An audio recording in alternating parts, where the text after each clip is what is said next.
I'm just really bad with names and pronunciation and upon other things. I'm not trying to offend anyone or like, I just, I, I don't know how to pronounce these things. Fine,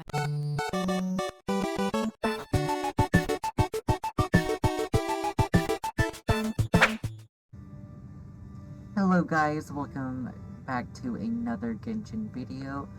We are gonna go to Sumeru and do the Archon Quest, and I'm ready for this.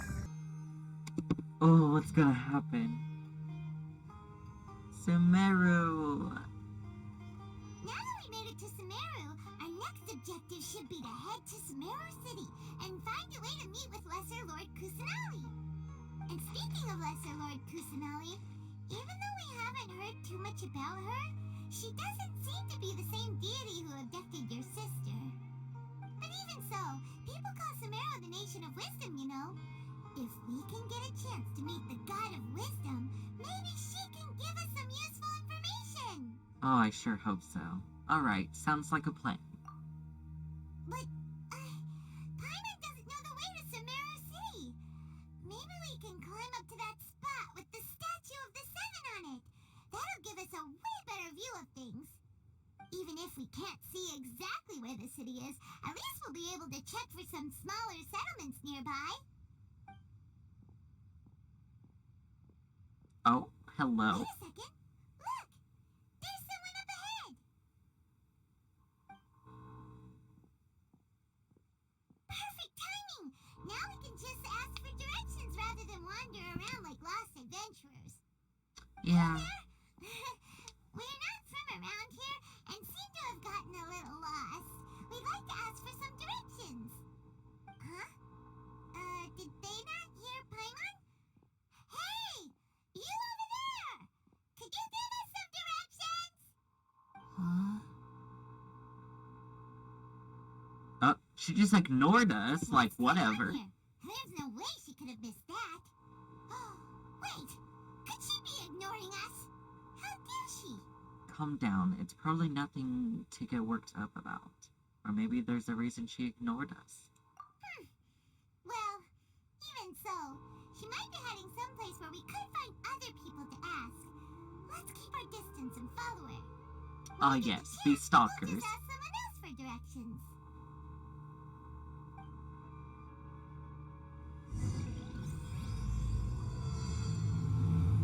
Hey. Come on, let's follow her. Just keep quiet. Make sure she doesn't notice us. Huh? She just walked near that small waterfall and then suddenly vanished. Let's go take a closer look.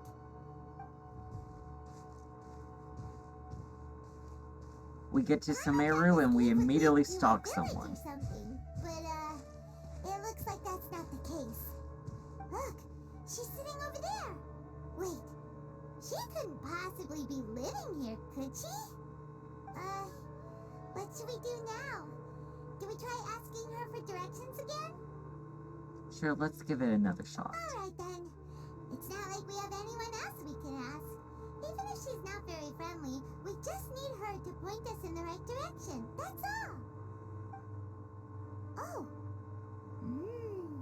What a lovely smell. It's coming from that sensor over there. This is definitely not your typical place to call home, but at least it smells nice. Maybe living here wouldn't be too bad after all. Uh-oh. Huh?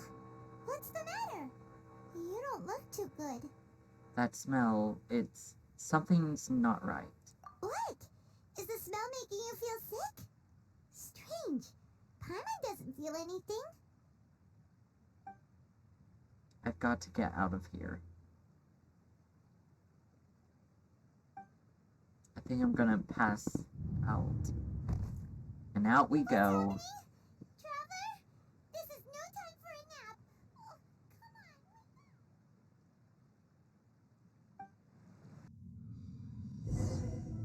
come on. Oh?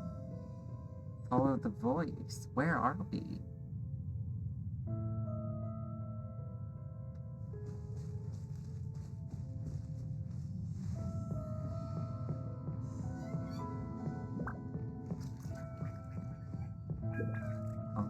gosh. The tree looks so beautiful. Oh, okay, and off we go. Right into danger, as always.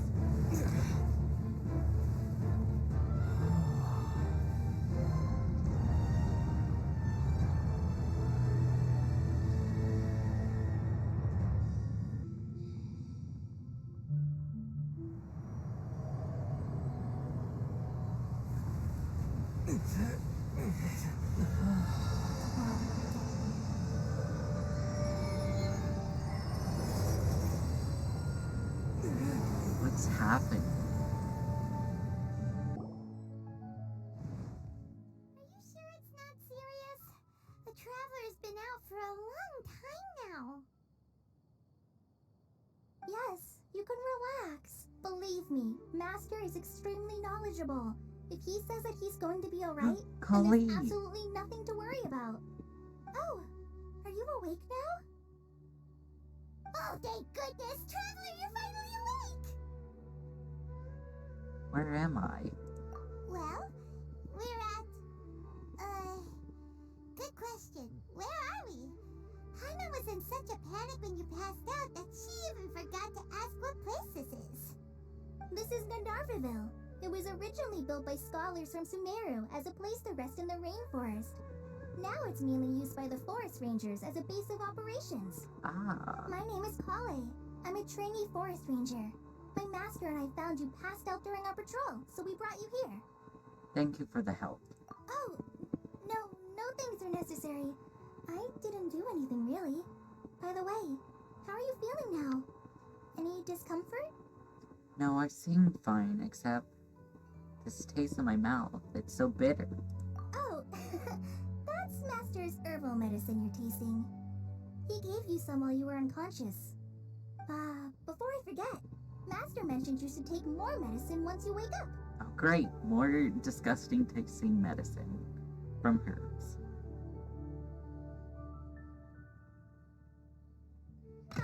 Whoops.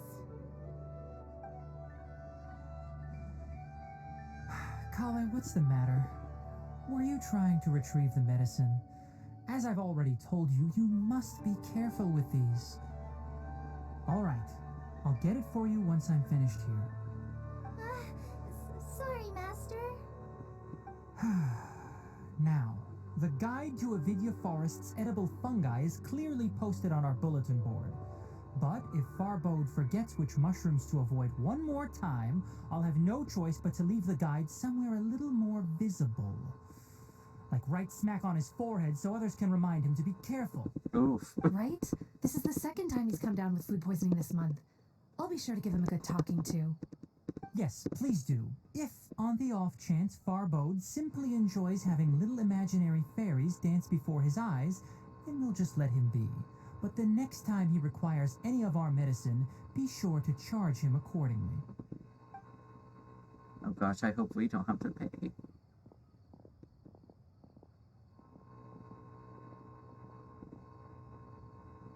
So, how are you doing? Feeling better? Oh, this is my master, Forest Watcher Tainari. He's chief officer over all the rangers in Hey, Gandharvaville. Nari? I already I informed hope I'm saying that Paimon about the right. reason you fell unconscious earlier. But now that you're Tignari. awake, let me explain it for you as Tignari. well. It is common practice for Sumeru scholars of certain darshans to dedicate themselves to training and meditation in isolated areas, particularly the nearby forests. While meditating, they use a certain incense known as spirit borneol to help calm their minds as they enter a state of deep rumination. In hopes of asking directions, you two followed a scholar named Hypatia into her cave. The incense you smelled inside was the spirit borneol I just mentioned. That incense typically has no effect on most people, but for a very select few, it can have profound effects on one's cognition, as you experienced firsthand. Does that make sense? Yes, that all makes sense. Very good. Now, answer me this. Did you feel anything after passing out? Say, any out-of-body experiences? Or did you see anything while unconscious? I did. We did. Okay, good.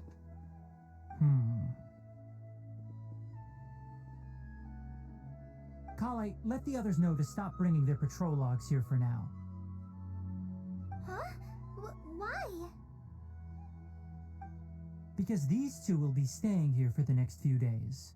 They can have my room and I'll bunk with Amir. Now get a move on and be sure to do as I've said. Yes, Master Tainari.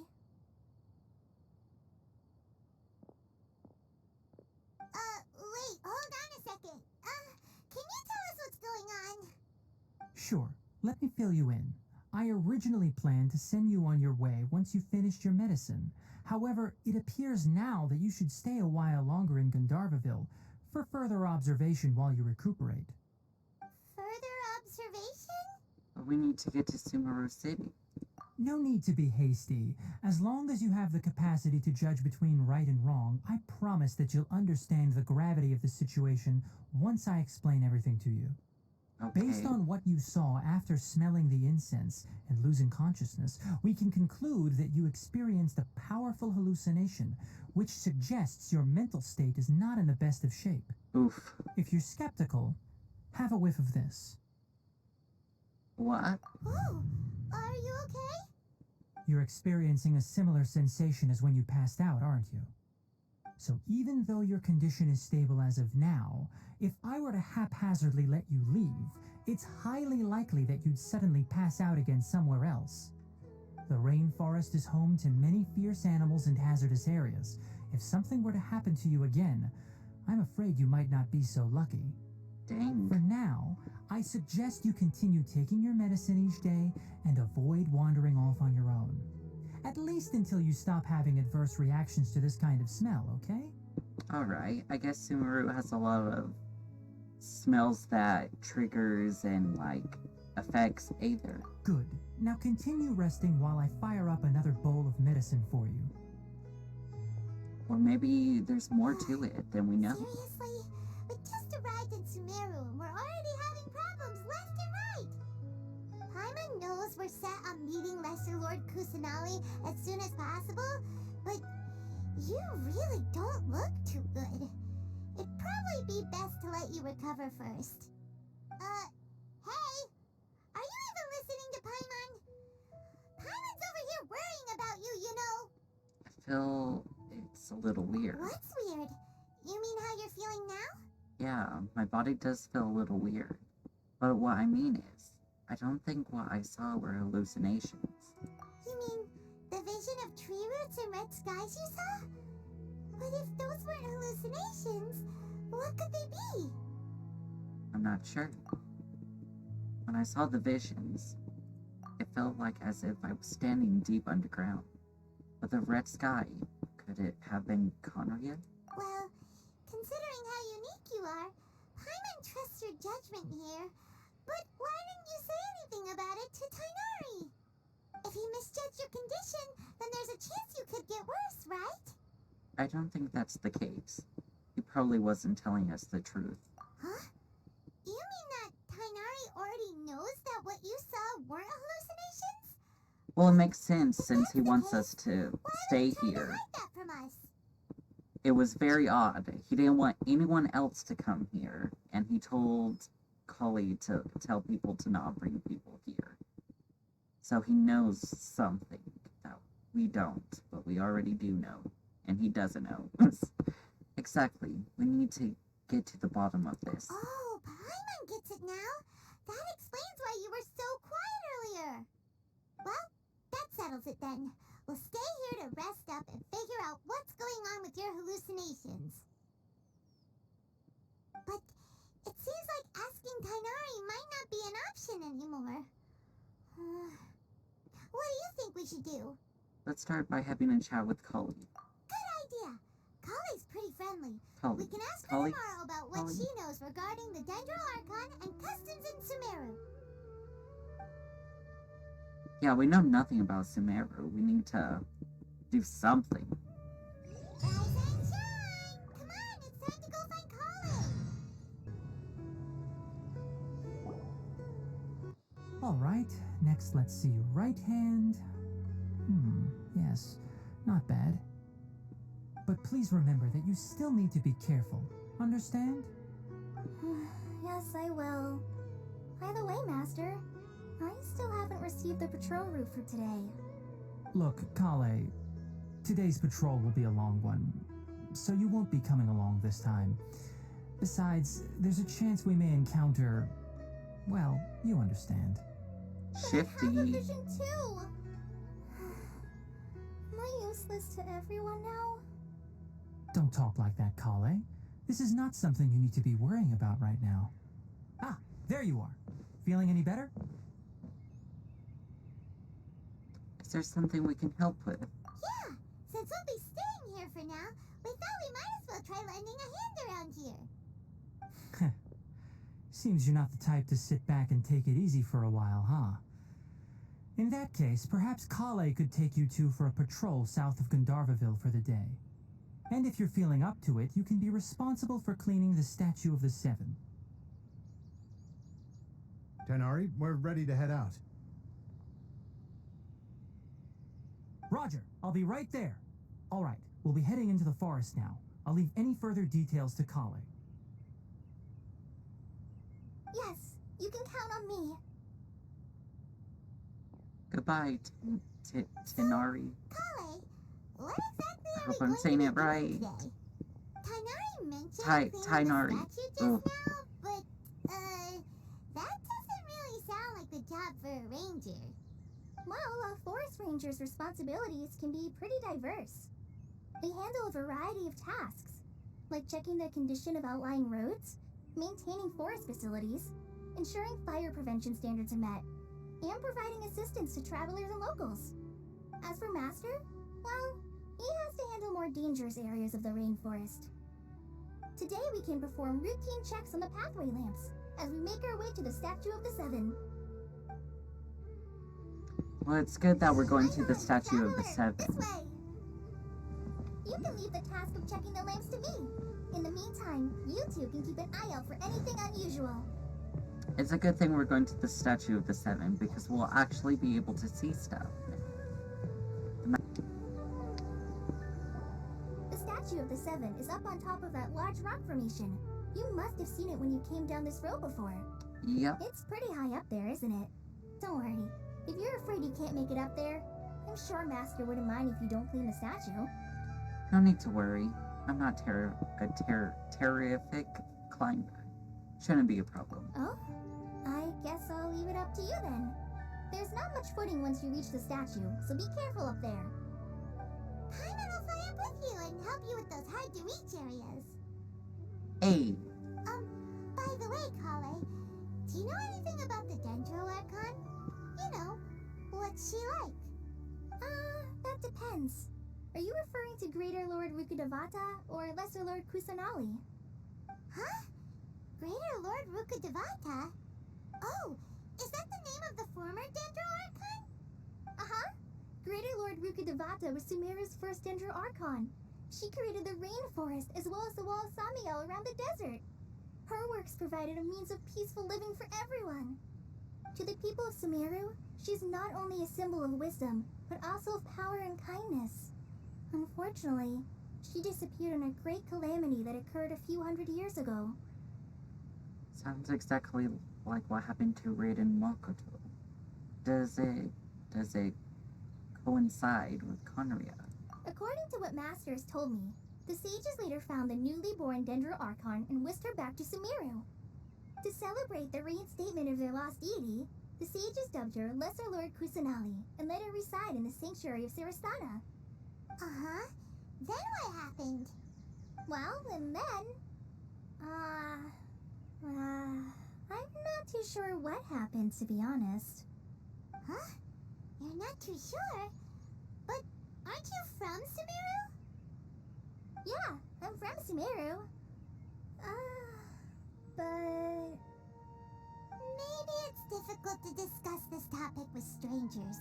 If that's the case, then don't worry, we understand. No, it's not that. I'm not trying to hide something from you. Besides, I don't consider you two strangers. Anyway, you two know Amber, right? Yes. Wait, Amber? You mean... Outrider Amber? The Knight of Avonius?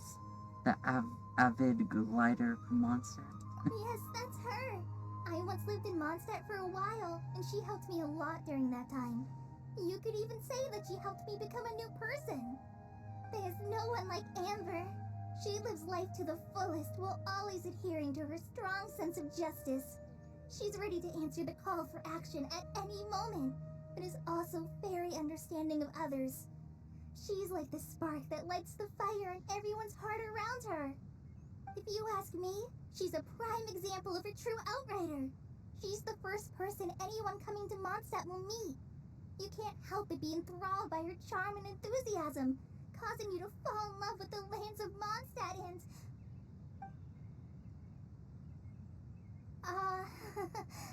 sorry. Huh? Wow, we've never seen this side of you, Collie.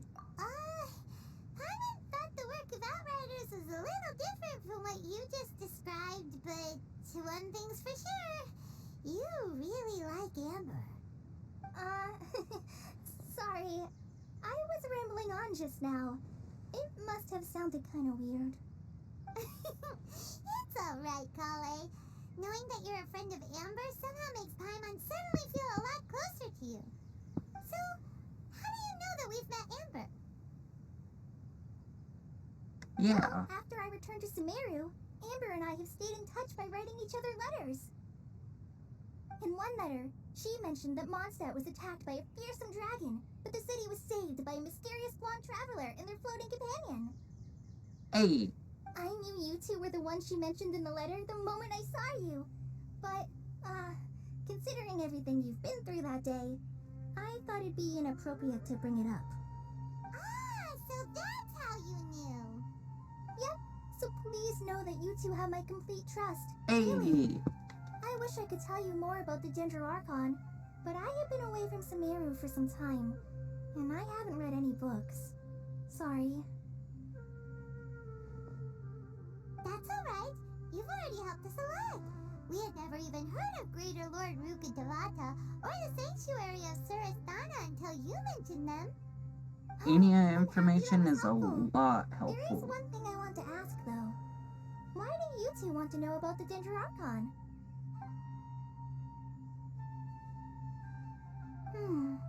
So that's why you're here. Thank you for telling me your story. Don't mention it. We are friends after all, right? Paimon's right, we're friends. Alright, we have a statue to clean. You both have my thanks. While you two are up there cleaning, I'll go ahead and inspect the Forest Canopy. Let's meet back here shortly.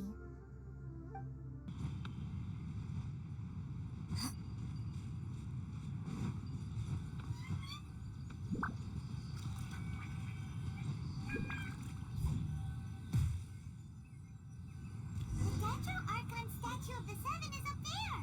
You should try touching it like the other ones we found on our journey. The world opens itself before those with noble hearts.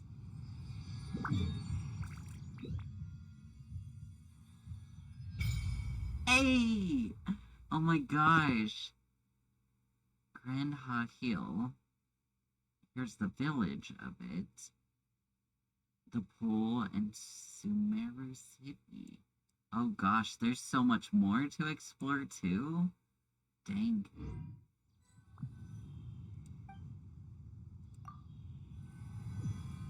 Oh, I have to resonate with it. Okay.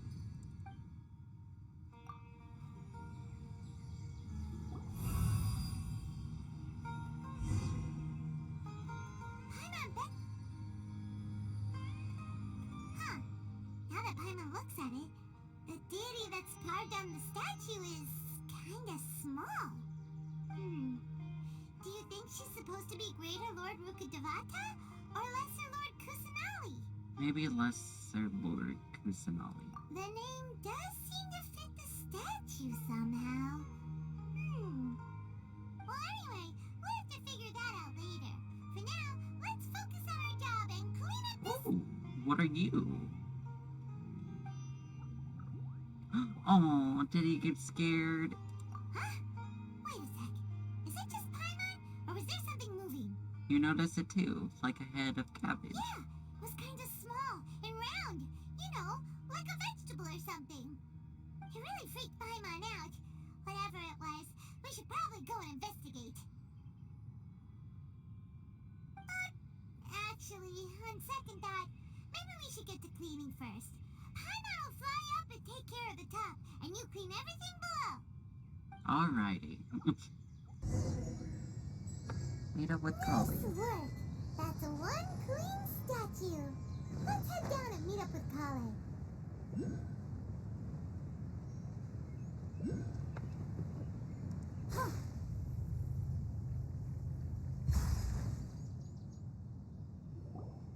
Kale, we're back. Welcome back. You must be tired after all that climbing. Let's take a little break. By the way, Kale, have you ever seen any small creatures scurrying around the forest? You know, that kind of look like a veggie. A creature that looks like a veggie? Well, I guess Master would say something like, all plants are living organisms, so they also fall under the category of creatures. Wow, fascinating! It almost sounds like an imaginary creature that you hear kids always talking about. I'll be sure to keep an eye out for anything like it. Oh, I almost forgot. Are you two hungry? I packed some food and water for us. Hey, Yay, food! What kind of goodies did you bring? Paimon, some restraint, please. Hey, don't be a party pooper. It's not like Kale is a stranger or anything. Besides, the best way to compliment a chef is to show passion for their food. Xiangling taught Paimon that. I prepared a nice portable dish that forest rangers like to eat called pita pockets. I hope you'll like them. Whoops! Oh, she dropped it. You dropped it on the ground! Not to worry. I wrapped a few layers of oiled paper around each pita. They should be fine. Oh, whew. Paimon nearly had a heart attack there.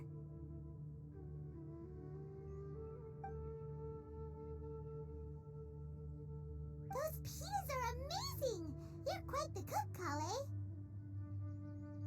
Thank goodness you wrapped them in paper. Paimon wouldn't have been able to sleep at night knowing something so tasty had been wasted. You really know how to compliment the chef, Paimon.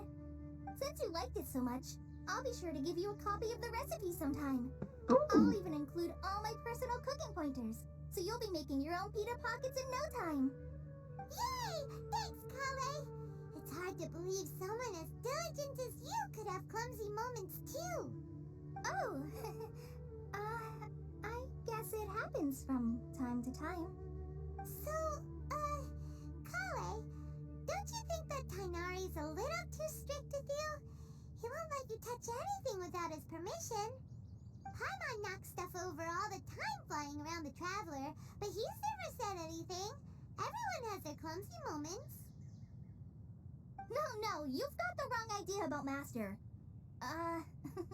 Sure, he may seem a bit harsh at first, but with some time, you'll see that he's actually very kind-hearted. I've heard the veteran rangers say that Master is from some ancient and mysterious race that is known for their cunning wit and reclusive nature. Oh, by the way, you've heard of the Academia, right? Well, there's a group called,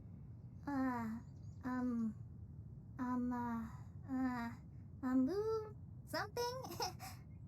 Well, anyway, because Master does a lot of research on plants, sages from the Academia have written him many times, inviting him to take up an official position there.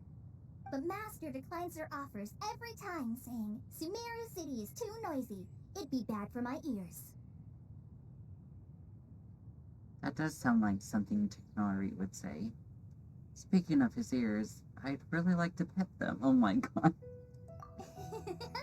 I know, right? They've always wanted to pet them too.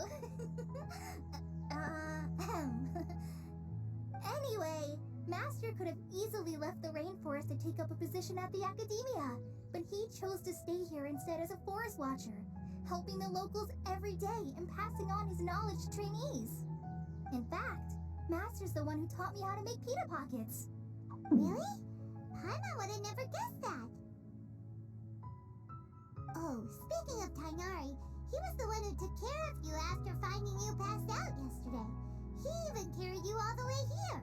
Dang, that's so sweet. Paimon's still kinda upset, though. He kept scolding Paimon the entire way here. What did you do? Oh no, I'm sorry. Master might have been overreacting a little. But, it's mostly because Paimon wouldn't stop yelling, "Why, oh why? Is he going to die?" It probably started to get under Master's skin after a while. Hey! Don't laugh! Paimon was genuinely concerned about you. Oh,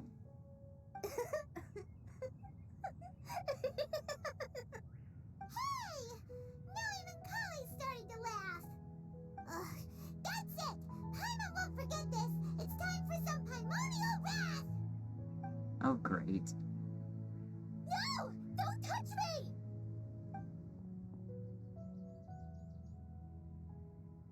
Huh? Holly, what's the matter? Oh, sorry, Kale. Paimon didn't mean to scare you. No, I just... I didn't mean that. Kale, are you okay? What's the matter? No, I'm fine. I'm sorry. I must have startled you both reacting like that.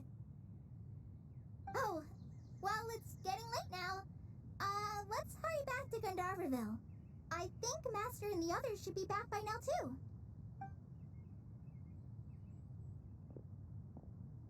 Huh?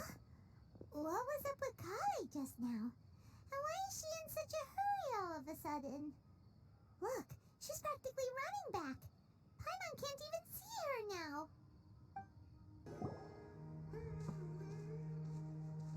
Ah, Traveler, you've returned. Yep, we're back. Have you seen Kale by any chance? Oh, Kale? Yes, I saw her go into her room just a moment ago. Oh, okay. Guess we'll just have to wait and talk to her tomorrow then. Off we go to bed, I guess. Paimon was thinking all night about what happened with Kale, and still can't figure out what the problem might be. Maybe she's in a better mood now. Let's go check on her. Ah, it's you two. I was just about to go look for you. Huh? Tainari? What are you doing here? Where's Kale? I came to check on Kale's condition. To put it simply, she's not well. You mean she's sick? How could she be... Oh, wait a minute. Could it be because of what Paimon did yesterday? No need to worry. Something as small as you could never harm her. This sickness is something that Kale has been dealing with for some time. Kale has been more excited than usual since you two arrived. A little too much so, to be honest. She hasn't remembered to take care of herself. Dang. I suppose it's understandable, though. She hasn't been around anyone she considered a friend for some time now. It must have been refreshing for her to have you two here. So, Tainari, what's really wrong with Kale? Let's take this conversation elsewhere. Kale just fell asleep after taking her medicine. She needs some peace and quiet. Yeah, let's not bother her.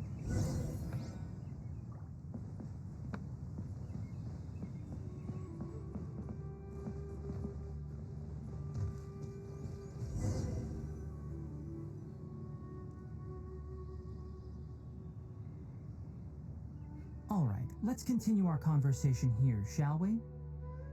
To be honest, I hadn't realized that you're that honorary knight from Mondstadt until Kale told me just now. I've also heard all about your deeds in Liyue and Inazuma. Oh, wow. So, just to clarify, what I'm about to tell you about Kale is not because of who you are or your past feats. Instead, I am going to tell you because... well, because Kale asked me to. And honestly speaking, I was against Kale revealing her past to you, but she insisted, saying you two treated her with sincerity and as a friend. So now she wishes to reciprocate the gesture. So, Tainari, what exactly is wrong with Kale? You said this is something she's been dealing with for some time. Just how serious is it? Right. Ever since she was a child, she's been afflicted with a disease called Elazar. Elazar? Yes, it's a disease unique to the lands of Sumeru.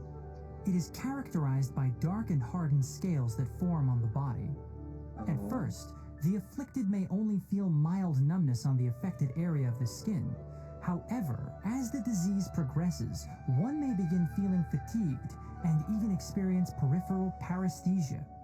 In its final stages, the disease strips a person of the ability to control their own body, and they effectively become completely immobile. That sounds terrifying. They'll lose all control over their body? Will she be okay? Is there any way to fix this or control it or anything? Wait, hold on. So when Kale seemed to be acting a little clumsy earlier, it was because... Correct. That would be the effects of Elazar, which is precisely why I do not want her carrying or holding anything, lest she ends up hurting herself.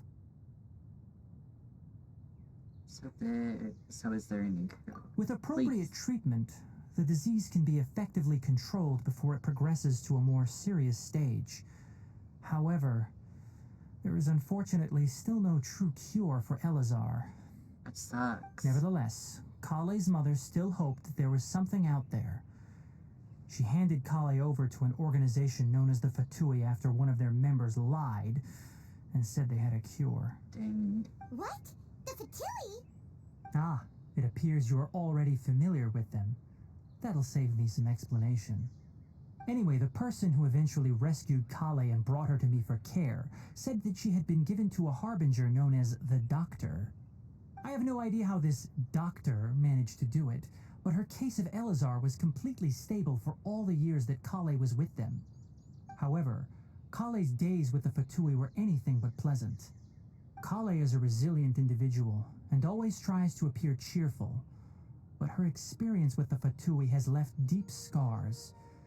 Even now, she can still feel deathly afraid of someone touching her. Oh, Dang. Paimon had no idea Kale's been through so much suffering. Oh, by the way, Paimon, Kale wanted me to tell you that she's sorry for scaring you yesterday. She also wanted both of you to know that she's sorry for hiding her illness. She doesn't need to apologize.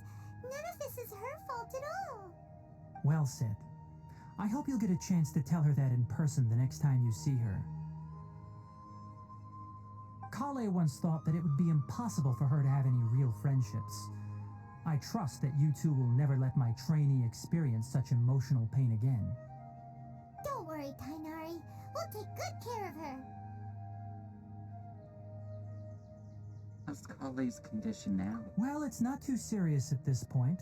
She overexerted herself the last couple of days, which is what led to her breakdown this time. As long as she has taken her medicine and gets plenty of rest, she should get better. Though, I must admit that Kale's condition was much more stable when she first arrived here in Gandharvaville. She was interested in the work of the forest rangers the moment she saw us. I could see that she was serious about learning, so I felt compelled to ask her to join us. Her stamina has gotten much worse recently. Though a moderate amount of physical exercise is always necessary, I'm afraid the long-distance patrols are a little too much for her now. All right, now that I've told you about Kale's past, I think I'll head into the rainforest to find some ingredients needed for her medicine. I'll see you two later. Wait, can we come along? Yeah, we'd like to do something to help Kale too. All right, but I must warn you two. The rainforest is a dangerous place, especially for someone who's still recovering like the Traveler. You must follow closely and listen to every instruction. No problemo. Let's go then. We'll be looking for a plant known as Lunar Lotus. It's often used to help those afflicted with Elazar recover their energy. Hey, Tainari? Where exactly are we going to find this plant? Lunar Lotus can be found all over the rainforest, but it often grows right here around Gandharvaville. Given the name, it sounds like we should be looking for it in the water. You are correct. Lunar Lotus grows in the water. When fully matured, they look like giant blue flowers floating on the water's surface.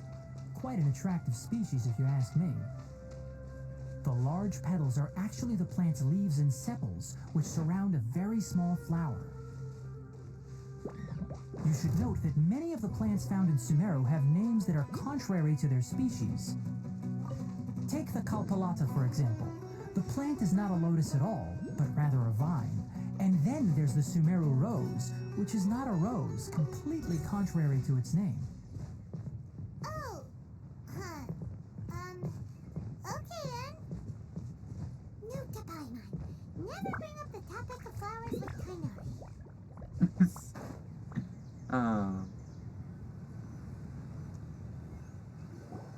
There should be lunar lotuses growing somewhere in this area. Let's split up and begin searching. If you could manage to gather 4 of them, that would be sufficient. We'll rendezvous here once you've gathered the needed amount. Hey Kainari, we found the lotuses you requested. Let me take a look. Good, very good. These are all excellent quality. I'm quite glad you two came along. Your exploration experience helped save me a lot of time here. It seems we even have enough time to stock up on some other things I need. Hey, Tainari! Oh, hello. Oh, Kainari, someone's calling your name. They're dressed like a forest ranger. Ah yes, that's Amir and the others. But didn't they just set off not too long ago? What are they doing back so early? Let's go find out what's going on. Off we go.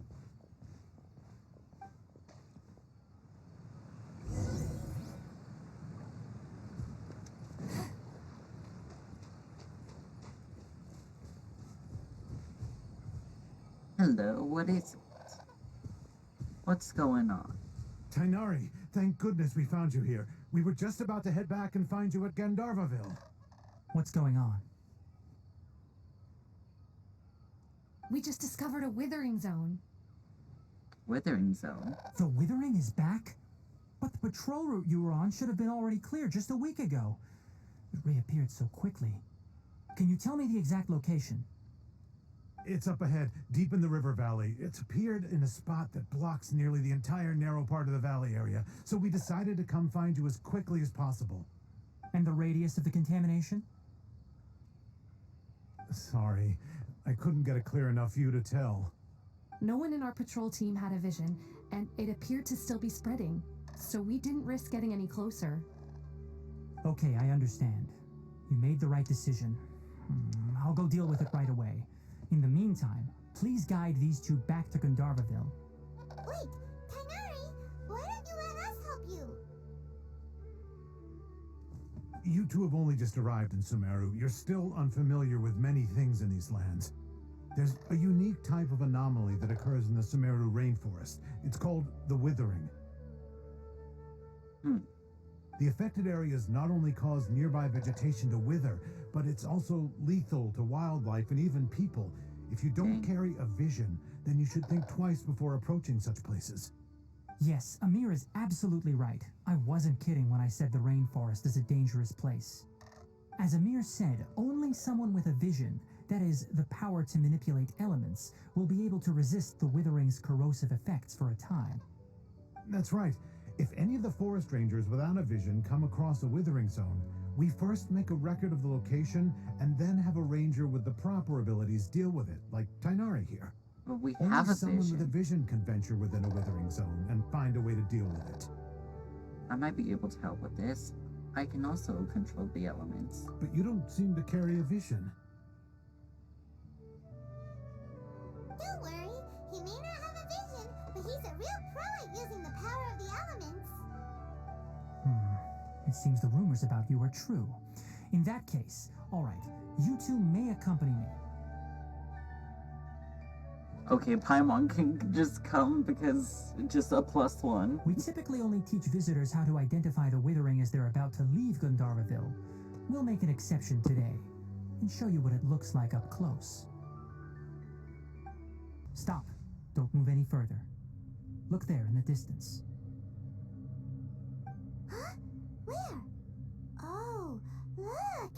Those plants have withered! That whole area is kinda gloomy. Even the air looks like it's filled with ash. Oh, Paimon doesn't like the look of this. That is the Withering. Alright, Traveler. We're going to have to enter that Withering zone. Once inside, we'll need to look for what we call Tumors of the Withering.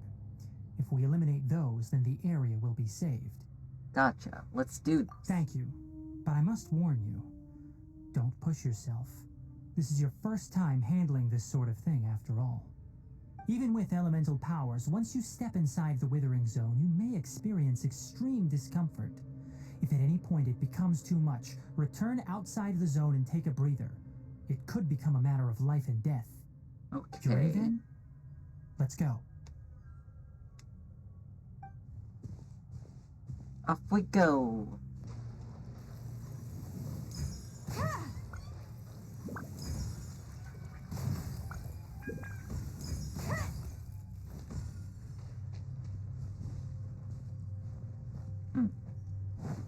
Oh, that one. Okay. I'm a little blind. Don't talk to me. Great work. Now that all the branches have been cleared, we'll need to take care of the tumor.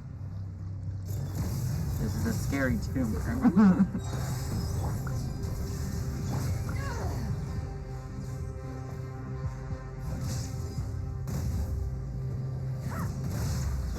Let's dance. Illusion shattered. Now, destroy the tumors of the Withering.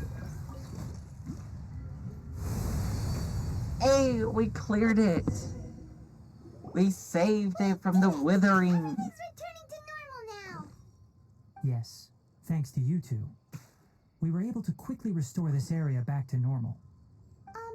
Tainari? You make it sound like we did well, but why does Paimon have the feeling you're worried about something? It's that obvious, huh? Alright, it's like this. Recently, the rate at which the Withering Zone appears has been increasing. Even though we were able to quickly clear that Withering Zone, it won't be long before another one appears. If that simply meant more work for me, then that wouldn't be an issue. But it's far more severe than that. The Withering is leaving lasting effects on the rainforest itself. For instance, even though we cleared out the Withering Zone, many of the plants that were affected will not recover. This presents a crisis for the ecosystem itself. Many plants in the rainforest are already in decline, directly impacting the wildlife that depends on those plants. And most disturbingly, as the appearances of Withering Zones have started to increase, Kale's case of Elazar has also become more serious. Huh? Well, why's that? I'm still not sure of the exact reason. However, I've received word from acquaintances at the academia that similar cases are being reported for patients with other conditions. Is there no way to permanently get rid of the Withering? No, none that we know of. The Withering has been recorded in Sumeru for millennia. It's said that it originates from the depths of the world. By the way, have you heard of Irminsul before? No, I haven't. Irminsul is a tree located deep beneath the surface. Although it isn't like any tree we know in a biological sense, you can basically think of it as a large tree that grows downwards rather than upwards. I'm sure you've heard of ley lines, right? Yes. They're like the roots of Irminsul, spreading and extending from a massive cavern deep underground all the way up to the surface.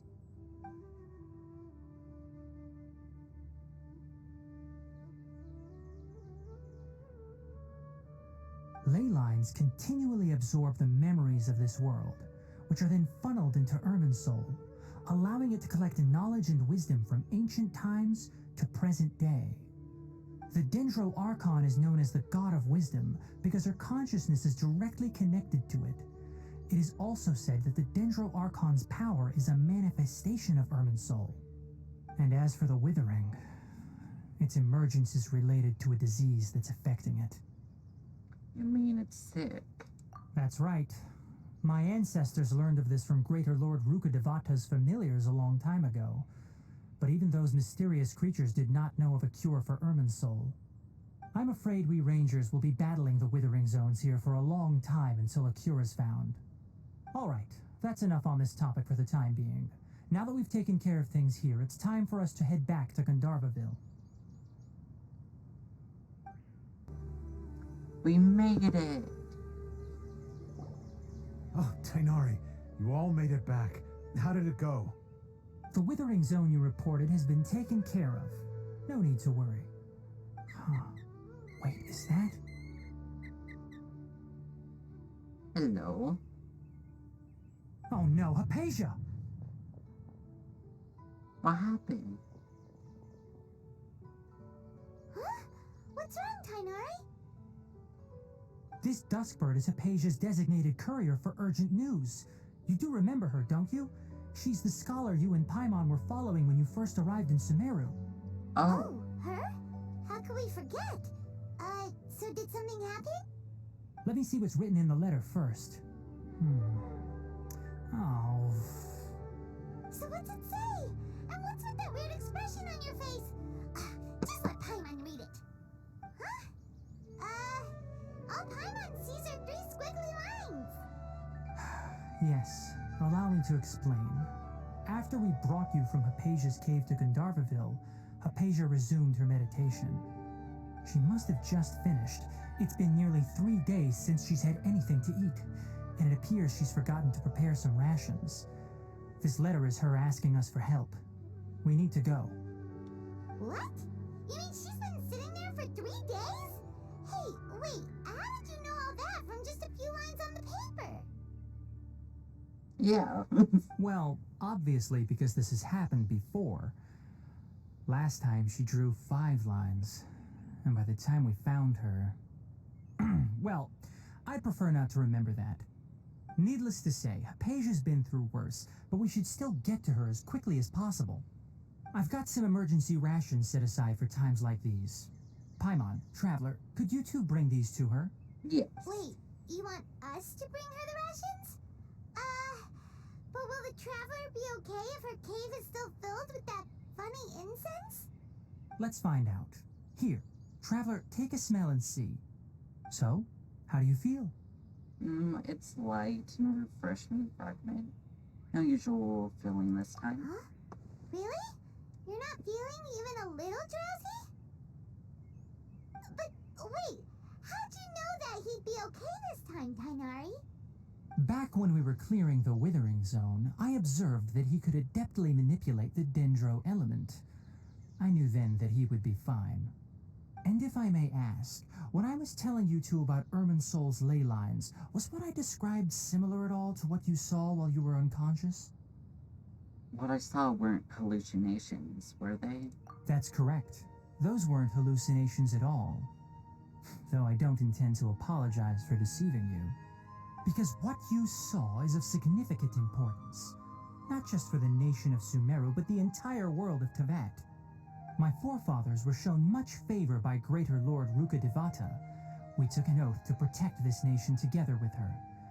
Now that that duty has fallen to me, it was part of my responsibilities to ascertain whether you could be entrusted with the fate of Sumeru. Now, after seeing you in action with my own eyes, you have earned my confidence, and I no longer feel the need to hide any secrets from you. So what exactly was it that I saw? When you passed out, your consciousness had connected directly with Irmin's soul. What you witnessed were actually real memories contained within Irmin's soul itself. I could try to tell you more, but it would be better if you went to ask Hypatia instead. Her focus on meditation and use of Spirit Borneol are aimed at establishing a connection with Irmin's soul, just as you did. That sounds nice and all, but will she really help us? Seriously, she completely ignored us the last time we tried talking to her. That was because when you ran into her, she was in a special phase of her training. During that time, she must avoid communicating with others. Please, wait here for a moment. Dang, really got ignored because of training.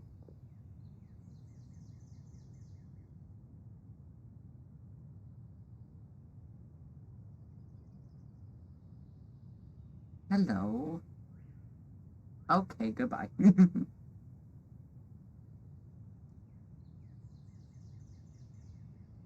Here, take these. It's a meal I packed for Hypatia, as well as some other ingredients. I'm sure it'll come in handy.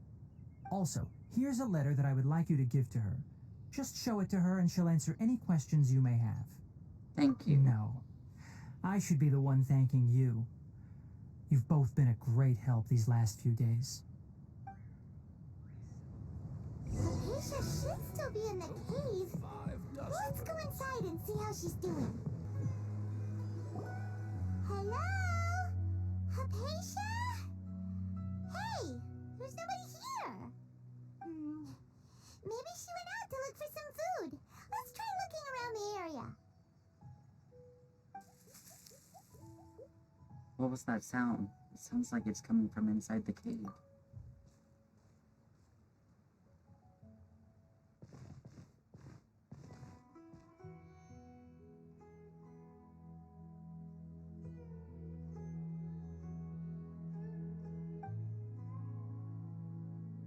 It's her. Is she okay? Oh.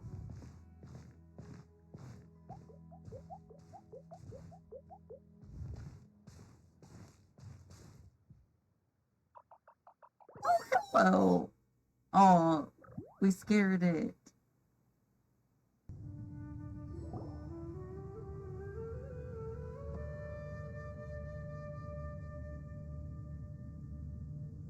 There you are. Hypatia, are you alright? So hungry. Need water. She looks famished.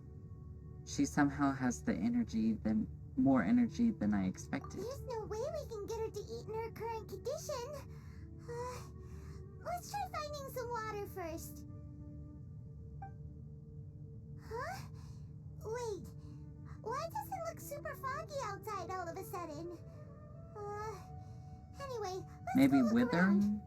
Is it gonna wither over here? It looks like we're in a different location. Huh? How things out here end up looking like this? What happened? And where are we? Relax, Paimon. There must be a logical explanation for this. Really? Oh, maybe you're right. Let's go investigate the area.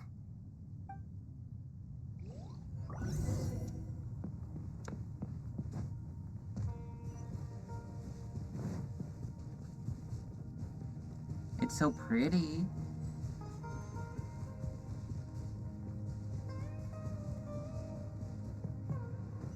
Wow, this place is huge. Paimon knew there's something off about that cave. Let's think of a way to get over there and have a closer look. Who knows? Maybe we'll find a lead of some kind. Okay.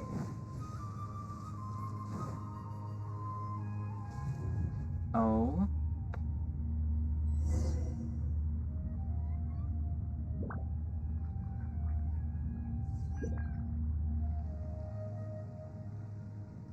It looks like we're in Inazuma again. Huh?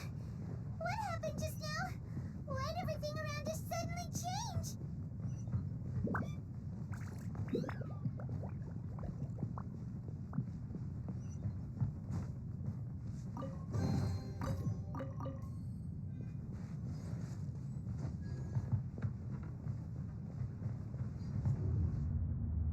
Oh.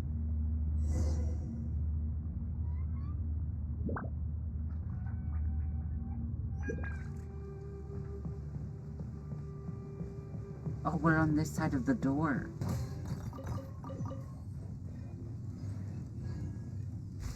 Oh. Whoa, this is so pretty.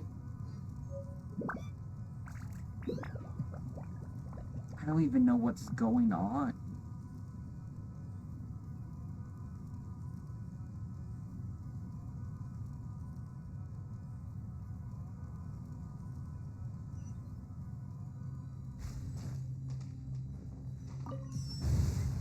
Oh.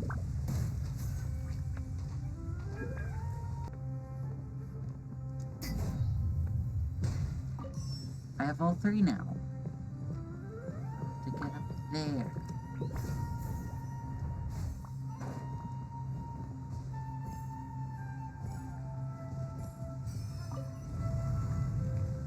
And off we go again.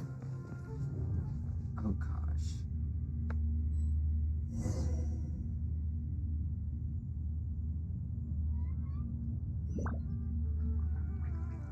Back in Inazuma building. What in Teyvat is going on here? This place is getting weirder by the minute. Hey, what's the matter? You don't look so good.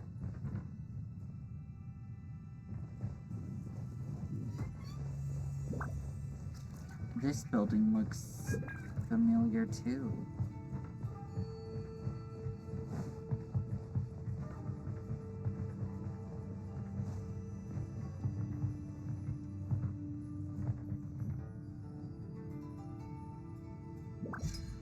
Hey.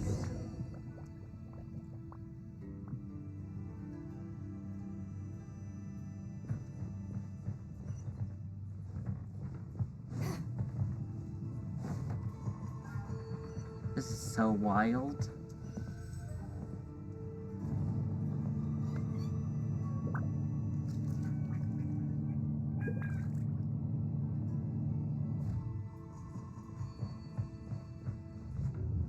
Oh, and here we go again. Ugh.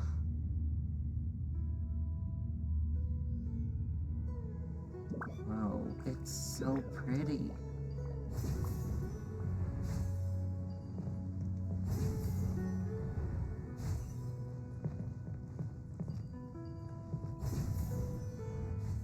Oh?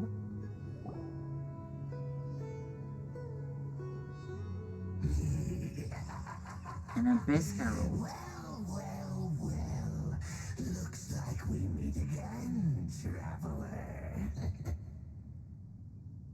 The Abyss Herald! What are you planning to do in this strange place? Strange place. Plotting. You needn't worry about such things. They don't concern you.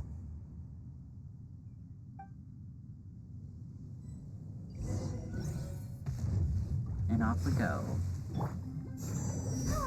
Let's dance. Shine down. Ever seen one of these? This is a new one. Oh. I'll protect us.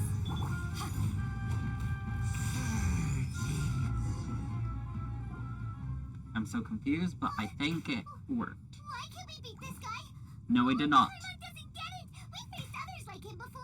What's wrong this time? Traveler, though you may have managed to avert countless crises before, your good fortune was bound to end sooner or later.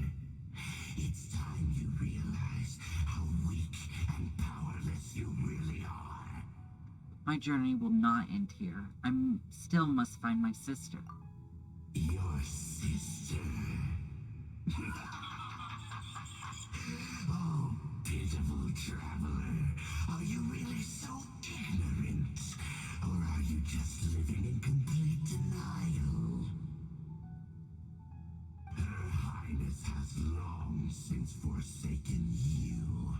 Your meager existence in her eyes is that of an annoying bug, only to be stepped upon.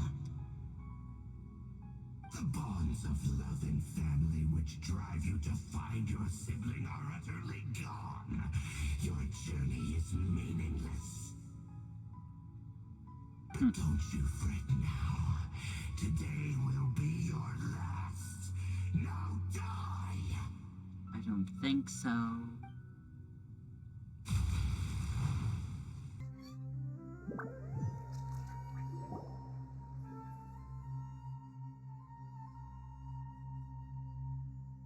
Huh?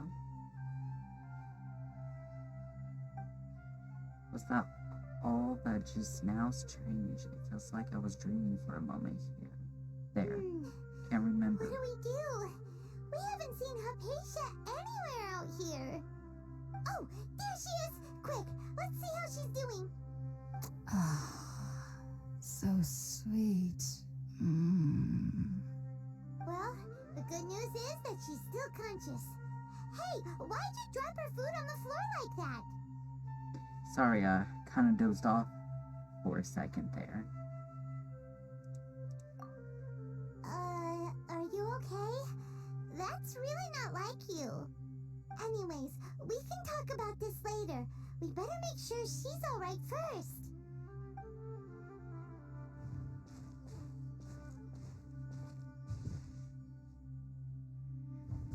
Whoa, wait a sec. Look at all this fruit lying around her. We can put that to good use.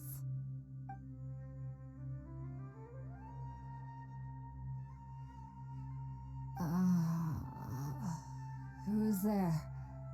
Tainari, is that you?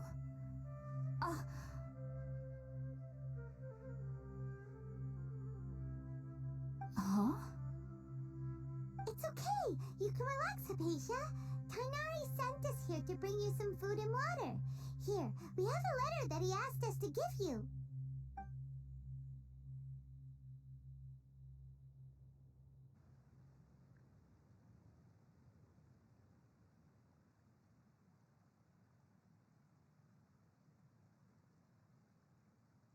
I see. So, you're friends of Tainari. I apologize for all the trouble I've caused you. I'm grateful that you came so quickly to save me. You even brought all this fruit. Well, actually, we didn't bring the fruit. It was already here when we arrived. We were kind of wondering about that, actually. When we found you here, there was all this fruit lying around and even some juice dripping from your lips. How did you end up like this anyway? Oh, really? I seem to understand now. All the fruit was likely from my, neighbor. Must have come by and saw me like this. Your neighbor? You mean there's someone else living nearby? Except that little round creature, kind of like a cabbage. Oh? So you're able to see them too? So only certain people can see them. Wait, hold on a second, Traveler. You say that before we arrived, you saw some mysterious creature and suddenly had a strange dream? Isn't that a little too crazy to believe? No, I actually do believe what the Traveler is saying. I myself had a similar experience once before and ended up scaring my timid little neighbor here. You needn't worry. They mean you no harm. They only dragged you into the dream because they hoped to buy themselves a little time in order to scurry away. So, Hypatia, just what kind of creature is your neighbor exactly? I'm not sure what it's called, to be honest. But I do know that they have some sort of deeper connection with the Dendro Archon. I know this because the first time I saw them was also the exact day my consciousness was able to form a connection with Irminsul. Even after I opened my eyes and stopped meditating, my heart was still pounding, and my mind was racing with all the knowledge that I had touched. And at that very moment, I suddenly noticed a small figure at the opening of the cave. In my curiosity, I began to walk over to the creature. They must have already been used to me living in the cave, because they didn't seem to mind me approaching them. They just kept doing whatever they were up to. It wasn't until I crouched down next to them that they suddenly realized that I could see them. Oh, and then? And then I had a dream. By the time I came to, they were nowhere to be seen. I was convinced they'd never show up again. But sure enough, I saw them nearby a few days later. And they weren't alone. I feel like they aren't as afraid of me as the first time I approached them. But I never would have expected them to save me. What fascinating creatures. Sounds like a great Yes, no doubt about that. By the way, Tainari mentioned in his letter that you had questions for me regarding Irminsul. You should eat first. Sorry about that. Sounds like just drinking juice still isn't quite enough for my stomach. Well, if somebody hadn't dropped the food earlier.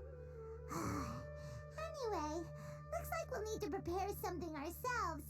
Besides, Paimon's getting hungry too. Let's eat first and talk about Irminsul later. Alright, we're out, Traveler. Today's menu will feature sweet madame and a radish veggie soup. You'll love them, Hypatia. They're our specialties after all. Sounds good. I've never tried any dishes from other nations before. I certainly look forward to it. It's been so long since I've had a decent meal, too. To be honest, the last time had to be when Tainari came to visit. Are you already finished cooking? Smells delectable. I'm truly thankful whenever I can enjoy a proper meal like this. Cooking really isn't my forte.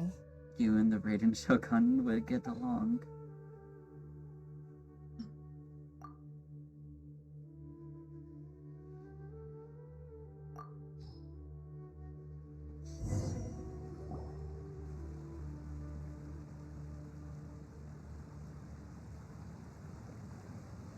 Even though everything you mentioned was in Tainari's letter, it's still hard to believe you were able to connect with Irminsul immediately after smelling Spiritborn eel for the first time.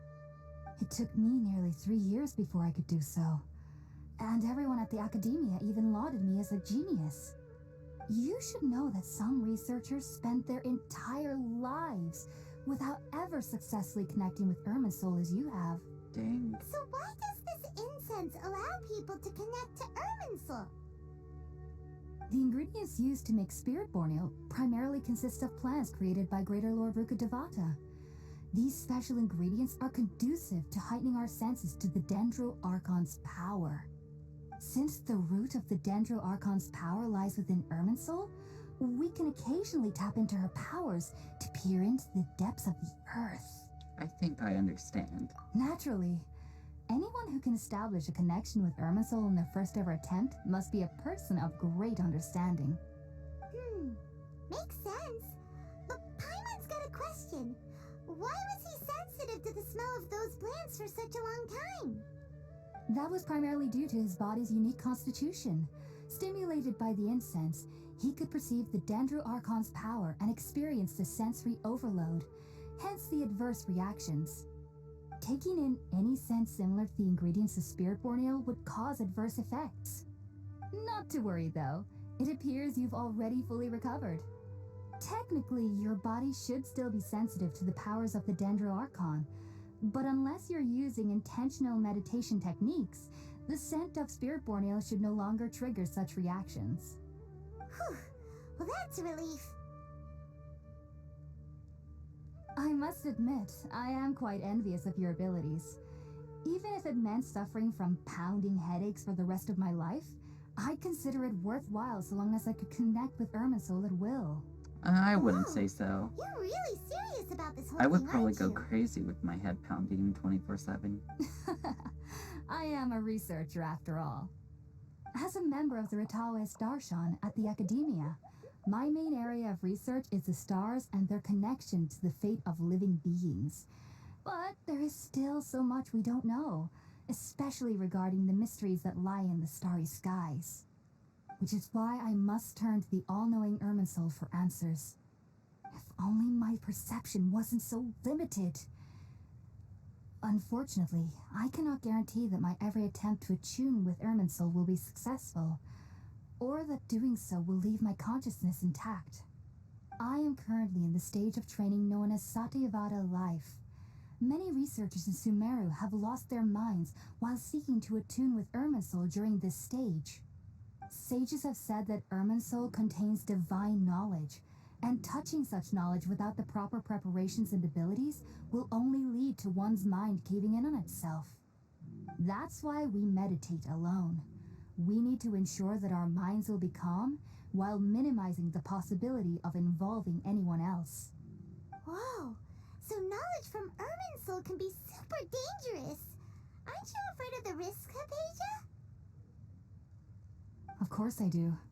Especially during nights that are pitch black with no moonlight, and dead silent without even the sound of insects. However, I've been feeling better as of late. I don't get as scared anymore knowing that I have a little neighbor living nearby. I believe that being able to see them is a sort of blessing from the Dendro Archon. But what's strangest of all is that they're clearly an envoy of the God of Wisdom herself, and they have the curious power to make people dream. What's so strange about that? It doesn't sound so out of place for a divine being, does it? Well, it's strange because nearly nobody in Sumeru can ever dream. Huh. Is that true? Yes, well, to an extent. Only children can dream in Sumeru. Adults, however, never do. The sages say that wisdom implies rationality, but that which occurs in dreams is often neither rational nor logical. Reminds me of the dream I saw from the Aranara. It was a big, chaotic mess. Yes, if one struggles with anxieties, those emotions could influence their dreams. Oh god, I can't imagine my dreams. The fact that the people of Sumeru do not have dreams is seen as a blessing by the sages.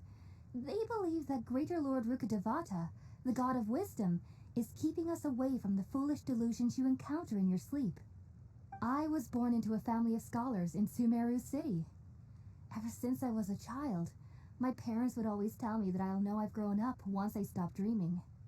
I studied hard, enrolled as a student in the academia, and went on to become a researcher. Sure enough, I never dreamed again. But then, on the day I scared the little Aranara, I suddenly saw a dream again. It was incredible. Though I don't exactly remember what I saw, I clearly recall the feeling. I suddenly felt like I was a child again. Back then, I was foolish and ignorant as any youth would be, but I was free of fear. Maybe dreaming isn't as bad as we've made it out to be. Just be sure not to speak of this if you travel to Sumeru City. They'll look at you as if you've lost your mind. Oof, okay. So, do you have any thoughts about the Thanks things for the you heads saw up. when he connected with Irminsul? Sorry. I'm afraid I don't have any answers as of now. All I can say is that what you saw is a memory contained within Irminsul itself. World forget me. What could that possibly mean? If only I could ascend past Satyavada life and begin Paripurna life, I might have some more answers for you. If you two are ever in the area again, please be sure to come and see me. Thanks. We wish you luck in your endeavors. There's no need to be thanking me. You two are my saviors. Besides, I'm already looking forward to tasting some more of your cooking. Hey!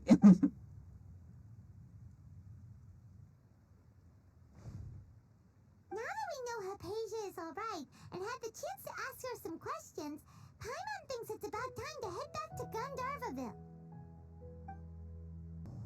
Think about it, Tainari. Refusing to join is tantamount to burying your head in the sand. I understand that you're a forest watcher and that it's your duty to combat the effects of withering zones, but isn't it evident that such work is not a lasting solution to the problem? As Sage Kage clearly stated, your presence and guidance in Sumeru City is pivotal in finding a cure for Irminsul. How could you possibly refuse? Keep your emotions in check, Gulam. Let's at least listen to Tainari's reason for declining. We're here to invite him to the academia, not to cause a scene. Sage Kage, I am truly honored that you came here in person, but I'm afraid I must still decline your invitation. I am merely a forest watcher. How could the great minds of the Haravatat have any need of someone like me? Well, it turns out that your refusal letter had some implications on your master's reputation. He is a renowned sage of the Immorta, after all. So now I've come here in his stead. I see. Huh. And I figured that given his temper, he would come here and berate me personally. Tighnari, your master is an integral part of this effort, and now he requires your assistance. And what exactly does my master need of me, Sage Kage? You'll know once you've arrived in Sumeru City, that is. And how long will I be required to stay? There's no definite answer as of now. Do you mean to tell me that despite coming all the way here to Gandharvaville, you still can't answer the questions I laid out in the letter to my master? If that's the case, then I'm afraid I cannot give you a definite answer either. Tighnari, but you... So be it. Come, Gulam, we're leaving.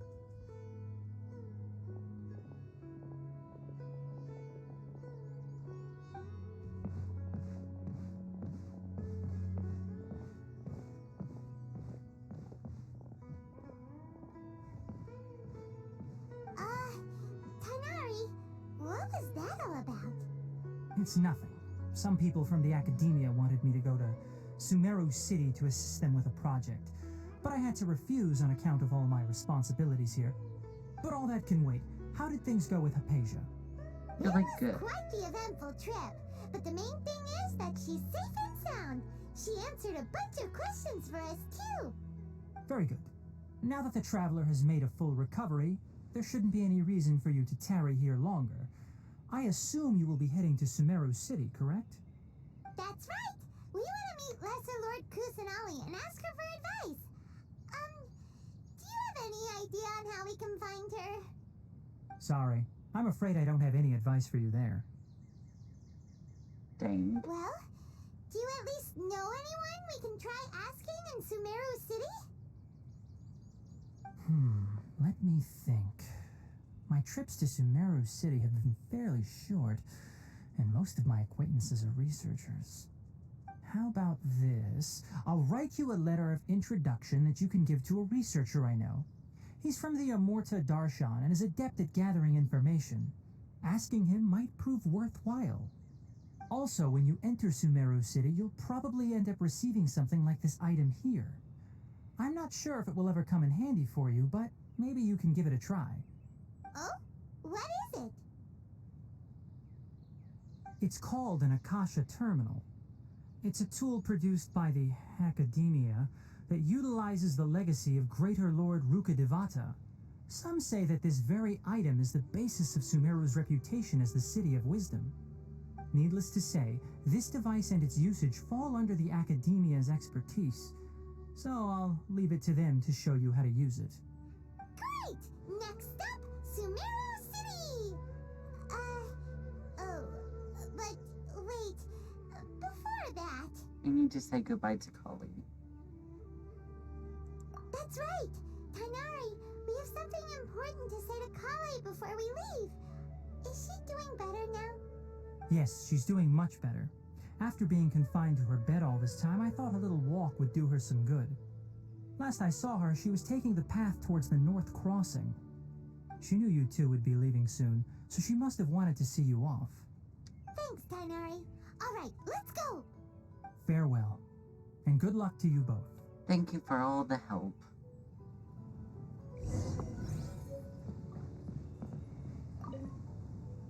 Kale is waiting at the northmost crossing of Gandharvaville. You should be able to find her there. Don't you worry about Kale. I'll look after her. I'll find a way to understand the relationship between the withering and her disease. Kale is waiting at the northmost crossing of It seems there's a major project underway at the Academia, and my master has also joined the effort. But I can't afford to leave Gandharvaville now. Things are not going well here in the rainforest, and Kale needs someone to watch over her. Besides, I was never one for all the pomp and circumstance of life at the Academia. Given that my master hasn't come to give me an earful personally, tells me that my presence is not as sorely needed as they make it out to be. In fact, the letter he sent to me was uncharacteristically polite. Kale is waiting at the northmost cross. Farewell, See traveler. you.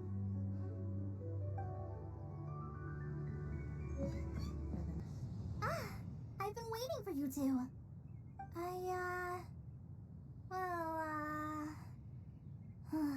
Never mind. I I guess I should just wish you two a safe and successful journey. Thanks for waiting here just to see us off, Kale. We're headed to Sumeru City. Please take care of yourself, and we'll be back to see you soon. Don't worry about me.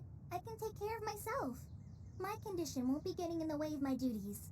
I want to be a forest ranger after all. It's up to me and the others to protect the rainforest here. And, I'm sorry. I should have told you both about my condition when we first met. I just wanted you two to treat me as a normal friend, not some girl that needs your sympathy. But I guess now I understand that the most important thing is for friends to be genuine with one another. There's no need to apologize, Kale. We should be thanking you for trusting us enough to be your friends and sharing your past with us. Yeah. We're probably still gonna worry about your condition, but that's because we're friends and we care about you. Thank you. That means a lot. Before you leave, I have something for you. Oh? What is it? It's my recipe for pita pockets. I told you that I'd give you a copy, remember? My handwriting is a little, messy, so please don't laugh. Yay! Thanks, Kale. Now we can eat those scrumptious little pitas whenever and wherever we like.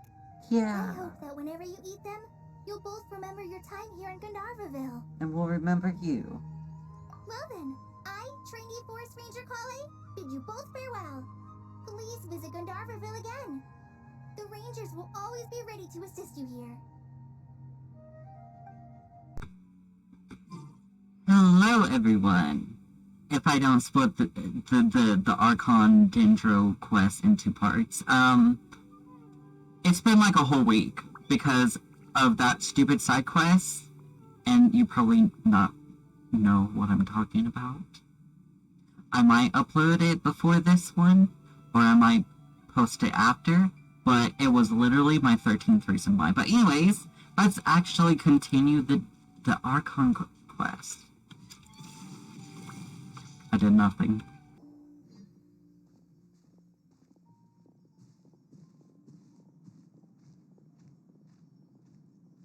Sumeru City! We finally made it! Took long enough. Did you see that? When those people entered the city, something on their heads lit up. One moment, please, you two. It appears this is your first time visiting Sumeru City. It is. Yeah, that's right. But how did you know that? Because there's currently no information on either of you in the Akasha. But no need to worry, that won't prevent you from entering the city. In fact, the Academia conveniently provides each traveler to Sumeru City with a device. Ah, okay. Perhaps you two have heard of the Akasha before.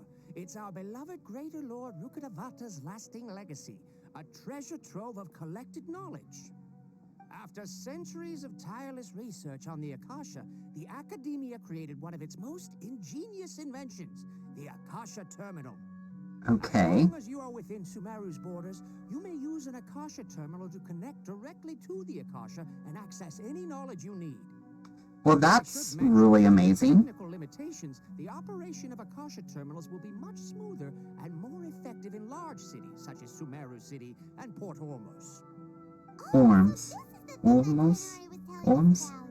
It sounds pretty amazing. You two are quite fortunate. Until recently, it was standard practice to only issue Akasha Terminals to Outlanders who spent an extended amount of time in Sumeru.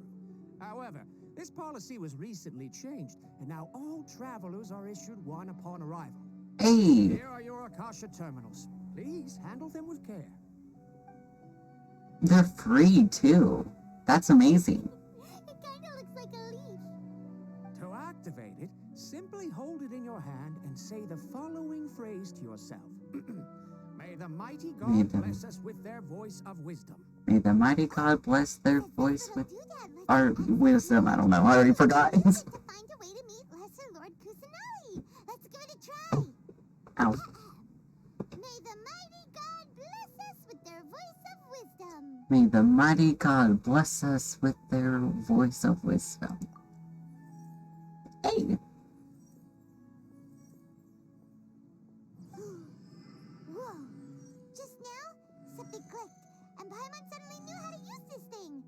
It seems all we need to do is concentrate on what we want to know, and bam! You get it. Oh, that'll come in real handy. Exactly. That is the power of the Akasha. That's really amazing. With that, let me officially welcome you both to Sumeru City. May the wisdom of the Dendro Archon always be your guide. Thank you. Okay, now that we're in, we can check the Akasha about Lesser Lord Kusanali. Let Paimon try. 500 years ago, the sages found a newly born deity from within some scorched ruins. The deity now resides in the sanctuary of Suristana. Seems pretty similar to what Kali was telling us. Okay, next, let's concentrate on asking how to meet her.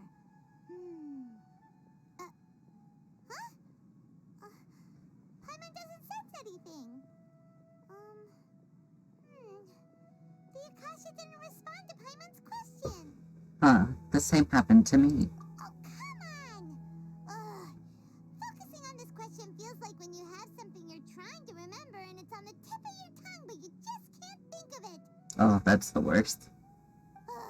Paimon's brain is exhausted. I'll try asking the Akasha. Yeah.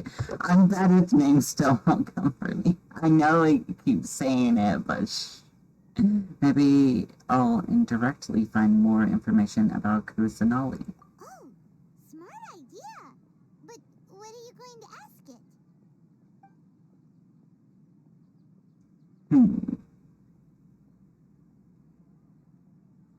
Think of Lesser Lord Kusanali.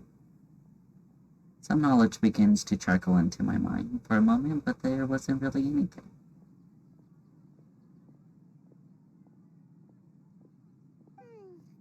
You too? Well, glad it's not just Paimon. Think why doesn't the Akasha answer my question? Maybe that one. Many bright dots of light appears in my mind. I probably need to calm my mind and focus. Filling up affection, intimacy. Paimon's getting all teary-eyed all of a sudden. It feels like the people of Sumeru really miss their Archon. Think why doesn't the Akasha answer my question? A vague thought suddenly comes to mind. Doesn't unconditionally respond. And also even if the same query requested by multiple people. Well, could it be because we're Outlanders and we've only just arrived in Sumeru? You know, maybe we're not qualified to receive an answer to this sort of question or something. dang. Well, seems no matter which way we try, we can't find anything that'll lead us to Lesser Lord Kusanali. Guess our only choice now is to try meeting with the researcher that Tainari recommended. Yep. He's from Sumeru and even has a position in the academia. Maybe he'll be able to access more info from the Akasha. Yeah. Let's see. Tainari wrote an address on the letter's envelope. Oh, it's not far from the city's gate. Let's head over and have a look. Hello. Are you Rohawi? Rohawi. That's me. Can I help you? Great! You see, Tainari sent us here and... What? Tainari? Please, there's no need to say anything, really. Sure, I admit that the article I published last month wasn't my best work, and maybe the data didn't produce the most convincing results, but... I think you misunderstood us. We're not here to discuss academics. Here! This is a letter from Tainari! Oh, let me see... Oh! Ooh, what a relief. You two nearly scared the life out of me. So, you two just have some questions for me? Yep. Seems even Tainari acknowledges my innate ability for procuring information. So, what is it you two would like to know? We want to meet with Lesser Lord Kusanali. Do you know a way we can do that? You mean you want to meet the Dendro Archon herself? This isn't exactly my area of expertise, but let me see what I can find in the Akasha. Ooh, maybe he can find something. sorry. The Akasha didn't respond to my query. Dang. What? You too? But what about your abilities for getting information and all that? Paimon was sure you'd be able to access more info than we did. Well, as I said, this isn't my area of expertise. I am but a lowly researcher, so the Akasha doesn't see a need for me to know more about the Dendro Archon. So we need to find someone All I know is that more since closer Lesser to Lord her. Kusanali returned to Sumeru, she's never left the sanctuary of Surasthana or made a public appearance. Huh. Didn't expect her to be such a mysterious figure. The Dendro Archon is somewhat of a recluse. Perhaps she just doesn't want to entertain visitors, which would explain the lack of information in the Akasha. Oh, that too. Aw, but then what can we do? No need to worry just yet. I'm only hypothesizing here. You could certainly try asking around and see if anyone else has ideas. And besides, you two should consider the bright side of things. Not being able to see Lesser Lord Kusanali may not be a bad thing. In this world, there will always be information you cannot obtain from the Akasha, and things you can never accomplish. Knowing when to yield is a form of wisdom. Take me, for example. It's a miracle if my brain cells can spit out one paper every 3 years. But Every 3 years? That guy can publish 3 papers in just a single year. Okay. Thanks for your advice. Huh. Don't mention it. If you two ever want information about things like who's been promoted within the academia or relations between the 6 great sages, come find me. You meant this kind of stuff? Hey, come on. This is a survival skill at the academia. Oh, Paimon's expectations were pretty low, but this is so low it's like digging holes in the dirt. Yeah, this is really just oof. Now, even if we want to talk to someone, we don't know anybody here. No, there's still one other person we know. Huh? Like who? Ad Astra Abyssals. Abacure. Well, no. Catherine! The Adventurers Guild has its own intel network. Let's hurry and find her. Ad Abyssals. Ad Astra Abyssosk. Hello, Traveler and Abyssosk. Paimon. Catherine, we need your help with something. Understood. The Adventurers Guild is always ready to serve you. With what do you require assistance? We want to meet with Lesser Lord Kusanali. Do you know a way we can do that? You two wish to meet with Sumeru's Archon. Understood. Please wait. She has to have the highest power of, like, something. She's I like... apologize, but I am unable to call up any relevant information in the Akasha. I'm also unable to locate any pertinent information in my personal memory. Dang. Aww, another dead end. Well, if Catherine can't help us, then we really don't know anyone else to ask now. Please do not worry. I may know of someone who can help you two. Ooh. In Sumeru, the Adventurers Guild does not serve as the vanguard of information. Rather, there are numerous active mercenary groups collectively known as the Eremites. But They they're... perform various contracts and work all across Sumeru, so they naturally accrue intelligence. An Eremite brigade called the Corps of 30 is in charge of Sumeru City's defenses.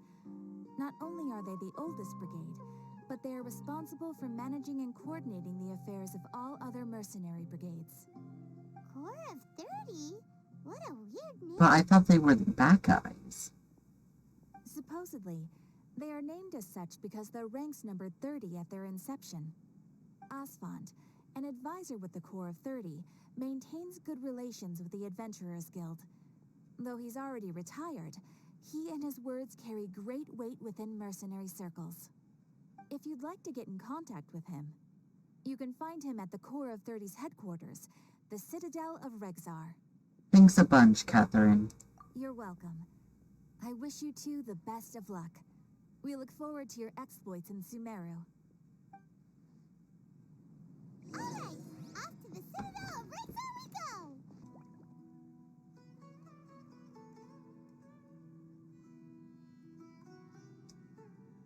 Welcome. The Adventurers Guild told me to expect you to. It's nice to meet you, Asfand. We'd like to ask you about Asfand? Asfand?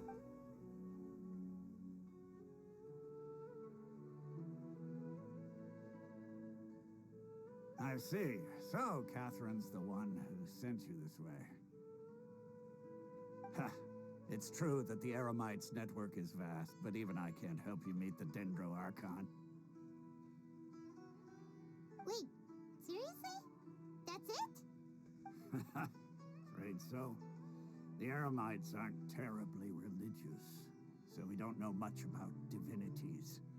As far as the Akasha goes, we can access even less than you. We originally came from the desert. The gods there died off long ago. Since those days, we've used our own two hands to carve out a living. We don't beg gods for their aid. It isn't just us, though. If you ask me, I think most in Sumeru aren't interested in lesser lord. Oh, dang, that sucks. Oh? Why's that? Just take the Academia, for example. They're the ones who truly rule Sumeru. Although they believe in gods, most of them only care for the late greater Lord Rugadavada. In their eyes, she was the one who founded Sumeru and gifted us with the Akasha. Lesser Lord Kusanali just happened to inherit her legacy. Because of the Academia's influence, Dang, I guess people maybe look down on her and other things. And hold her in greater esteem. Not to mention that Lesser Lord Kusanali never makes an appearance, and the Academia never announces anything about her. As far as the people of Sumeru are concerned, she's just a god that exists. And that's all. Really? Aw. After hearing all of that, Paimon sort of feels bad for Lesser Lord Kusanali. Ha! But who knows? We're all just guessing when it comes down to it. Besides, I'm sure the God of Wisdom doesn't worry about her reputation among people like us. Alright, well, thanks for the info. So, who can we really go with, too? No problem. Always happy to help out the Adventurers Guild.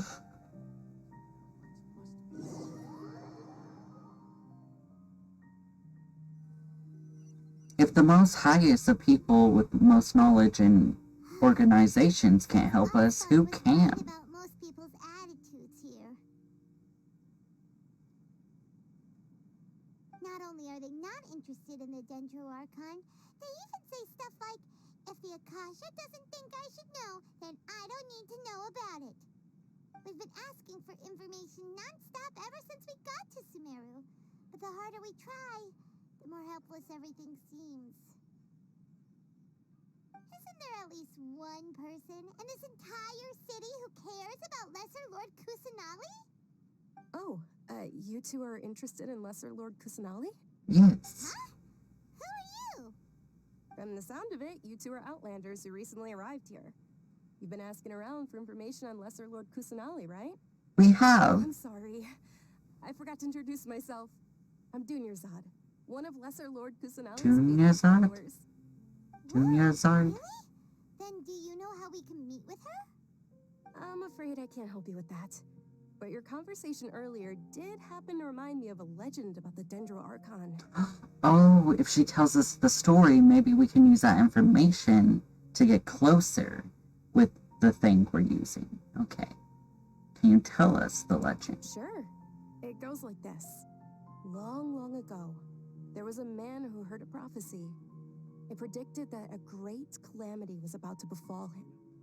Panicked by what he heard, the man sought out the Dendro Archon in hopes that she would bless him with the wisdom to help him escape his predicament. The man journeyed across deserts and through rainforests and experienced tribulations of every kind. However, he still couldn't find any trace of the Dendro Archon. In despair, he thought, alas, the Archon has abandoned me. He then had no choice but to sorrowfully resign to his fate. Okay, and then what happened? And then, The calamity came. But to his own surprise, the man felt somehow emboldened by the trials of his journey. By relying on his own strength, he managed to overcome the adversity. At that moment, a bird perched upon his shoulder. This bird was, in fact, an avatar of the Dendro Archon. She said, "O Archon Seeker, do you now understand? She and her wisdom have long been found by you. Along your journey, we were in every flower and blade of grass, every ray of sparkling sun, and every breath of dancing wind. So long as you continue to think and ponder, we'll be wherever you go."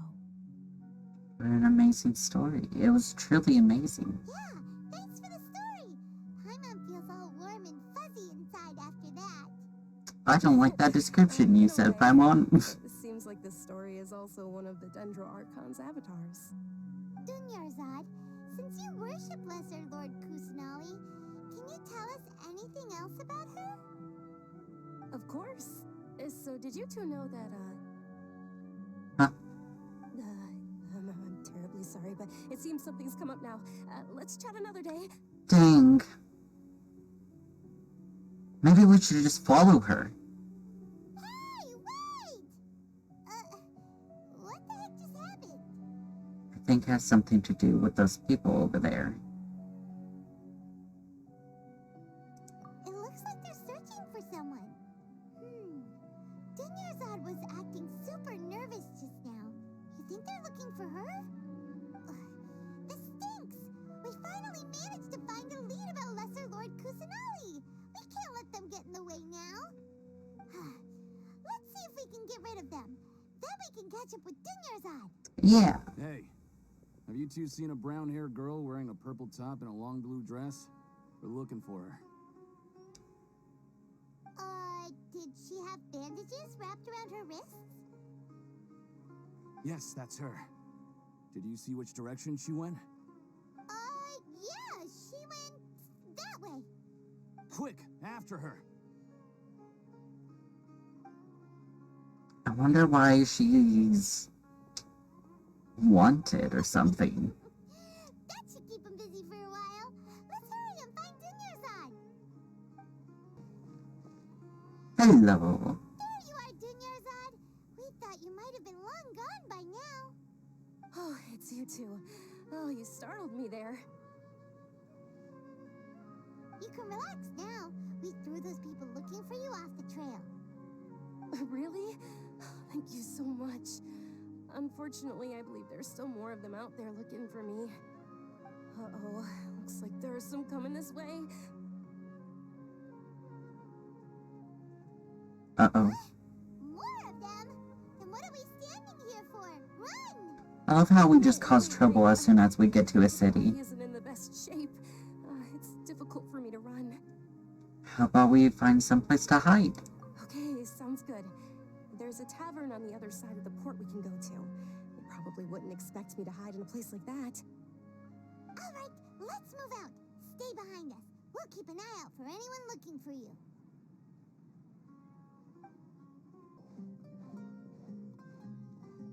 So pretty. So fancy, too. We made it.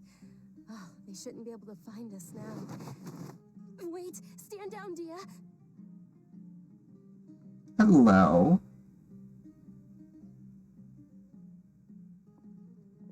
My lady, who are these two? They're travelers that I met on the street just a moment ago. They happened to notice that you were all searching for me, so they helped me hide. I see. In that case, you two should scram. There's nothing here for you. But we need information. Who the heck are you? And why are you shooing us away? I'm Miss Dunyarzad's bodyguard, here to see that she returns home safe and sound. My lady, let's get going. You've been gone for so long that your parents are worrying themselves sick. Oh. And if I refuse to go with you? It'd be easier for the both of us if you cooperated. But if you insist on not going, then I'll have to carry you like a sack of potatoes. Hey, Dunyarzad already said she doesn't want to go back. Why are you still pushing her? Stay out of this. You don't understand the situation. We don't, but... Sorry, my lady. Even though I'm your bodyguard, your parents are my employers. I have to answer to them. How much? Wait, what? How much more do I have to pay you to become your employer? So you never listen to my parents ever again. Double? A triple? Give me some time and I'll get that much. My lady, this isn't about Mora. I don't know what you think of us Eremites, but let me say this. I like Mora, but I'll never go against my principles. That's why I'm here looking for you. Sure, it's an order from my employer, but my conscience was also telling me it's the right thing to do. And knowing your health, carelessly running around like this is gonna hurt ya. For the sake of those who love you, don't be stubborn. But there has to be a reason why she doesn't. I'm aware of my limits, and I know what I'm doing. Honestly, the only people being stubborn right now are my parents. And I know perfectly well that it makes no difference if I'm at home or not. They still won't accept reality.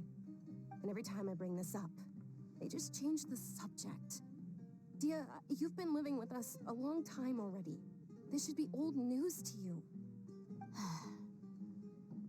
Dia, I know it hasn't been easy for Mother and Father, and I'm grateful for everything they've done for me.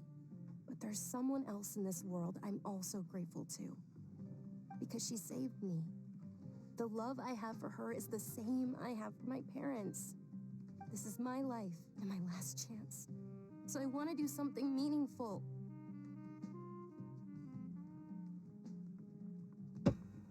My lady, are you sure what you're doing now is meaningful? We're just sitting here like, we totally know what's going on. It is to me. Fine, I won't ask you to return home anymore. But let me make something very clear. I'm only doing this because I respect your determination, not because I agree with you. Thank you, Dia. Sorry for being so rude just now. My nerves were acting up. And I even brought up your payment in such an offensive way. Don't worry about it, my lady. I did say that I like Mora. Besides, that's our next topic of conversation. Today's little excursion caused such a ruckus that every single bodyguard at the estate was deployed. It wouldn't be easy to hide things from your old man. Since this definitely won't be your last escapade, here's a little tip. You should at least make it look like your room and things are still in order when you leave. Also, you'll need someone to cover you for when you're out and about. So, I'll let you hire me, my lady. This way, everyone wins. As for the pay, let's say half of what your father pays me. We can settle the bill when we return to the estate. Okay, deal. Hey, everything works out. Hey, looks like they've reached an understanding. Are you alright? I'm fine, really. I just feel a little tired now that things have calmed down. My lady, stop trying to look tough. We're already in a tavern, so let's rest up and grab some grub. I'm sorry for worrying you two. If you don't mind, I'd like for you to join us. Hey! Sure! After you rest up, we want to hear more about Lesser Lord Kusanali.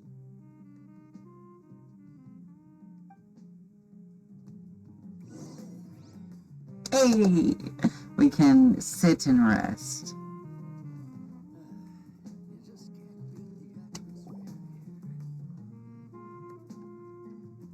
Hello. Well, if it isn't Dia. Haven't seen you in nearly half a year. Word on the street is that you're a bodyguard for the Homayani family now. Don't you find that kind of work boring? Nah, you get used to it. How about a menu over here? You got it, huh? Isn't this little Miss Homayani herself? We don't get to serve personages like you very often. We'll be sure to prepare our very best. Thank you, sir, but there's no need. I don't have a lot of Mora on me, and I really ought to save as much as I can. But please bring these two the best food you have. They're my new friends, so I want to be a good host for them. Aww. No need to break the bank. We'll eat whatever you order. Don't worry about it. We'll pay for our own food. Wait, we're paying for ourselves now? Aw, Paimon kinda wanted to try something fancy, but we aren't exactly loaded. Guess Paimon will settle for something ordinary. Oh, come on. How about our coconut charcoal cakes? They're our signature snack, and they run cheap. Oh, I don't want them. Other customers over there are eating some now. I don't like coconut. Kind of burnt and dry. Paimon will pass. Hey, Paimon, now that's a first.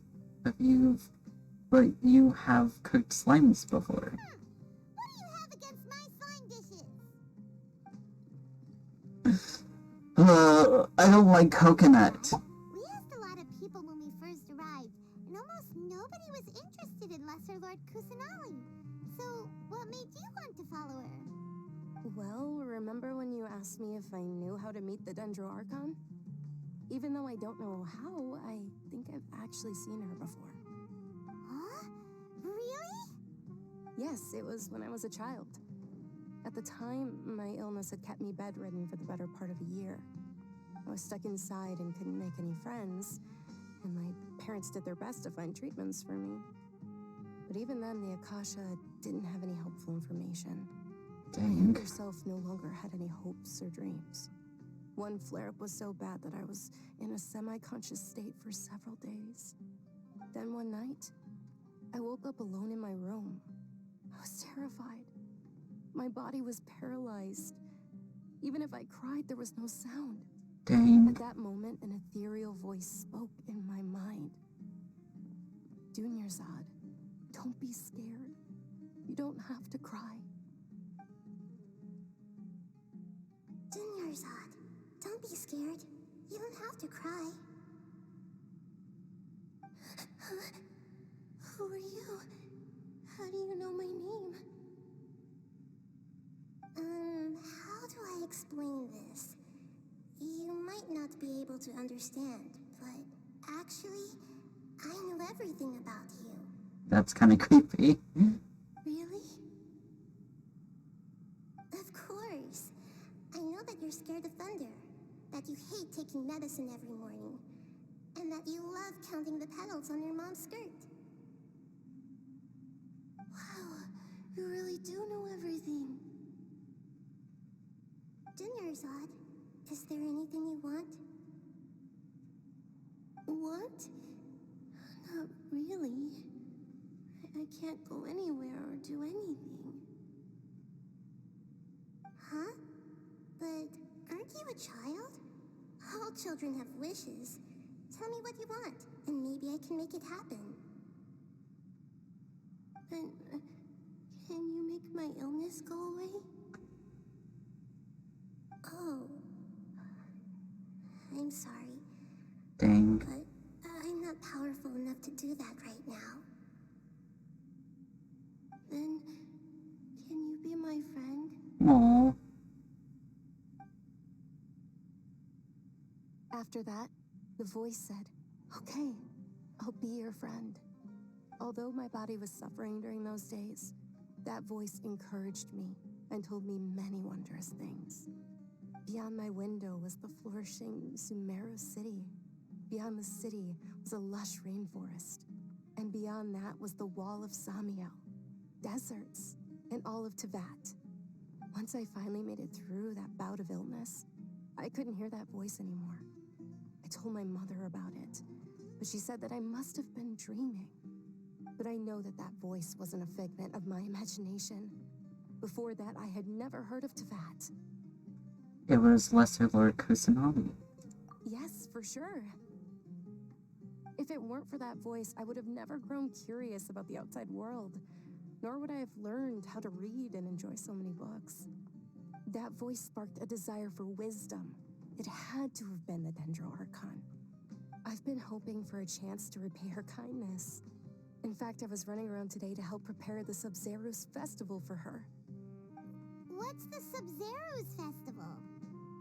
It's Lesser Lord Kusanali's birthday, which is the day that she was found by the sages. It's actually an old holiday that originally celebrated Greater Lord Rukkhadevata's birthday. When she passed away, the holiday eventually became a celebration of the Lesser Lord's birthday. I heard everyone was overjoyed when they welcomed her back to Sumeru. In those days, the festival was a huge deal. But because of the Academia's influence, People have gradually lost I see where this is going. If we help with the festival or take part in it, she might show up. Is dedicated to Greater Lord Rukkhadevata. But when it comes to the Sub-Zero's festival, forget any funding. They practically act like it doesn't exist. Maybe they see Lesser Lord Kusanali's birth as confirmation of Greater Lord Rukkhadevata's death, so they're reluctant to celebrate it. Aww, but that's awful. It is. It is. It's absolutely terrible. Sure, the Greater Lord founded Sumeru, but hasn't Lesser Lord Kusanali been the one quietly protecting us for the past few hundred years? Just remember that we're still out in public. Don't get too carried away now. I know that people over by the Grand Bazaar still hold the Sub-Zero's festival to this day, but I hadn't met any of them before, so I was never able to contribute. Recently, I made a friend there who also follows Lesser Lord Kusanali. I gave her my savings because I want her to throw a wonderful festival this year. That's the least I could do for Lesser Lord Kusanali. Hold on, my lady. Does this friend happen to be Nilu, the one who sends flowers to the estate? Yes, that's her. I saw her leaving the other day with a nervous look on her face. It seemed like she was hiding something in her arms. Did you give her something? Yes. Initially, I didn't have much more prepared, so I had Nilu sell one of my skirts. I've agreed with Nilu to meet up at the Grand Bazaar today and see how things are coming along. Dia, would you accompany me? Sure. That's quite the trip, though. I'll carry you. No, that would be too much, even for you. You might as well just accept the lift. If I let you walk, who knows how long it'll take us. And if anything happens to you, then I'd really never hear the end of it from your father. Can we come along? We need to. We desperately need to. But of course. Nilu will be thrilled to hear there are more people interested in Lesser Lord Kusanali. Oh, I have to go over here. Okay. I've never been to Sumeru. Don't. Oh. Okay. We fancy. Just ignore that part. That's fallen over. So many amazing things.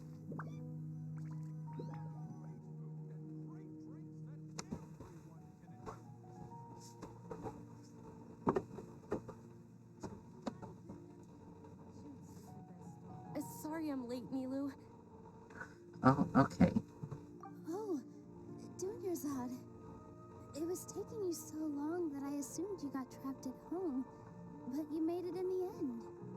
Uh-oh. But if Dia's here, that means you got caught, right? You could say that, but everything worked out. She's on our side now. Not completely. Oh, and who are these two? Oh, meet the Traveler and Paimon, my two newest friends. They're visitors who just arrived at Sumeru City and are looking for information on Lesser Lord Kusanali. Yeah. Do you have any info? Followers from another land? Yeah. That's wonderful. You two absolutely mustn't miss the Sub-Zero's festival.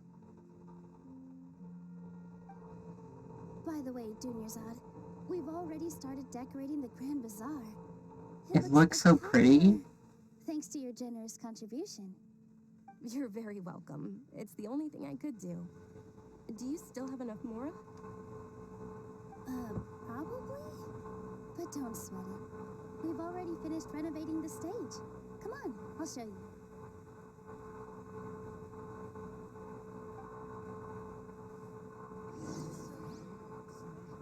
Let's go see the stage. Oh, this is all so pretty. The flowers, the lights. Oh, that stage is so pretty. This whole area, like, oh my gosh.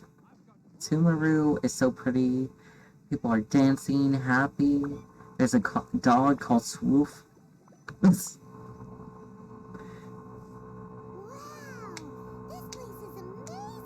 It really is. There's a waterfall. Last time I was here, the stairs were full of holes. The stairs were nothing.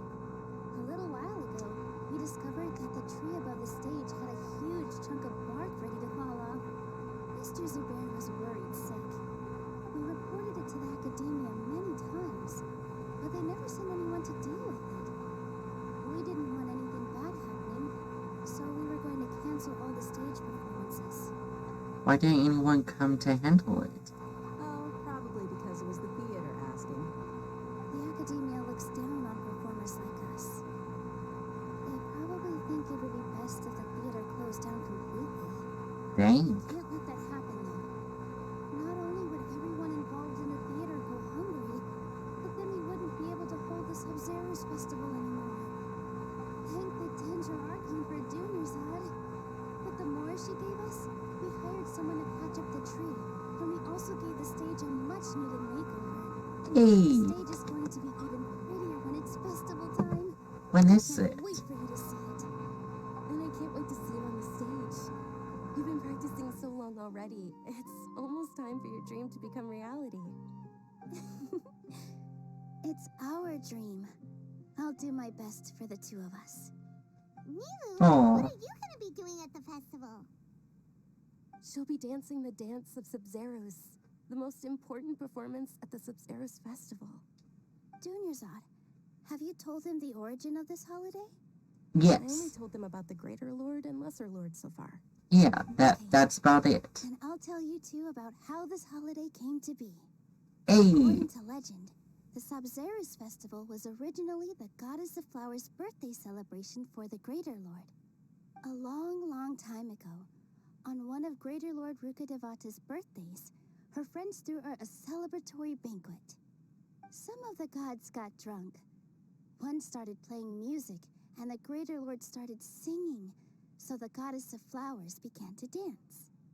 As she danced upon the grass, countless beautiful Padisaras began to bloom wherever she stepped. Those brilliant purple flowers became her dazzling stage. All the gods clamored, "Oh, if only time could stop at this very moment." Sounds like they had a great time. It seems like the gods literally, like, what? Like, this festival seems so important. The gods are dancing, singing, and just, like, performing. Like, the theater people. SMH my head at the academia. Of course they did. When people mention the gods, they always think of the Archon War. But Sumeru's gods also had happy times. Although they aren't around anymore, they're preserved in our tradition of dance. This outfit I'm wearing is apparently based on how the Goddess of Flowers looked. Though we're just tiny people compared to the divine, we still have to do our best to make sure that the birthday girl feels loved on her special day. Nilu, you of all people will definitely be able to convey our well wishes to the Dendro Archon. I also noticed that you went the extra mile and scattered Padisaras around the stage. They symbolize the Goddess of Flowers, after all. It's just a shame that all the real Padisaras went extinct after her death. Oh, Yeah. that's sad. The Greater Lord brought forth Padisaras in memory of the Goddess of Flowers, but she ultimately could never truly replicate that beautiful purple. Thinking about the Goddess of Flowers dance makes me wish I could have seen it. If my stage were anything like that,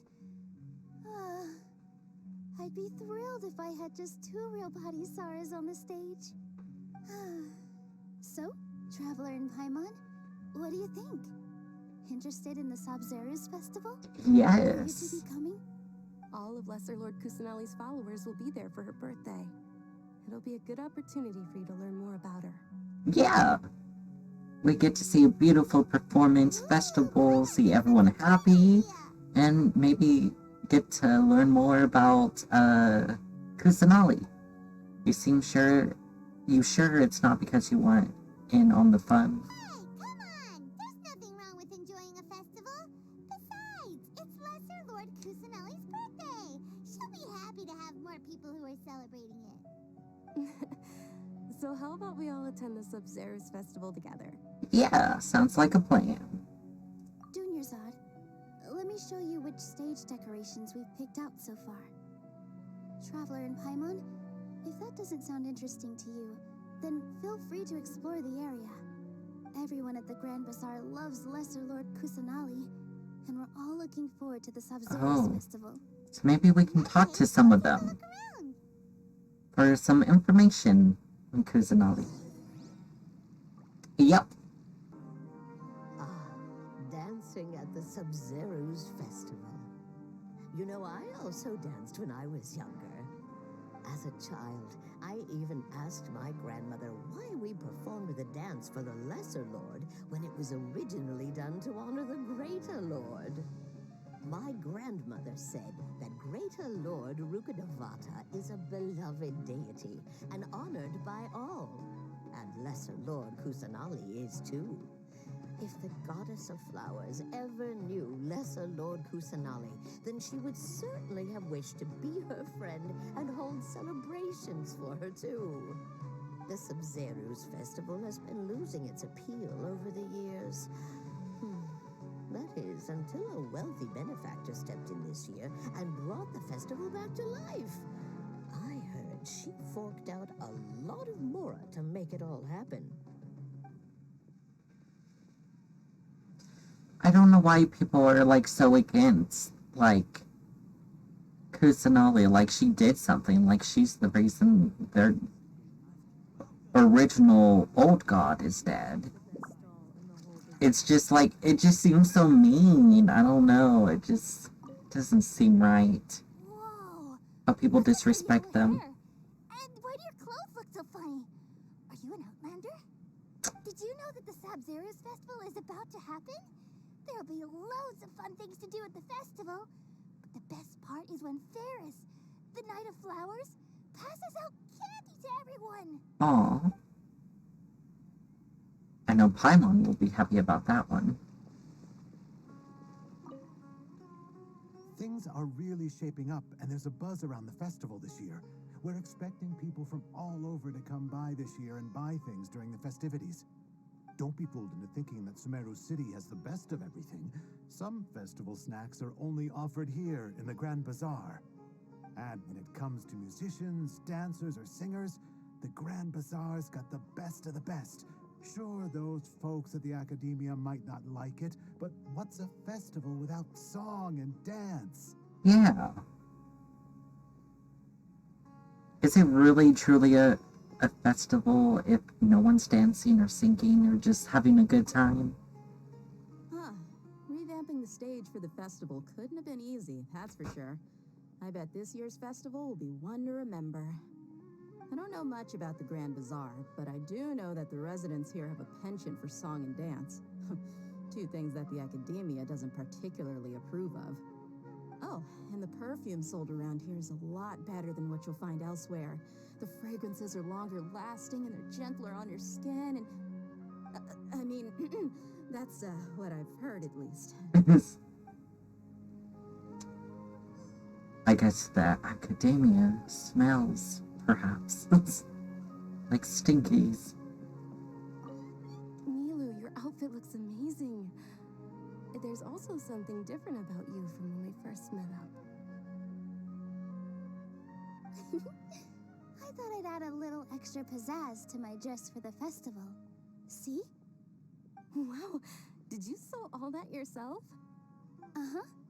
Sewing is a fundamental skill for everyone in the theater company because we make all our own costumes.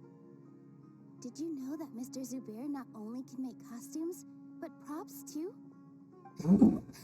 I've noticed that you can't keep your eyes off that crown over there. Would you like to try it on? May I? Of course. The legends say that the goddess of flowers had beautiful horns on her head, so this crown was made to reflect that. Dunyazad, you look absolutely stunning with it on. It's like I'm looking at the goddess of flowers herself.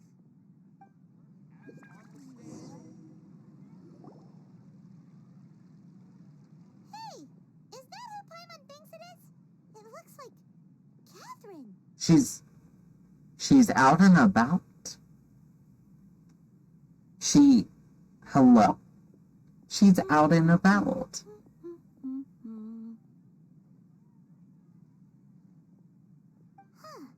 Come to think of it, Paimon's only ever seen her behind the counter at the Adventurers Guild. This is the first time we've ever seen her taking a break. Yeah. Catherine? Hmm? Oh, hey! It's the Traveler and Paimon! What's shaken? Whoa, break time Catherine sure sounds a lot less formal than usual. Yeah. Paimon was still waiting for her to say Ad Astra Abyssosque. Sure. Standing behind the counter at the Adventurers Guild doesn't require any complicated functions. But saying and doing the same old things over and over again can get pretty monotonous.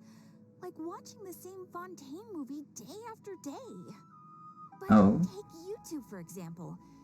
You travel across Teyvat to enrich your lives and gain new experiences. Well, we enjoy traveling across Teyvat and all that, but we're mainly looking for clues about his sister. Yeah. Yes, you should keep searching. Sometimes the answers we're looking for aren't necessarily at our intended destination. Instead, they're found along the way. Huh. Haven't we heard someone say something pretty similar recently? Anyways, what brings you out here, Catherine? Are you also a fan of the festival? I forgot what it's called, I'm sorry. No, not particularly. I guess you could say that I'm loving the recent atmosphere here. If festivals bring happiness to everyone, then that's where their true value lies. Oh, it looks like it's about time for me to be heading back now. Alright, we'll see you next time at the Adventurers Guild. Oh, by the way, thanks for connecting us with the Eremites. We've already made some great friends in Sumeru City thanks to you. I'm sure you two will get along well with the people here. You've already been blessed by the element of Dendro after all. See you around. Thank you, Catherine. Goodbye. Enjoy yourself while you can. There's something really different about Catherine today. She isn't Paimon. stuck. Oh, hey, Dia. Formal. What's going on? I've got something to tell ya. My lady knows you're looking for ways to meet Lesser Lord Kusanali, and she's been trying to come up with a way to help you. Well, I have an idea that might help. Are you serious? We'd love that.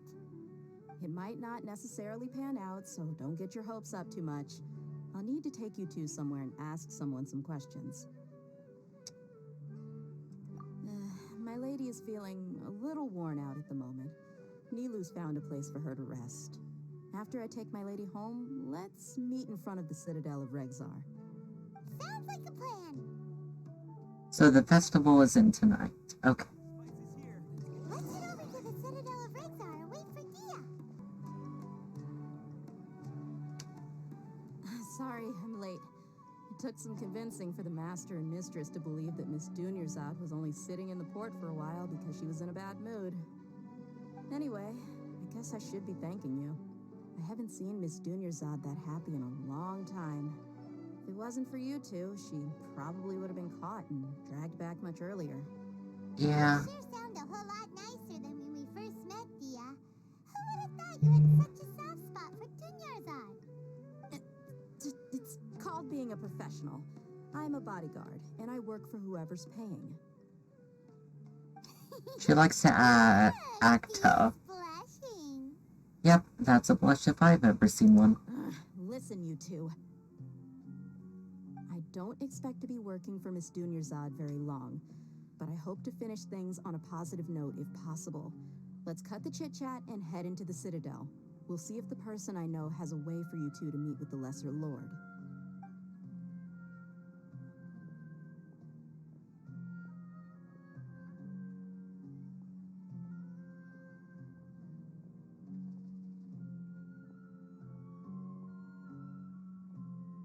Oh, hey, Chief. Ha, Dia. What are you doing here? And well, didn't expect to see you three together. I take it you all know each other already? Yep. We met this morning after the Adventurers Guild pointed us to Osfon for more info. No kidding. Huh. So, where's Ruksha? I thought I'd help these two out by asking about the theft. Anything you can tell him? Rookshaw's gone over to the Academia. The Grand Sage recently ordered Sumeru City to begin bolstering its defenses, so people from all over have been called back to the city. Defenses for what? Since you've already mentioned the theft, I suppose I might as well tell them what we know. Appreciate it, Chief. Theft? Sorry, what the heck are you guys talking about? Just recently, the Academia lost something, and there's a chance the item is connected with the Dendro Archon. This case might just somehow help you in meeting her. Hey. I suppose that's one way to look at it. But if you ask me, the case is more about the Academia than anything else. Let me fill you in. The Academia recently sent a convoy to pick up an important package from Aru village. Word got out, and the convoy was robbed on its way back. The Grand Sage took the whole matter very seriously. Not only did he dispatch the Matra, but also enlisted our help in the search for leads. All we know so far is that whatever was stolen is currently in Port Ormos. You two have heard of Port Ormos, haven't you? It's the largest commercial port in all of Sumeru. You can travel there by leaving Sumeru City and heading south along the river. Academia's grip isn't long enough to reach all the way to Port Ormos, so the city's a little more laid back, meaning the population's also a mixed bag. You never know who you'll meet there. Apparently what was lost has a great deal to do with the Akasha, knowledge, and even the gods. I'm afraid I don't have any other details for you, though. If you're interested, maybe you could head to Port Ormos and ask around yourselves. If you want my advice, try introducing yourselves as students of the Academia once you're there. Huh? Students of the Academia? Why would we do that? Because they're probably stuck-up pricks. Are you serious, Chief? All the Academia students are in Sumeru City, you know. Why should they pretend to be students in Port Ormos? If you're also interested, just go there and see what happens. Oh, you're that type of person. We've got plenty of work to do here for the Homayani family. And take it from me, if you two really do decide to visit Port Ormos, you'd best watch your backs. Let's just say that the Eremites there aren't nearly as friendly as those here in Sumeru City. Ah. There are even some extremists who go around shouting slogans like, "Retake Sumeru for the Scarlet King." Word is that more and more are joining their movement. They're becoming a real headache for Chief and the others. You bet they are. The Scarlet King's been dead for thousands of years. Now they start spreading rumors of his return. Ridiculous. Not everyone's like you, Chief. Even the desert natives who abandoned their homes in the wilderness still wish to have a god of their own. Well, Traveler, that's about all the information we have for you. Thanks, Dia, and you too, Osfond. Since we've gathered all we could for the moment in Sumeru City, let's head to Port Ormos and see what we can find next. And it should be an easy way there since we can just vote. Zod is looking forward to seeing you both at the Sub-Zerus Festival, so be sure to get yourselves back here in time for that. I sure hope so. I don't want to miss it. I won't forget. Good. Then we'll see you both at the Sub-Zerus Festival. See ya there, and see ya later.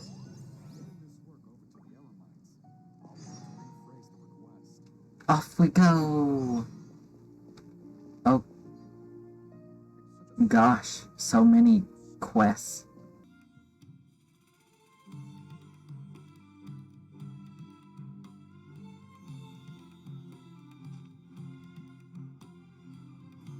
Come and have a good look yourself.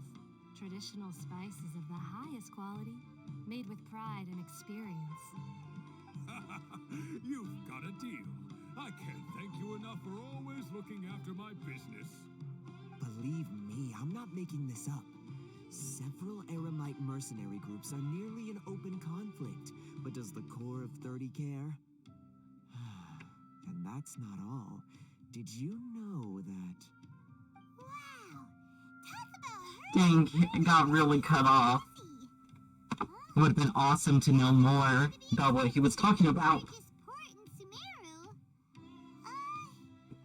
Maybe it's because of what Dia told us earlier, The thieves. I can't seem to shake the feeling that there's also danger lurking in these crowds.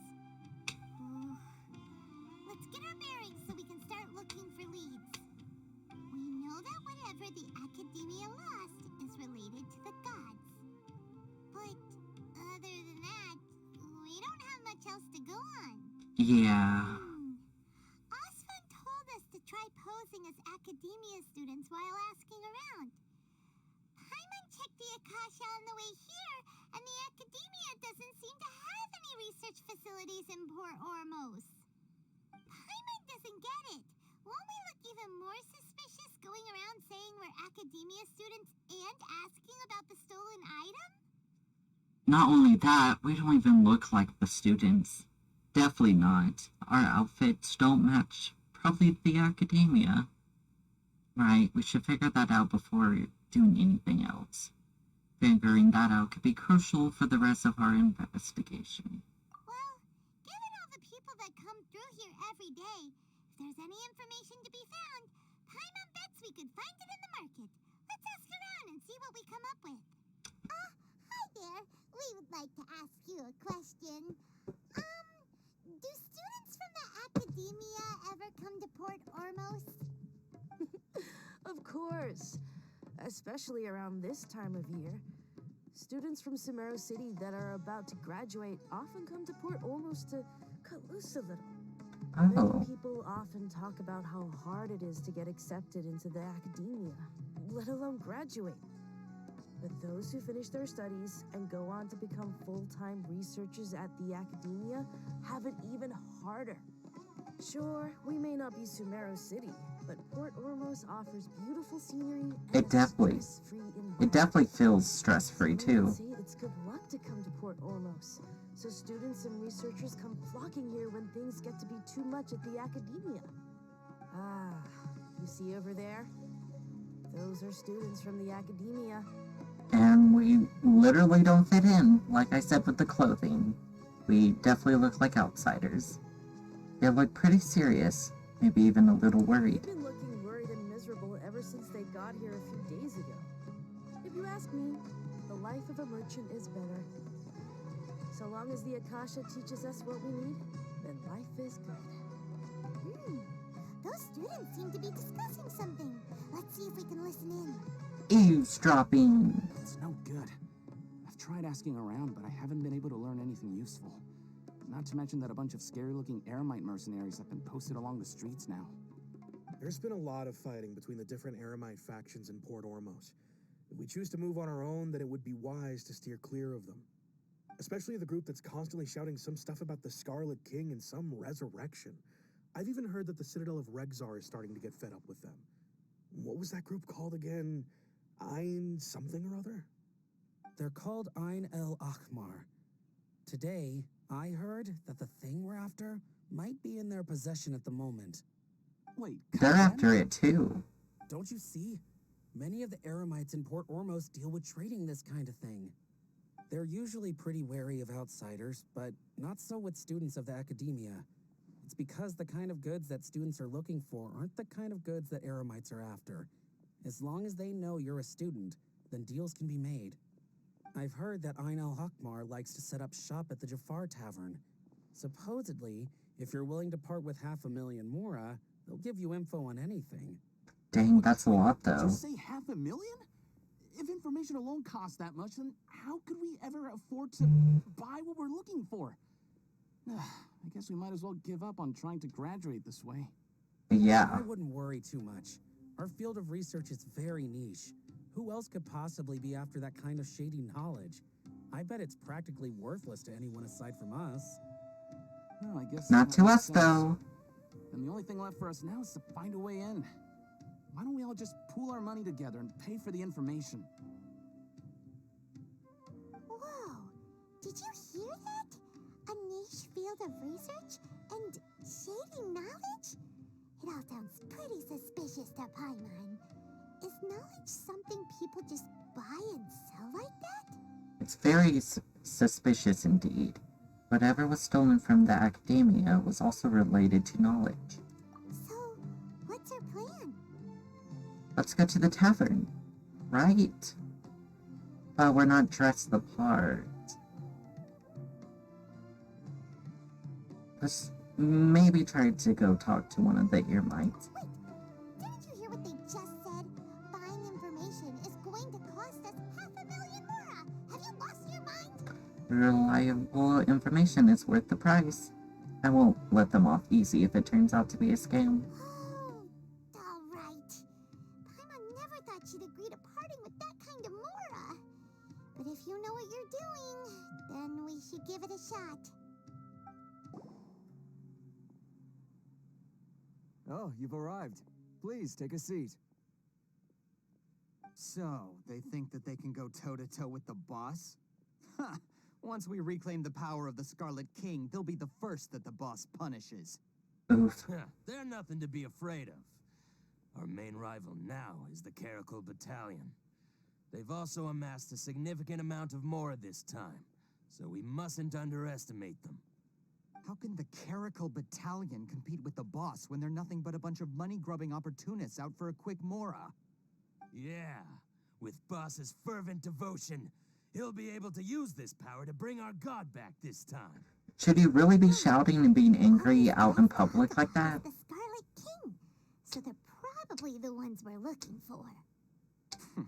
Greater Lord Ruka Devata.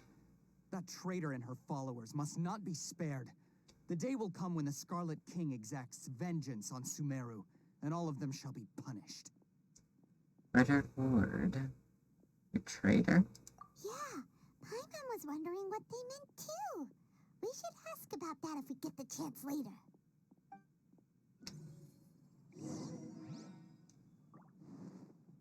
Hello. I have a few questions if you don't mind. Huh? Who are you? What do you want? I'm a student from the academia. A student? Huh. What's a student from Sumeru City doing in Port Ormos? I'm looking for info about a certain something. Ah, well, if it's info you want, you've come to the right place. The question is, can you afford it?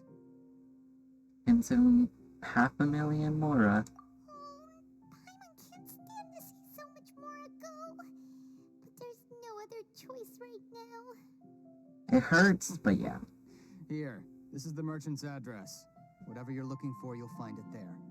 Hmm? Well, what are you waiting for? I just have one more question. Oh, that's right. We heard you mention the Scarlet King just now. We're actually interested to know more because we're archaeology students. Nice one, Paimon. Fine. Since you've already handed over the Mora, I guess I can throw in a little extra info. Hey, for free. See, members of Ain al-Ahmar are devout believers of the Scarlet King. Years ago, the Scarlet King founded the great desert nation that was our homeland. It was an advanced civilization, far beyond anything you'll see in present-day Sumeru. The Scarlet King was the rightful god of wisdom, but he was betrayed by a companion he trusted. She even stripped him of his title, God of Wisdom. So, you mean the traitor was... Greater Lord Ruka Devata, yes. That shameless wretch destroyed the Scarlet King's civilization, and our ancestors were forced to flee to this land where we were made to suffer the tyranny of our enemies. Furthermore, she conspired with the academia to cover up the truth of her actions and create the merciful and benevolent facade for which she is now known. Ugh, just thinking about it sickens me. But the story doesn't end there, oh no. The Scarlet King isn't truly dead. The voice of the Oracle has been heard in the desert, prophesying his resurrection. Mark my words, our god shall return. And when that day comes, all followers of the traitor and all the desert dwellers who have forgotten their true god will suffer retribution together. If what I'm saying makes you shiver with fear, it might not be too late for you to become a believer of the Scarlet King. Can you tell me about the Oracle? I don't have anything to say to you academia people about that. I think this conversation has reached its end. Not just yet. This man is a fraud. You again? Deranged academia lunatic. Yes, it's me again. I already warned you that if you weren't willing to sit and discuss things with me, I'd take measures to make things uncomfortable for you. Listen to me. That address he gave you? is fake. Or at least, you won't find a merchant waiting for you there. This group has been boasting all around that they can provide information on a certain item as a means of luring people into their territory.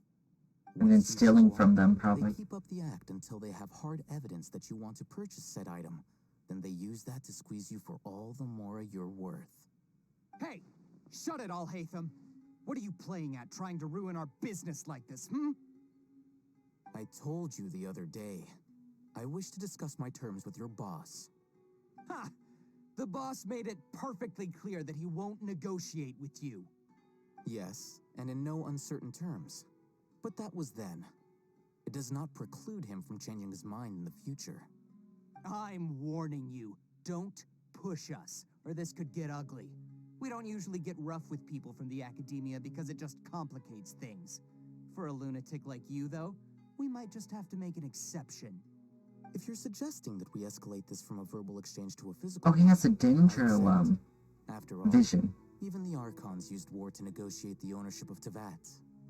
If, on the other hand, we can't agree on any means of negotiation at all, then I'm afraid my next course of action will sting a little more than the mere falling through of a few business deals. I will jeopardize the Eremite's reputation, which I know you value above all else. I am quite confident that if I began to take such action, your boss would willingly approach me himself. However, I fear that by then, some things will have happened that cannot be undone. Also, a word of advice. I suggest you tell your boss exactly what happened here today. Otherwise, he might blame you for not telling him in the future. Ooh. What did you say? Consider this. Have I ever failed to follow through on my word in the past? This guy is really out of his mind. Okay then, if you really have a death wish, let's meet a week from today.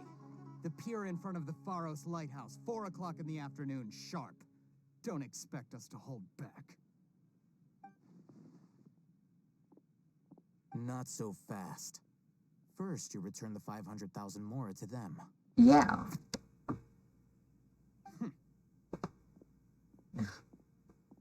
Thank you. Please, I beg you, don't provoke them.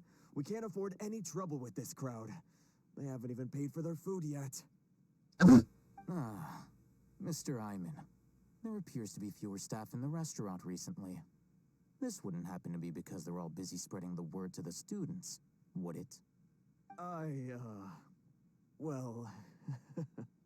Someone who chooses to do business with a group like that really can't afford to get so flustered. That is my chair if you're wondering. Confronts them about it. It keeps going down. Consider the meal compensation for our silence. I'd say you're getting an excellent deal. Whoa, did you see that? He not only got us our Mora back, but sent the Amorites running too. Plus, he seems to know a lot about what's going on around here. Let's catch up with him and ask some questions. He definitely will have answers to our questions. That way, after him. I think his name is I'll hate them? I'll hate them. What do you want? Thank you for the help back there. No need for thanks. My goal was to get to them, and you two gave me just the opportunity I needed. We're even. Oh, I advise you to keep your distance from them. Since they weren't able to make off with your Mora in the end, they might harass you again in the future. All right. Goodbye. Wait, we're not done here. Hold your horses. We still have something to ask you about. Since you tore through their scam right in front of them, you must know the real story about certain something, no? Who exactly are you two? And why are you inquiring about that? I'm a student from the academia, totally. A student? Right. Look, you should know that those thugs conducting business with you had nothing to do with your lie. I know a thing or two about swordplay. Huh? Oh, yeah. He's really strong. Weren't you saying something about a physical exchange? We can help with that. He doesn't even have a vision. Forget it. Maybe not, but he can still use elemental energy. Otherwise, there's no way we'd go asking for info from from guys like that. Those hot-headed thugs are definitely gonna bring a lot of backup for your next meeting. Even if you don't go alone, you won't regret taking us with you. Yeah. Come on. All right, I accept. Got a pen and paper? If you're searching for someone who sells that kind of merchandise, I'll give you one of their addresses, and you can try your luck. We'll reconvene at the appointed time by the pier. It doesn't matter if you show up or not. We will. So, since you were happy to give us this merchant's information, does that mean you can tell us exactly what we're after? You were willing to part with 500,000 mora for something and you didn't even know what it was? Okay. Well, if you truly are as skilled as you claim, then you can beat the answer out of them when they become hostile. Look, if you've been making inquiries, then you have to know something by now. Tell me what you know so far, so I don't waste time repeating information. We know it's connected to the academia somehow, and that not only do the Eremites deal in it, but some students want to get a hold of it too. What else? It seems like some kind of knowledge. You know almost everything there is to know, but you're unable to compile this information because you've never seen the object before. This is what you've been looking for. Oh. Paimon can't tell what it is. It looks like some kind of ornament. Yeah, just casually for the Christmas tree. It's a knowledge capsule. To put it simply, it's a vessel that can store a fixed quantity of canned knowledge. It's like a miniature Akasha. Anyone who links it to their personal Akasha Terminal instantly becomes privy to its contents. We need that so we can get in contact with knowledge of the Archon. Either Kusanali or the old one. Correct. Anyone. Unlike the Akasha, which heavily regulates who can access what information, knowledge capsules confer their contents without any requisites. Yes, so we definitely need it. Amazing. It's essentially a convenient and harmless vestibule for knowledge. Unfortunately, it's illegal in Sumeru to privately possess or trade them. They were created as a means for scholars to transfer knowledge gained from Irminsul into the Akasha, and are intended to be destroyed immediately after use. But So, is he gonna destroy it? Some of these knowledge capsules will always escape destruction. After all, there will always be those in this world who are dissatisfied with life as designed for them by the Akasha, and wish to change their fate. Over the past century, a wide variety of canned knowledge has been leaked from the academia. Now, in Port Ormos, the valuable ones are a means to mora for the Eremites. Meanwhile, those which the Eremites deem to be useless to them occasionally prove useful to the common citizens and hapless academia students. Well, I think that about sums it up. I heard about the academia lost something recently. Seems like it's a knowledge capsule. Oh, so that's your true objective. I want to learn more about it. With our current arrangement, I don't believe I can offer an answer. What do I have to do? You're still resolved. Fine. Let's talk somewhere with fewer people. Let's continue our conversation here. If you wish to learn more about the knowledge capsule that the Academia lost, then you must help me with something. What is it? I need you to find someone named Dory, a traveling merchant. Unlike the peddlers who hawk inferior knowledge capsules, she often has quality goods in stock. Some say that as long as there is profit to be made, there is nothing she won't dare to sell. She's guarded against people from the academia because most of her wares don't comply with academia regulations. I think she blacklisted me. I met with her informant, but it soon became clear that they had no intention of letting me get any further. Become one of Dory's customers and earn her trust. This is my condition for further collaboration. Why do you want us to meet with her? Because we are blacklisted. Until you complete this task, you don't have question privileges. Dang! Fine. So how do we go about doing this? You two are outlanders who haven't been here for long, so Dory should view you as safe clients. I'll give you the informant's address and their contact password. Beyond the password, though, I have no way of knowing what other tricks she might have up her sleeve. You'll have to improvise. Dang.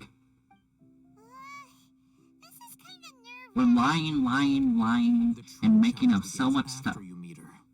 She has a keen nose for Mora and a shrewd eye for wares, and she only likes customers who she deems to have good taste. I'll prepare some funds for you. Buy her highest quality wares and earn her approval. But we only just saw a knowledge capsule for the first time. We don't know how to tell which ones are good and which ones are bad. Is that something we can learn quickly? That's true. Have you two heard of Elemental Sight? I can use it. Okay, that's good to know. Oh, that's a surprise. Guess I'll have to hold you in higher regard. Anyway, that ability should resolve your issue. And off he goes. Here are 2 knowledge capsules. Tell me, can you detect any difference in their quality?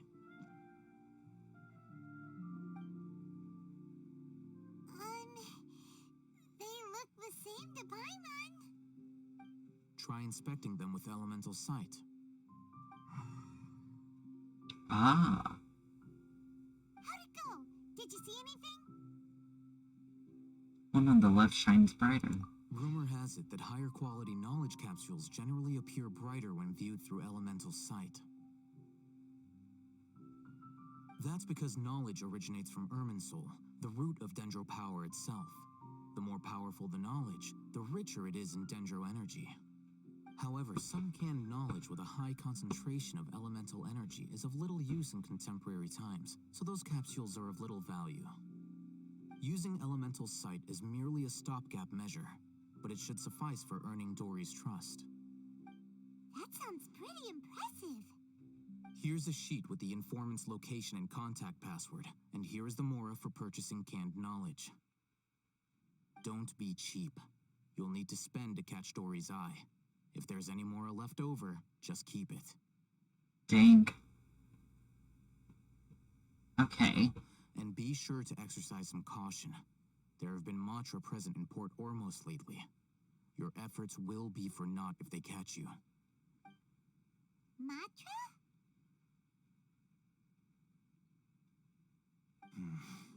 They belong to the Academia's regulatory body. They also handle cases of illegal canned knowledge transactions. Like I said, the Academia has banned both their trade and possession.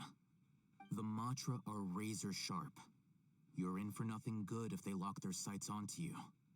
If you two want to back out, now's the time. I'll help you find Dory. Okay, then we have a deal. If you succeed in your dealings with Dory, come find me at the Wikela Funduk. We'll have an open discussion then. Hey. Okay. Looking at what Al-Haytham wrote, Dory's informant is a trader near Old Ormos. Let's follow these instructions and try to get in contact with him. Hello. What are you two looking to buy? We want to buy some unripe horror fruits.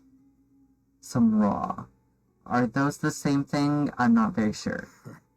What a unique palate. We have unripe horror fruits, but we usually keep them in the back. I'll have someone escort you. Well, that's good. Following the paper got us past the first round. Ronak. Oh, should I have read the paper before? Show them to the warehouse. Got it. You too. Please follow me. Oh my god, I need to read the paper. You two have a fascinating fashion sense. We haven't seen a customer wearing a Sumeru rose for quite some time. Hold on. Let me think. Sumeru rose means common merch. No, look again. We're obviously wearing morning flowers. Ah, my mistake. I do apologize. Whew. That pop quiz sure was scary. The warehouse is up ahead. Please follow me. The event I was forced to do, I couldn't do until I did the event. And so now I can't finish it until I do this. So, yeah. And you guys are probably so confused, but you won't understand until whatever Before I video retrieve your is out. products, I need to confirm a few things. Please forgive me, but we may not have sufficient stock for you today. Earlier, many of our hara fruits were taken by mice. Congratulations to you. Thanks. If better goods come in, you'll be the first to know. You look like you have some skill. Why don't I pick out some fruits that'll make you dizzy?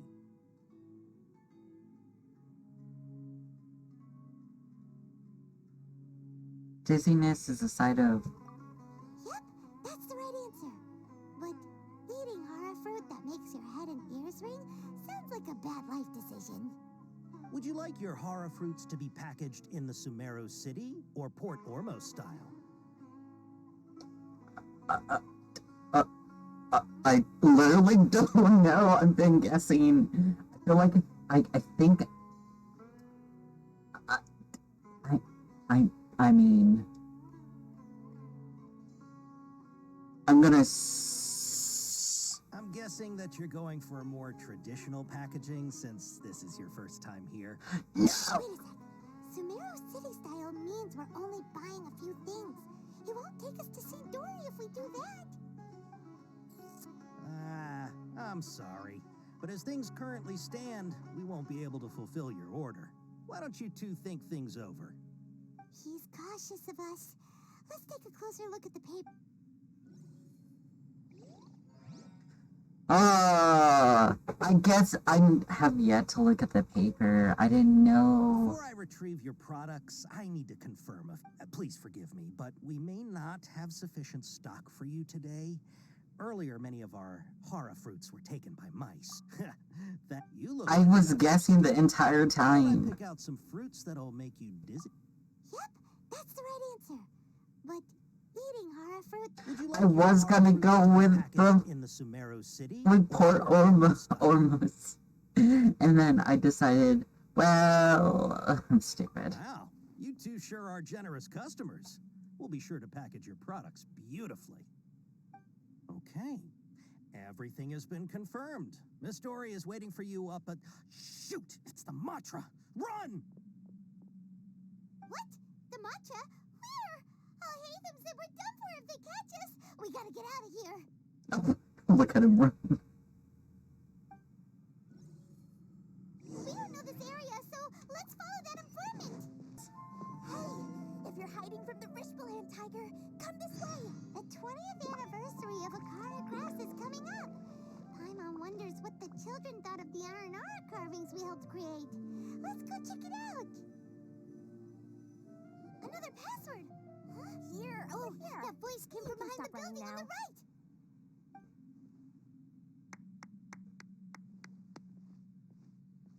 So you were the one who was calling out to us just now. But, are we definitely gonna be safe here? These two good customers wish to buy some hara fruit, Miss Dory. And if there's nothing else, I'll just excuse myself. Oh, very good. Thank you. Goodbye. Huh? Wait, you're Dory? Paimon sure thought you'd look a whole lot scarier. Hey, what are you trying to say, Princess Pea-Brain? I can be scary enough when I need to be, believe you me. If you don't watch what you say, then you can forget about doing any business. But it seems you two have actually done pretty well so far. Not only did you manage to find the informant, your reactions were also pretty sharp. You don't really look like criminals or anything, but I bet my Mora... She has electrovision. ...some shady dealings, haven't you? Paimon's not sure if that's supposed to be a compliment, but we'll take it. I can't risk doing business with people who start huffing and puffing after just a few paces, no matter how much Mora they might have. Not only will they get caught by the Matra, but they'll also get us into trouble. As decent folks trying to run an honest business, we don't need any of that. Wouldn't you agree? So that's why I prefer to have customers like you. it's your first time here, but don't worry, I won't ask too many questions. Even if you wish to buy enough knowledge capsules to decorate your house with, please, knock yourself out. As long as you have lots of round, shiny Mora, then we're all good. Can you show us your products? Yes, of course, of course. Go ahead. Help yourselves. Voila! Wow, she has a trove of canned knowledge. Whew. She'd probably be in serious trouble if the Matra caught her with all this. What kind of products do you seek, my dear customers? Don't worry, I'm not interested in your reasons for buying.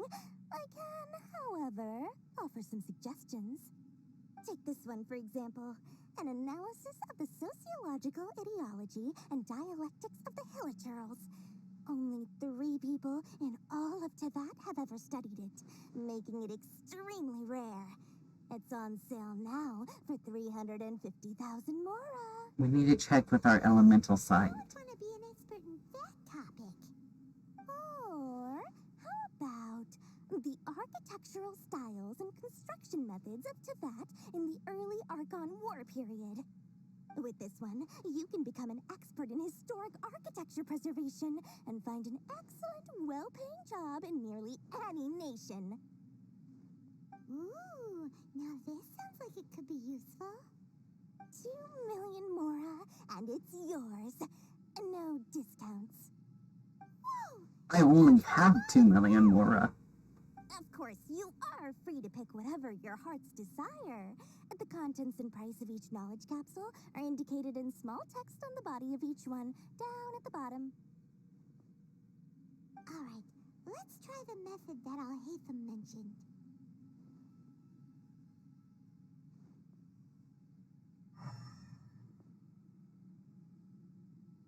There's 3. I'll take this one. And this one. And this one as well. You've really got a good head on your shoulders, and quite the eye for quality. I'll take these, please and thank you. My oh my, you are blessed with a taste for both the exquisite and the extravagant. Customers like you are a rare breed. 1 in 100. No, 1 in 1,000 even. Listen, I have a special offer for you two. If you spend just 100,000 more, you can pick any knowledge capsule of your choice up to a value of 1 million Mora. Say what now? Hey, did you hear that? Spend another 100K and we get a capsule worth a whole million! Don't let her trick you into spending more. But all the canned knowledge we just bought is easily worth 500,000 Mora. If we spend just a little more, we can get something worth 1 million Mora. Isn't that a fantastic deal? No. Think about it. We've gone to all this trouble to get this canned knowledge. And so far, everything we've bought belongs to Alhaitham. Aren't you even the least bit curious about how this whole canned knowledge thing works? We're talking instant knowledge here. Don't you want to try it yourself? I think you're the one who's curious. You just want to see me try it. Come on. We still have around 100,000 of Alhaitham's Mora left. So let's put it to good use by finding something useful for you. Ahem. You've got a deal, Dory. We'd like to spend an extra 100,000 Mora. Excellent. Then please, select from this fine collection of canned knowledge over here. Hmm. Hold on a second. Paimon thought we could choose whatever we wanted. Why can't we choose the ones from over there?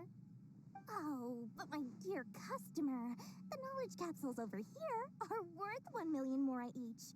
I'm sure discerning customers like yourselves will be able to find something to your liking.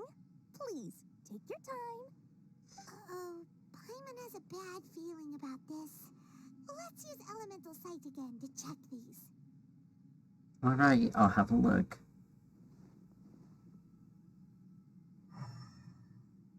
They're all worthless. So did you see? They all seem to be equally bright. So they're all worth about the same amount? Well, anyway, the more has already been spent, so let's at least try to find something useful. Let Paimon take a look here. An introduction to traditional Sumerian brewing techniques, the art of growing spices, an overview of ancient runes. Oh, how about this one? Sword Fighting Techniques 8. Not sure we'd ever find volumes 1 through 7, but at least this knowledge should be useful, right? Paimon, Let's go with this one. Whatever makes Paimon happy. Dory, we'll take this one. All right, very good. I'm expecting some new goods in the next couple days, so be sure to check back again soon. Whether it's canned knowledge or anything else you need, bring your Mora to Dory and doors will open. Our dealings with Dory went smoothly enough. Let's head to Wakala Funduk and meet up with Alhaitham. Let's go. Hopefully now he'll finally tell us about what the Academia lost. We meet once more. You two made it.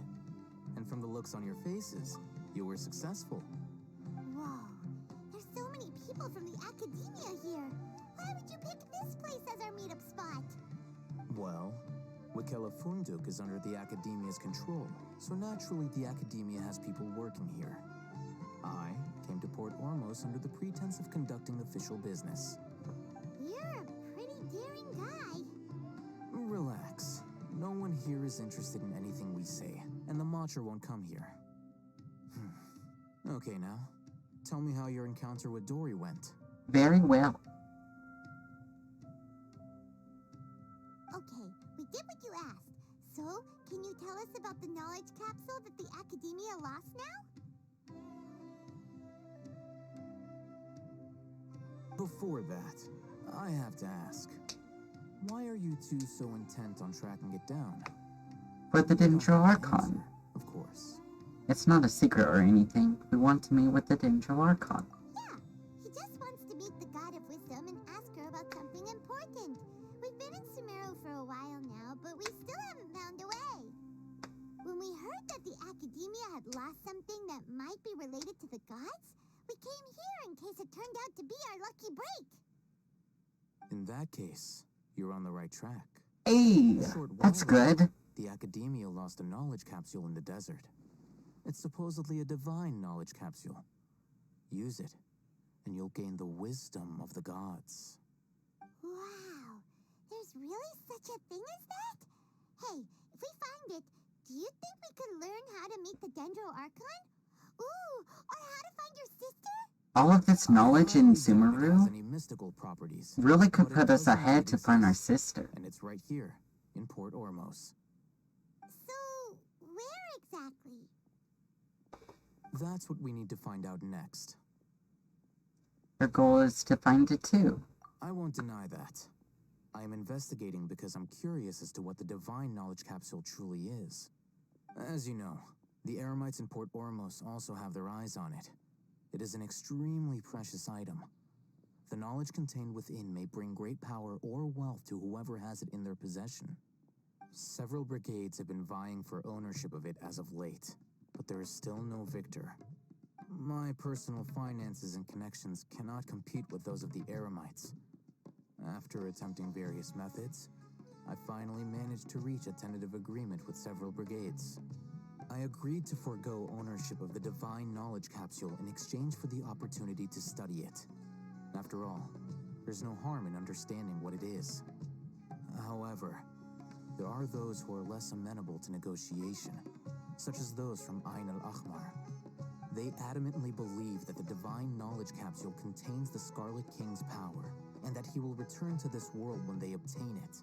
They refuse to let anyone from the Academia tarnish their deity's soul.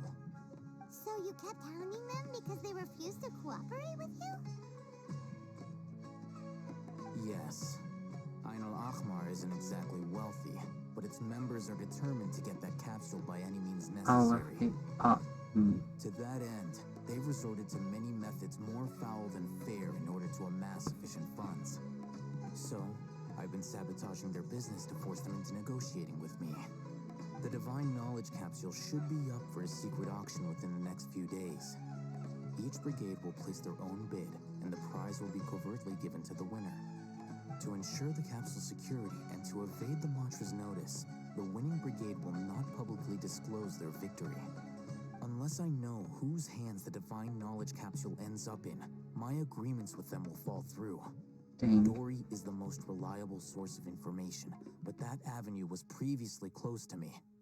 With you on board now, the situation is different. Hey, we're In useful. other words, you wanted us to befriend Dory so you could find out where the Divine Knowledge Capsule is. Yes, you can say that. But this arrangement harms none of us.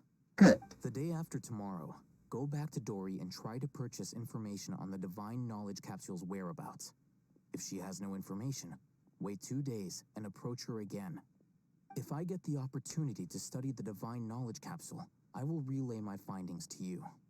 Will that suffice as compensation? Thank you. Okay, then we'll meet up in 2 days.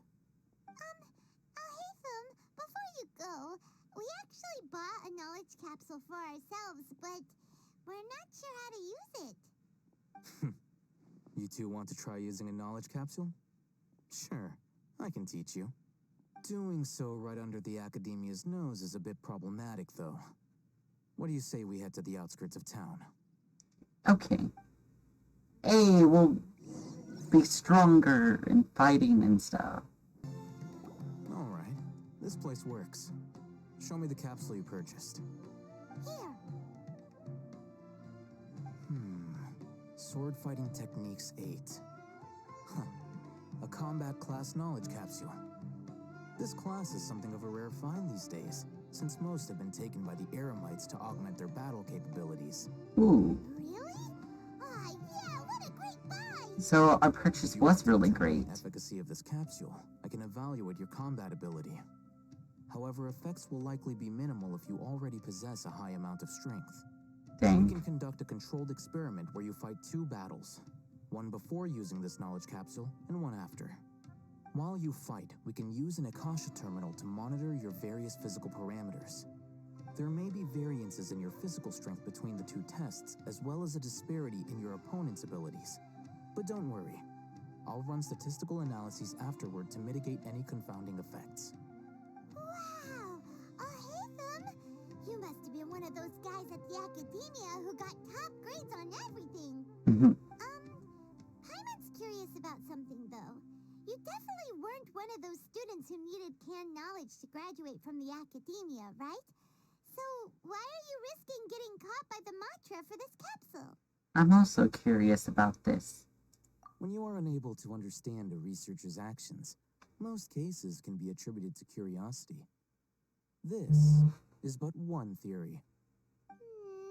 Sounds like you're trying to avoid the question. All right, let's begin the test. Just fight as you normally do. All right. Oh, coming through!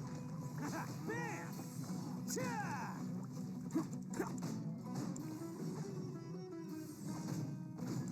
Ha! Yeah! Illusion shattered to ashes.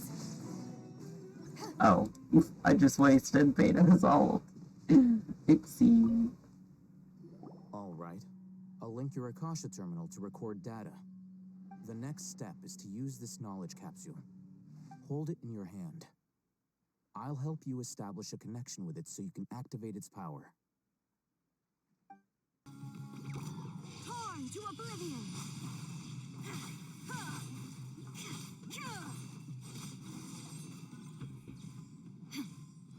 Now, how was that? Now, I'll start recording data again. Haytham, how's it going? Well, the knowledge capsule you purchased did improve his combat capability. During the second fight, his overall fighting performance increased by 0.073%. Wait, how much? Not a lot. That's basically 0. Don't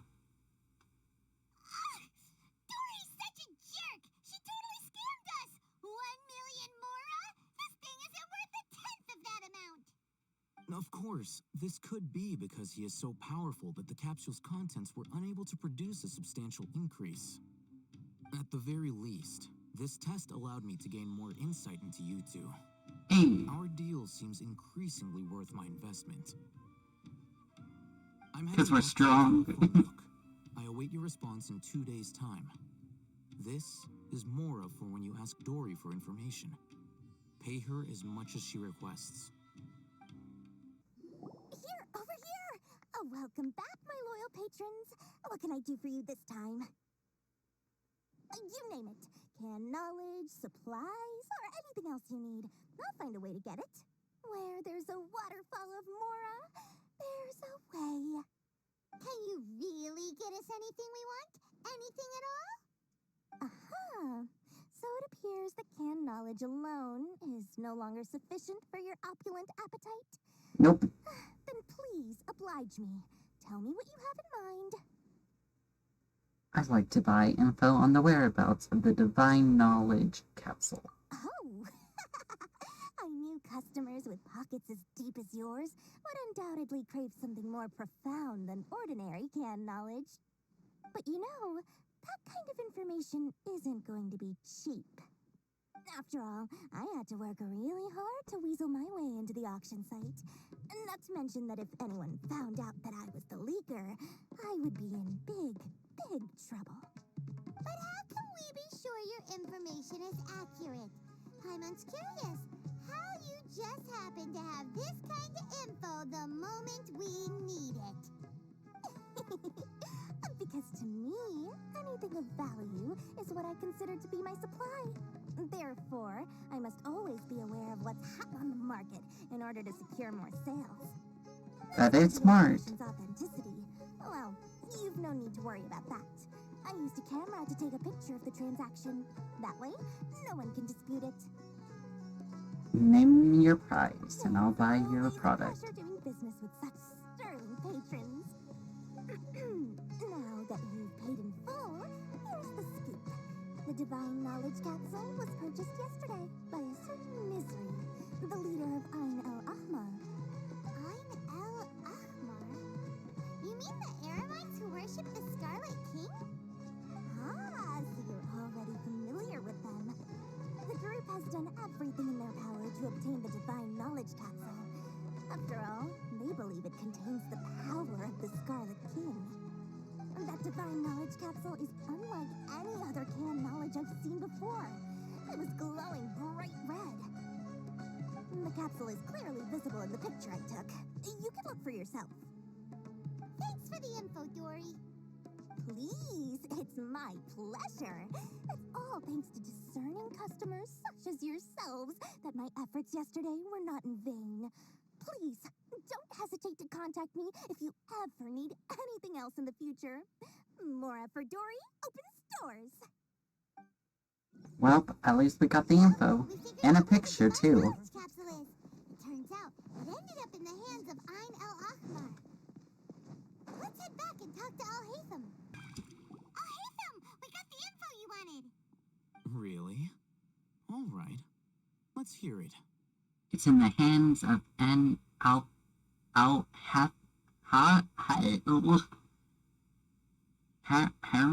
I forgot how to pronounce it. I know it's Arab. The very group that we were about to face. Ugh. Dory even gave us evidence to verify the intel. Have a look.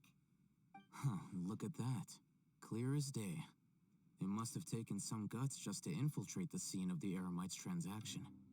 But then to get close enough to take a picture like this. Bold move, Dory. Very bold move. All right.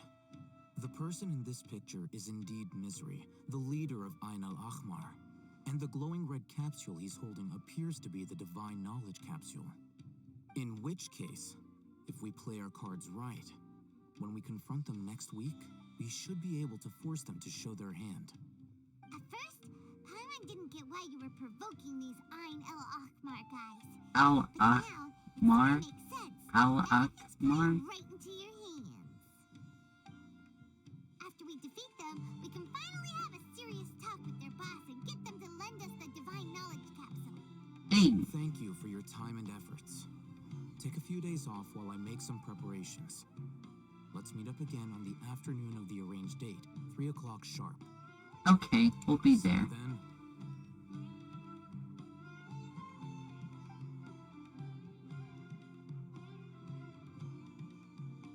Oh, Haytham sure is taking his time.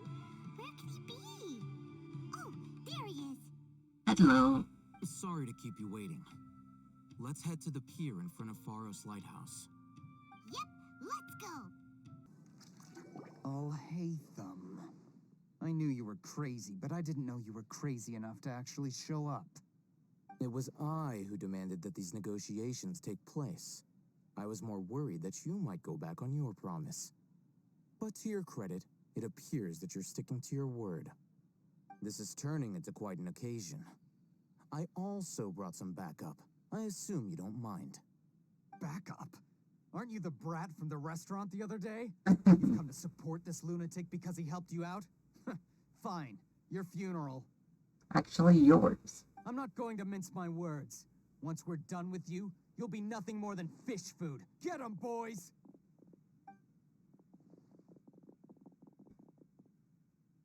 Uh-oh, here they come. Good luck, you two. Ah, thanks, Paimon. Following orders. Who wants some of this? Attaboy! Cha! Ha! Cha! Hey.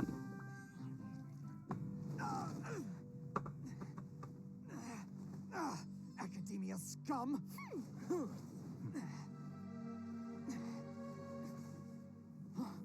Boss, finally! Did you use it? Great! Now we can... Huh? Boss? Something isn't right. Something isn't really right at all.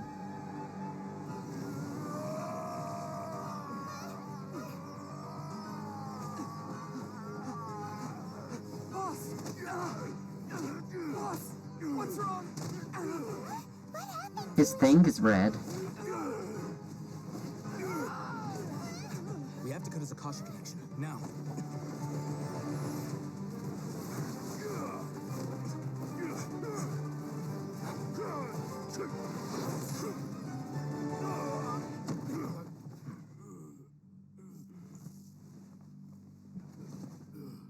Target acquired. Arrest him.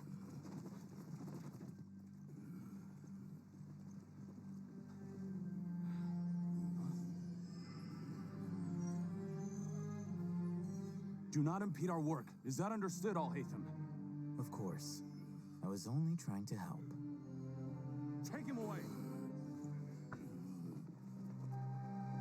We got it.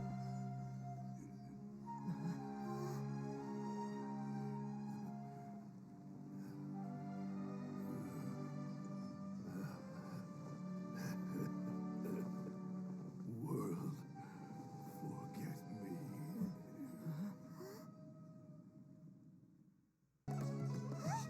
What in Teyvat just happened?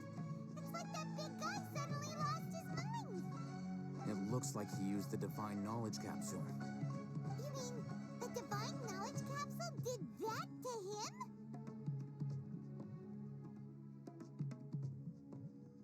Speaking of which, oh my gosh, did mention. Oh, yeah. You mean how some researchers go insane after getting knowledge from Irminsul? I've heard of numerous incidents of researchers in Satyavada life going insane. The state that man is now in suggests that this is a similar situation. This divine knowledge capsule does appear to be linked to the gods, but beyond that, it doesn't seem anything like the rumors suggest. Possessing it doesn't grant you divine wisdom or power. Did you hear what he said? World, forget me. What could that possibly mean?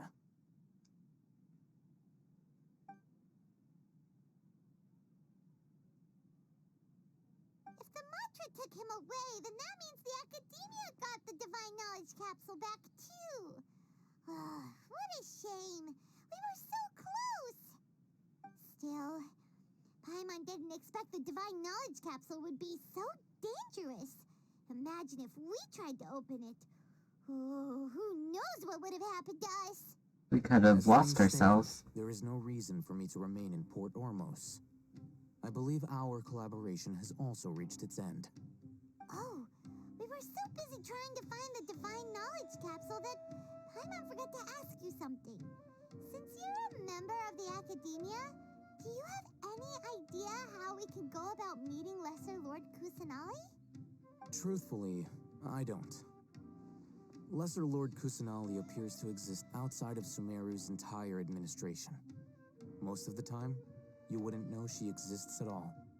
Moreover, since the Academia possesses the Akasha, a symbol of our deity's wisdom, scholars have no reason to desire to make contact with the deity herself anyway. Everything about Lesser Lord Kusanali is such a mystery. And no one cares about Heading to back to the Academia. get in deep as we are trying to get. It's almost the day of the Sub-Zero's festival. Maybe we should head back too. We probably should run back. Over the past few days, so maybe a little rest and relaxation will do us good. You have a point. Let's return to Sumeru City. Then we'll part ways here, Alhaitham, until we meet again.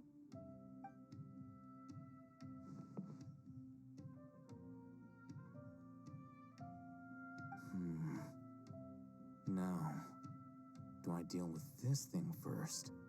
Or should I produce the report that the higher-ups require?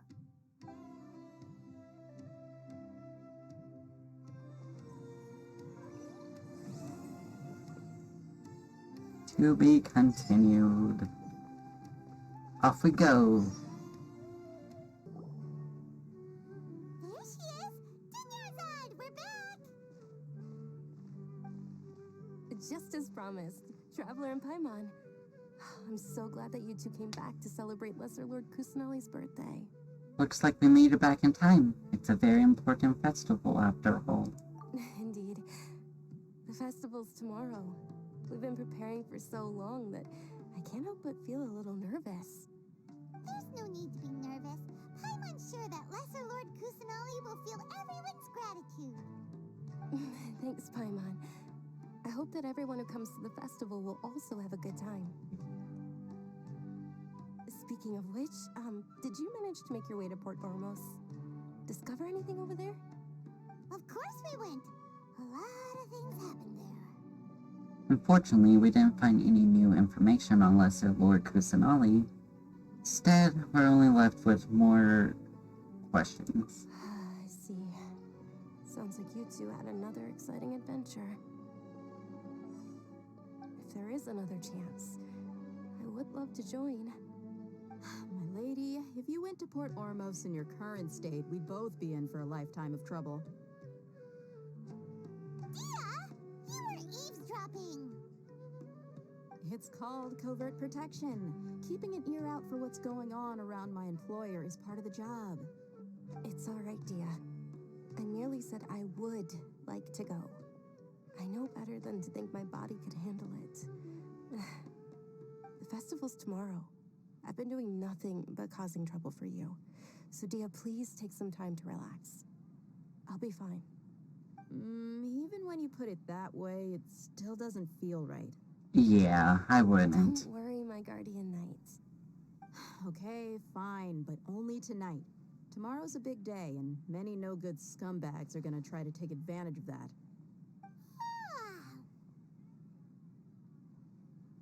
Oh, you two must be exhausted from your long journey back to the city. My apologies for not realizing this sooner. I've already prepared a room for you to rest. Please follow me. Oh, thank you. Whoa, you're so thoughtful. Paimon's so ready. Here we are. It's also fairly close to where I've been staying. It looks really nice. Sorry for the trouble. Not at all. Just tell me more about your adventures when you next get the chance. Oh. That's Paimon's specialty. Paimon can tell you stories next time.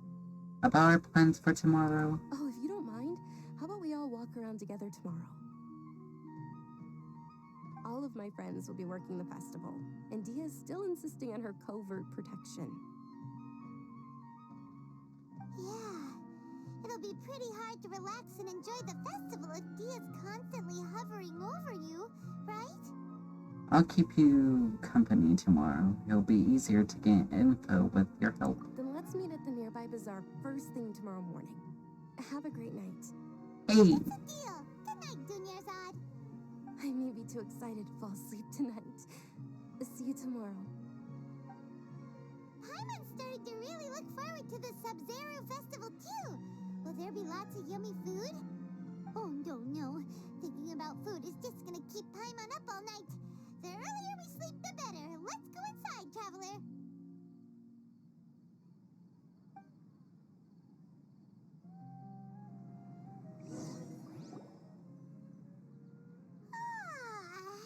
Did we oversleep? We should go meet Dunyarzad right away. Traveler, Paimon, I've been waiting for you two. Good morning, Dunyarzad. We must have overslept a little bit. Not at all. I arrived early. Today is finally here. I must cherish every moment as if it were gold. You've worked so hard for this day. You gotta enjoy it to the fullest. You know it. It's just that, as expected, I had some trouble falling asleep last night.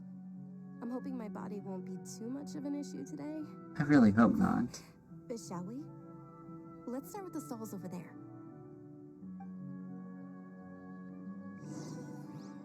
Many vendors came out of the blue to support the event, and they insisted on covering costs themselves. Let's go give them some business. They paid for everything out of pocket? Oh, sounds like they're not in this just for the Mora. They all said that contributing to a lively festival atmosphere is more important than money. Especially since we don't often get to celebrate Lesser Lord Kusanali's birthday. Ooh, they're selling food over that way. Let's go take a look. This is a stall offering foods from the Haftmewa feast. Oh, you could tell straight away. I thought most people nowadays wouldn't know. Mushrooms, flowers, and all kind of fruit? It's all vegetarian stuff. Oh, Paimon's a little disappointed. Oh, Paimon. So, what's the Haftmewa feast you mentioned just now? It's another Sub-Zero's festival tradition. People used to set their tables with 7 different foods.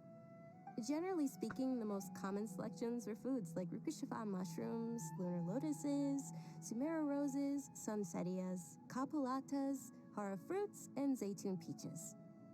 So, the Sub-Zero festival is a vegetarian holiday?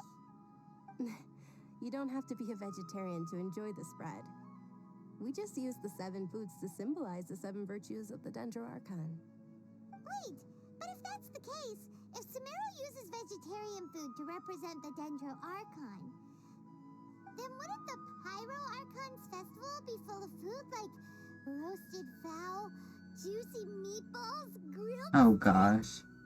Oh, Traveler, we have to go to Natlan as soon as possible. I hope your wish comes true one day, Paimon. Oh, gosh. All right, how about we also check out some of these other stalls?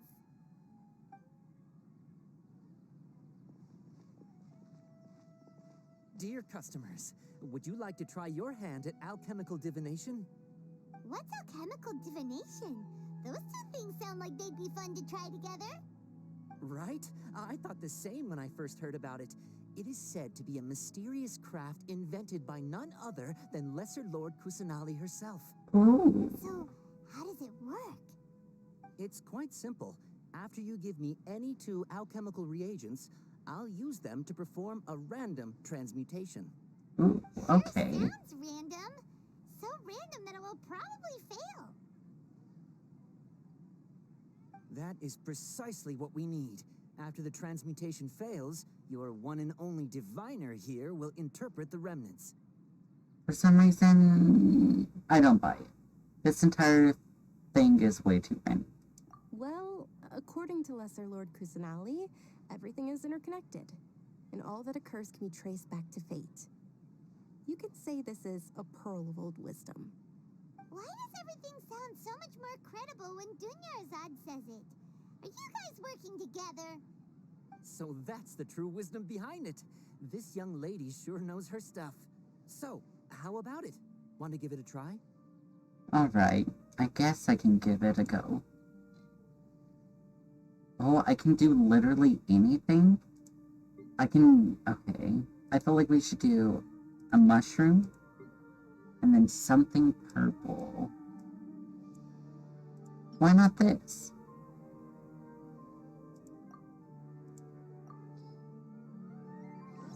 What happens?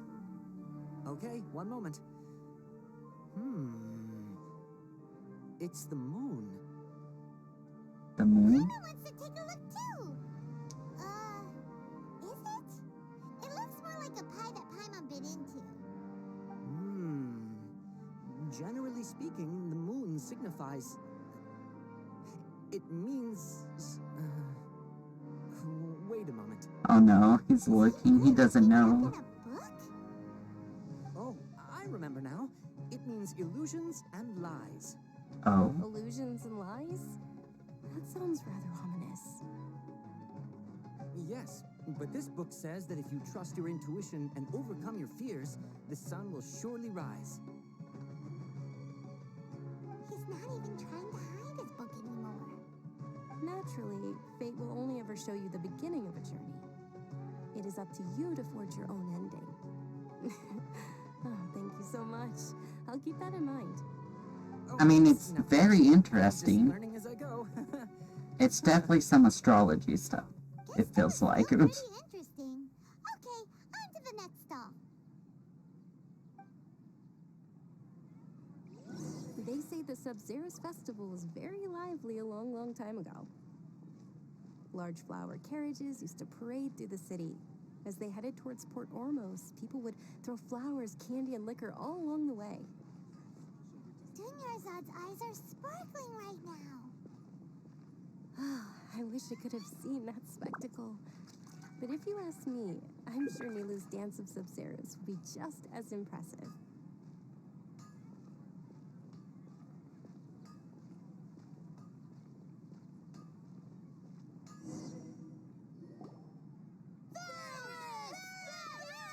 Ferris. Attention! Soldiers, fall into formation if you want any Yalda candies.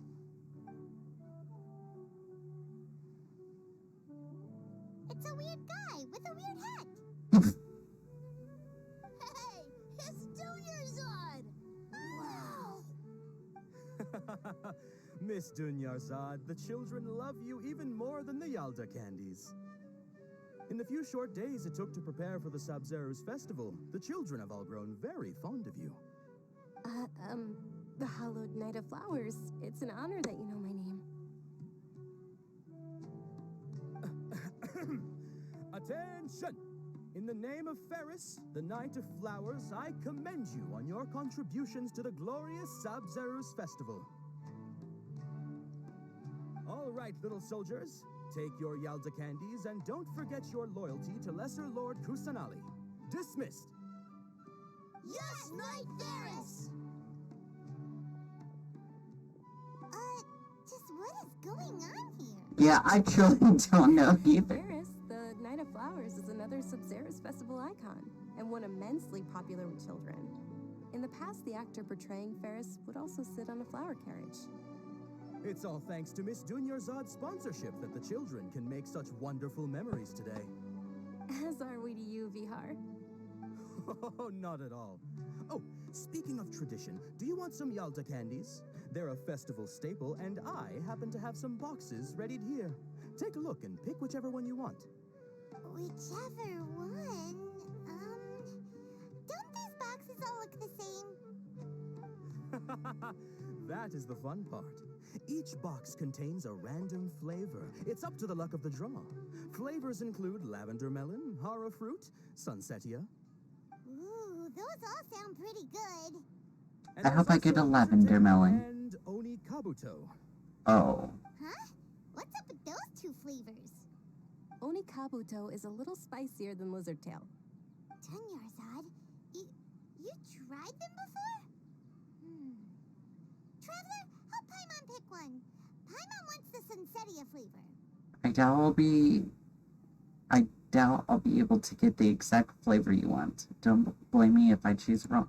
Choose the wrong one. Oh my god. I also believe in your intuition. Great. These boxes of candy are numbered 1 to 5 from left to right. Which one do you want? Well, my favorite number is 8. So 6, 7, and 8. So why not the third one?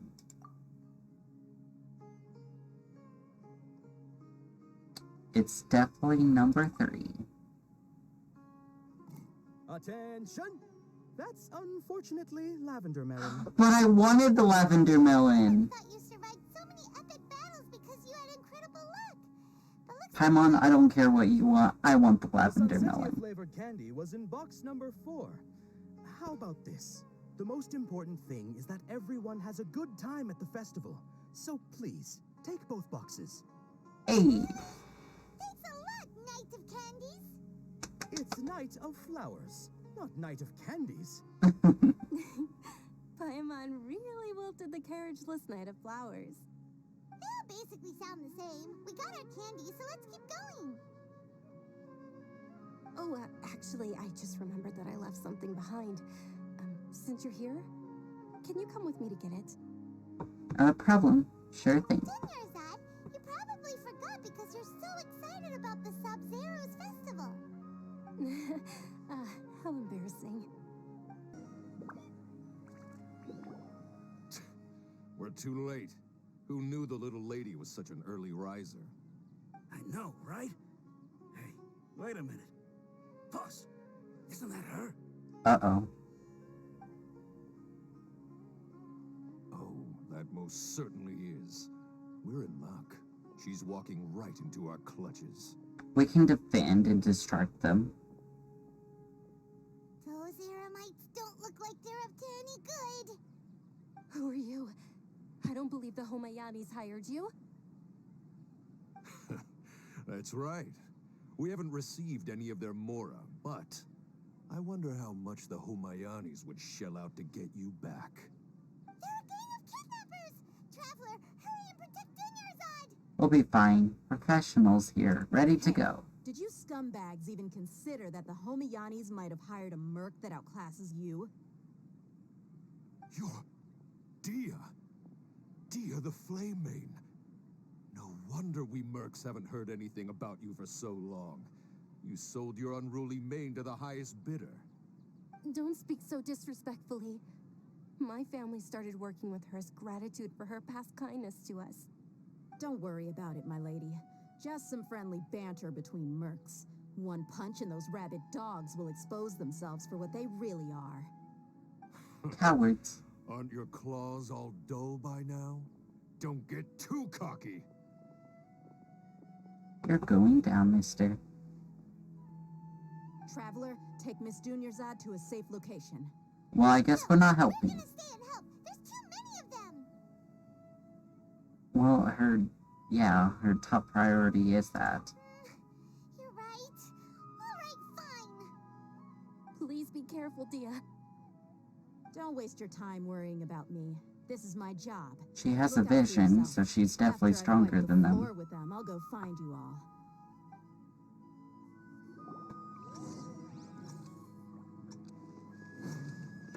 Where? Okay. We have a whole minute. Oh no. Dunyarzad, are you okay? You look a little pale. Are you in shock? I'm fine. My body always reacts like this whenever I exert myself too much. You sure you're okay? Really hope she doesn't die. I'm I'm more worried about Dia. After all, none of this would have happened if I hadn't insisted on coming out today. Don't worry, she's tough. She's protecting you because she agrees with you. Yeah, don't worry.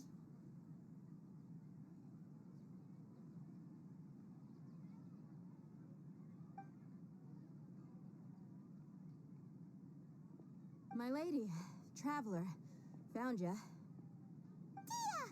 You took care of them so fast! Any more of them? Or rather, did anyone follow you? No, I just checked. Dia, your arm. Oh, this? I'm fine. It's just a scratch. Normally, they wouldn't have been able to land a hit on me at all, but I'm still getting used to this new greatsword. Please, let me take a closer look. Come on, it's nothing. Us mercs aren't as fragile as you think. Hold on, you said something about a new greatsword. What happened to the one you were using before? About that. Well, I sold it, because I was low on Mora. Stuff like this happens every now and then. It can't be. The anonymous donation that was used for the venue's final round of preparations?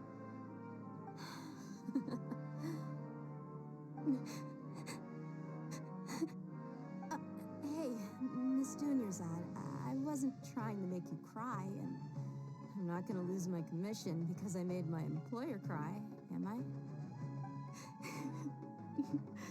Okay, making your employer cry won't affect your commission, but selling your weapon without permission and getting hurt? I'll have to reevaluate your performance. You're so unreasonable, my lady. So sweet. Thank you very much, dear. They're both so sweet and awesome and loving. Don't be like that. I get embarrassed really easily.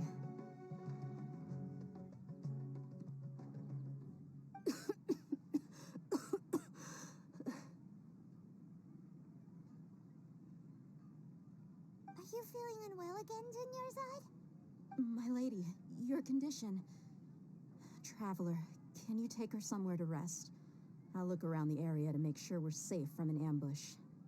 No problem. Leave it to me. Truly. I'm sorry for the trouble, everyone.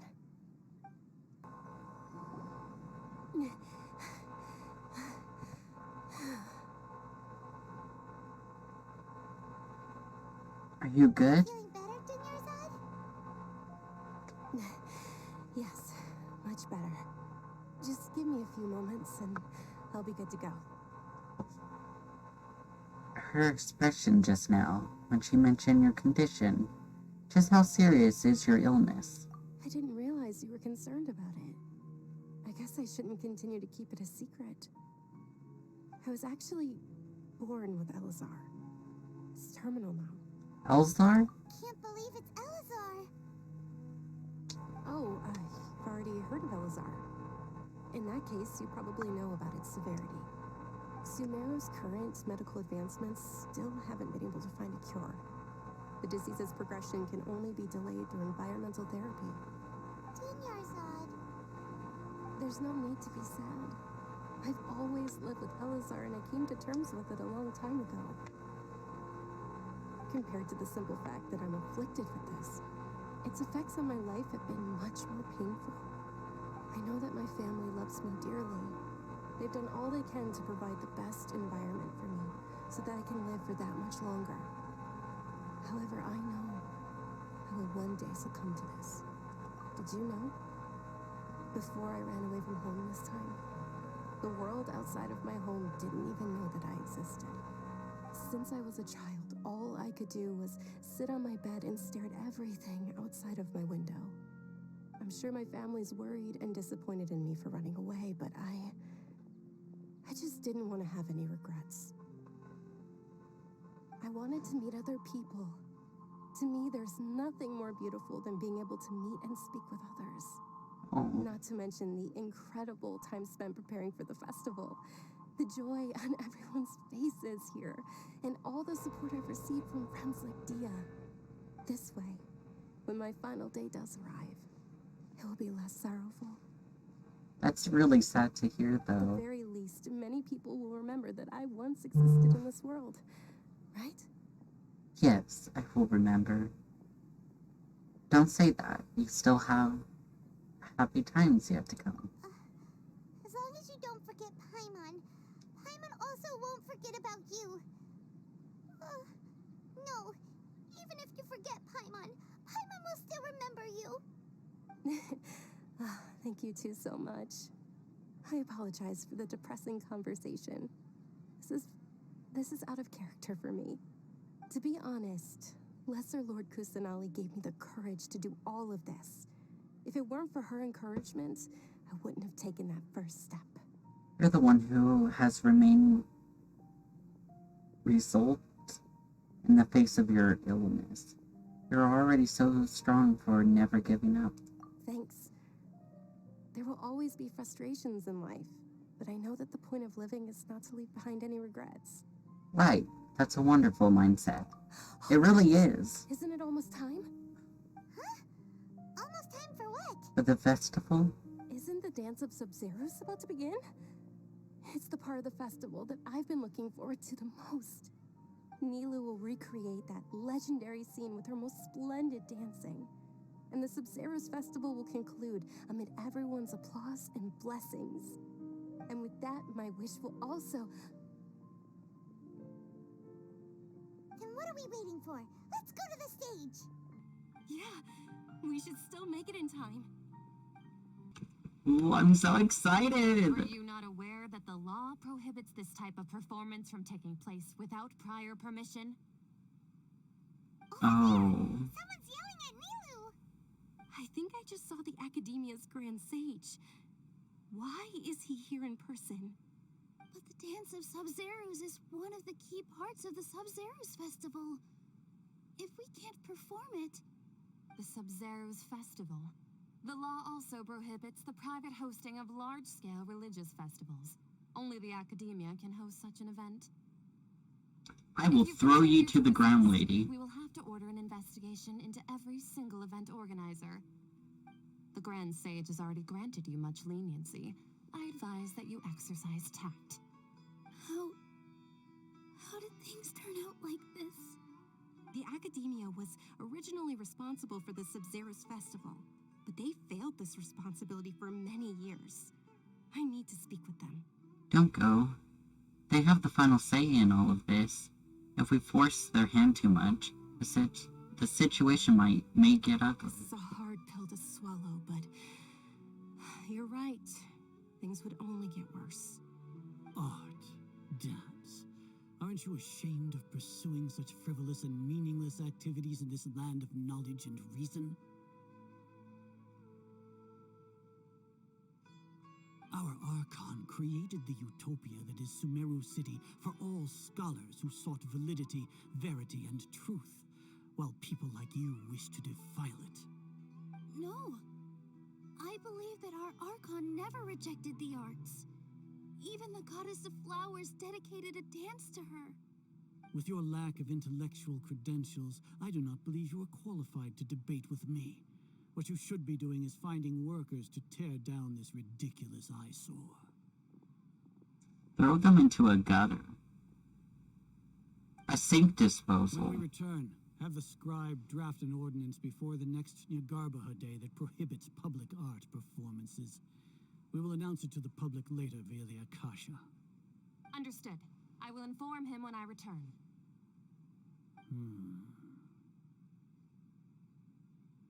The Sub-Zeros Festival. Go celebrate the birth of that god to your heart's content.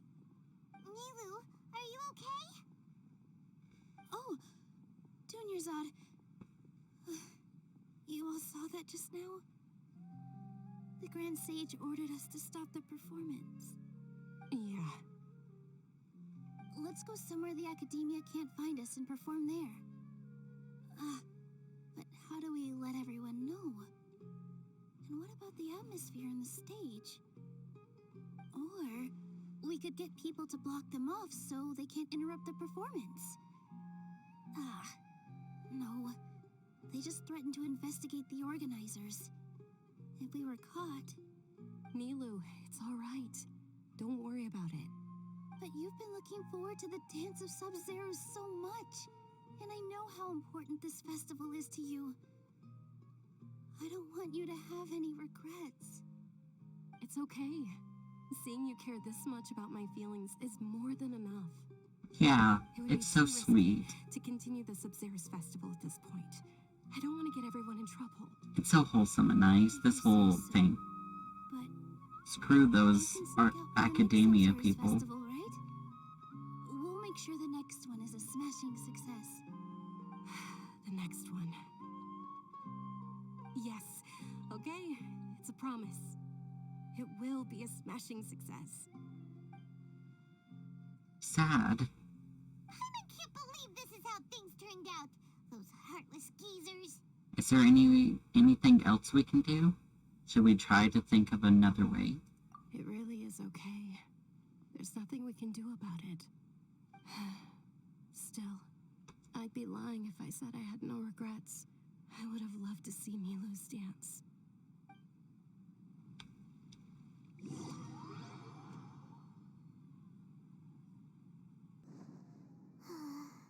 A lot happened today. It's a shame the festival ended the way it did. Nilu and Dunyarzad promised to make the next Sub-Zero's festival a success, but Dunyarzad is running out of time. I'm sure she knows that very well. This may be a regret that can never be resolved, sadly.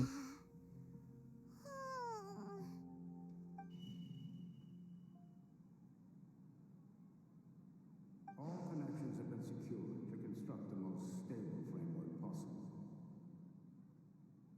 The project is entered its most critical phase. Power has begun to flow from...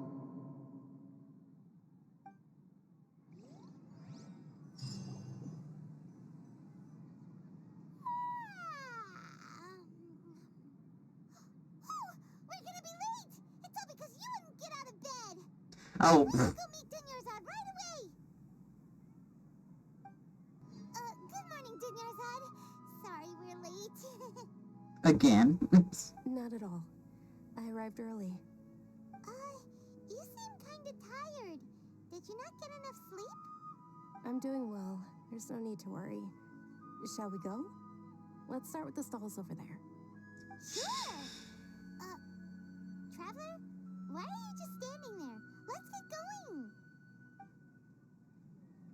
She doesn't seem happy at all.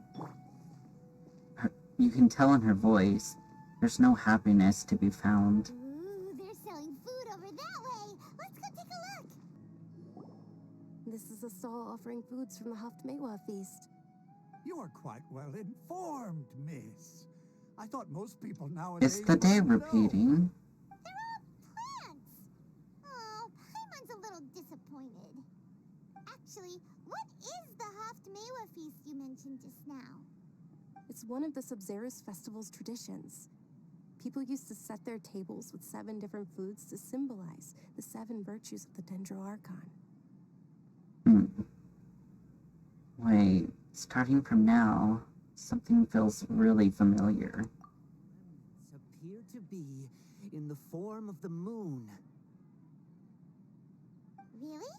Paimon thought it looked like some kind of food. The moon signifies... It's escaping me for now. Wait a moment. Is he really looking it up in a book? Oh, right. It means illusions and lies. Huh. But if you trust your intuition and overcome your fears, the sun will surely rise.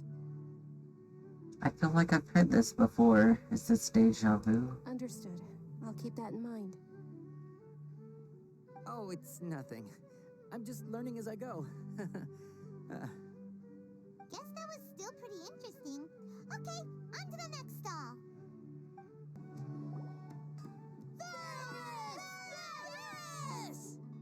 All right, soldiers. Now that you have your Yalda candies, don't forget your loyalty to Lesser Lord Kusanali. Dismissed. Yes, Knight Ferris! What's going on? Is this a play? Fairest, the Night of Flowers, is another Sabzeruz festival icon and one immensely popular with children. It's all thanks to Miss Dunyarzad's sponsorship that the children can meet the Night of Flowers. Oh, do you want some Yalda candies? I happen to have some boxes ready here. Take a look and pick whichever one you want. What's to pick? Don't these boxes all look the same? She will want a Sunsetta. It's not that simple. Each box contains a random flavor. It's up to the Sunsettia. luck of the draw. Flavors include lavender melon, hara fruit, sunsettia. Ooh, how interesting. And there's also lizard tail and oni kabuto. Ugh, why do those flavors even exist? Traveler, help Paimon pick one. Paimon wants to eat the sunsettia flavor. Great. These boxes of candy are numbered 1 to 5 from left to right. Which one do you want? Well, the fourth one is the Sunsettia. I picked the third one, and that was the lavender melon.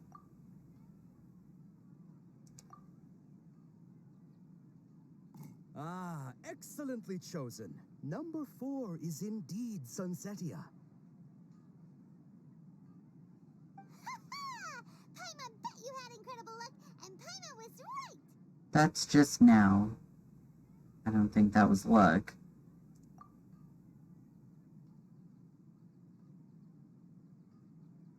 I don't know why, but I knew it must have been number 4. How's that possible? It's obviously random. Why do I keep having the sense of deja vu? What a strange feeling. Maybe we didn't sleep very well last night. Or maybe we slept too much. But we overslept again. I'm sorry, but I need to leave for a moment. Oh, sure. Huh? Where are you going? You're just gonna walk off like that? A feeling of deja vu? Oh, Paimon knows what that is. It's when you feel like you've already experienced whatever is going on. But we definitely have before. All of this already happened. Paimon also felt something like that today. But that's just our brains playing tricks on us, isn't it? So why'd you run here in such a hurry? I want to do something I normally never would do. I want to see if I can get rid of this deja vu. So that's it. You're intentionally doing things you usually wouldn't and seeing if you still get that same feeling of deja vu. Welcome, you two. Are you here for lunch? What would you like to eat? One coconut charcoal cake, please. Got it. You don't look like you're from these parts, but I gotta say, you got good taste. I'll give this order to the kitchen.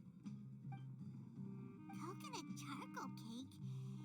Isn't it that burned thing that didn't look tasty at all? Oh, Paimon understands what you're trying to do now. You'd never normally order something like this. Yep, that's the plan.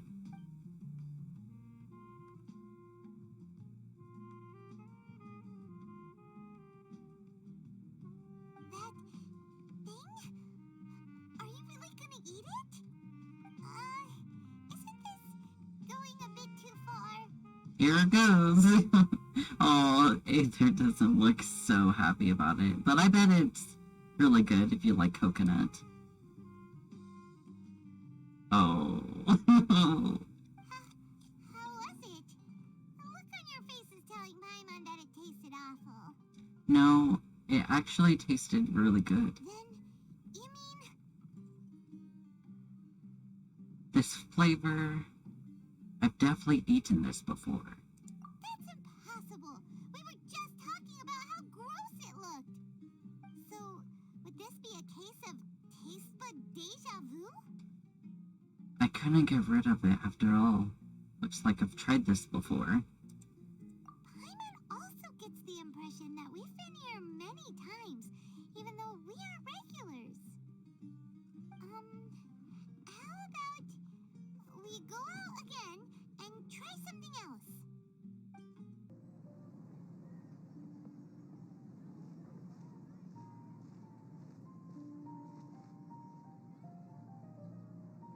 Hey, Hey, Dunyarzad is sitting by herself on that bench over there. She might be out of breath. What a coincidence, Dunyarzad. We meet again. Why are you sitting here all by yourself? Oh, I ran into some kidnappers just now, but thankfully Dia came to my rescue. I started to feel unwell after that, so I sat down here. Kidnappers? Oh my goodness, are you hurt? I'm okay. Dia's arm got scratched, but it isn't serious. Whew. That's a big relief. But, Dunyarzad, you seem a little down today. It's the Sub-Zero's festival, and you've been looking forward to it so much. Not at all. I've always been like this. Excessive physical exertion or strong emotions tend to aggravate my illness. Besides, no matter how amazing today may be, it is but a single day. After however many more days, my time will come to an end. Why is this day repeating? Paimon doesn't quite follow you, and Paimon feels like something's really got you down right now. I'm so sorry for leaving you behind earlier. It really is fine. I don't mind. I just experienced a number of strange events. You notice anything out of the ordinary? Huh? Did something happen? Dunyarzad, have you ever felt deja vu? You know, like when you've already experienced something that's happening right now? Deja vu? No. But my days have been the same for years now. Even if I were feeling deja vu, I suppose I would already be used to it. Oh, Paimon sees. Then, is it only the two of us? It's almost time. Huh? Time for what? Nilou's Dance of Sub-Zeros is about to begin. Let's go. But it's gonna get cancelled.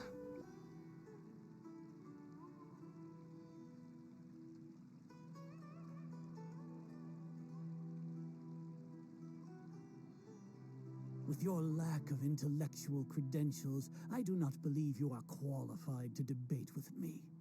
What you should be doing is finding workers to tear down this ridiculous eyesore. When we return, have the scribe draft an ordinance before the next Nyagarbaha Day that prohibits public art performances. We will publicly announce it later through the Akasha. Understood. I will inform him when I return. The Sub-Zero's festival. Go celebrate the birth of that god to your heart's content.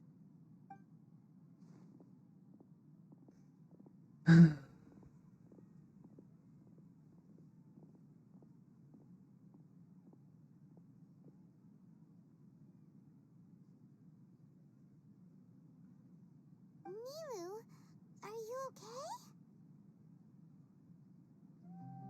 Oh, Dunyarzad.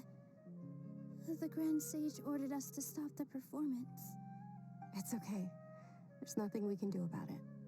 But you've been really looking forward to this. I don't want you to have any regrets. Maybe since we have the second chance, we should force it. We should do it. The Grand Sage say that he might investigate the organizers. True, but... well, okay. I'll just have to try again next year. The next festival. I probably won't be around by then. Wait, what did you just say? No, nothing. I'll be heading back to rest. Thank you for your help, everyone. Paimon can't believe what those heartless geezers did! It's a real shame. For some reason, I felt like this outcome was inevitable. Did Dunyarzad already go back? We should also return and get some sleep.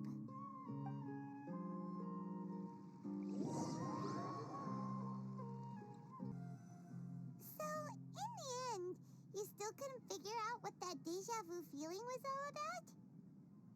But the thing is, you can't just repeat a day. Because of exhaustion. I'm feeling pretty groggy. I hadn't thought about it, but my head does feel very heavy. Same here. That's why Paimon stopped thinking about it halfway through the day. Then, how about we settle in and get a good night's sleep? For now, we can chalk things up to exhaustion. We can do more thinking tomorrow.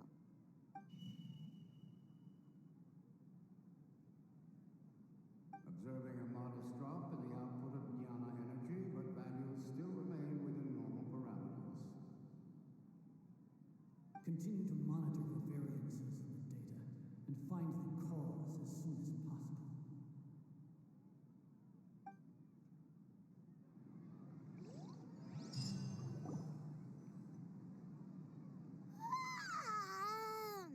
Why does Paimon feel so tired after so much sleep?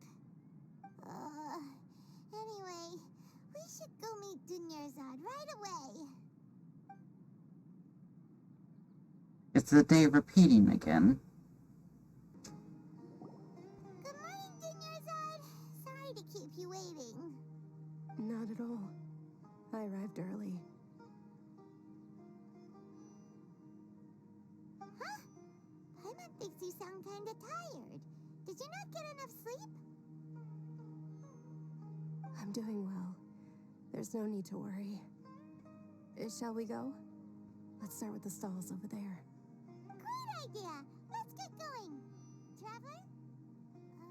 It's happening again. This feels all too familiar. What a strong sense of deja vu.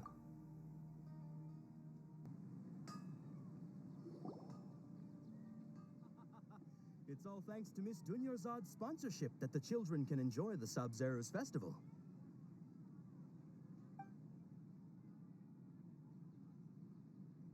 Oh, are you interested in Yalda candies? I have some boxes of candy here. Pick whichever one you want. Not much of a choice. All these boxes look the same. It's not that simple. Each box contains a random flavor. It's up to the luck of the draw. Flavors include lavender melon. So do I just pick 4 again? They all sound pretty tasty. Aether looks so annoyed. Lizard tail and Oni Kabuto. Huh? What were those last two? He'll help me choose. Paimon wants to eat the Sunsetia flavor. No problem. These boxes of candy are numbered 1 to 5 from left to right. Which one do you want? Dang. Oh, I like your confidence. No hesitation at all. Oh, congratulations! Number 4 is indeed Sunsetia.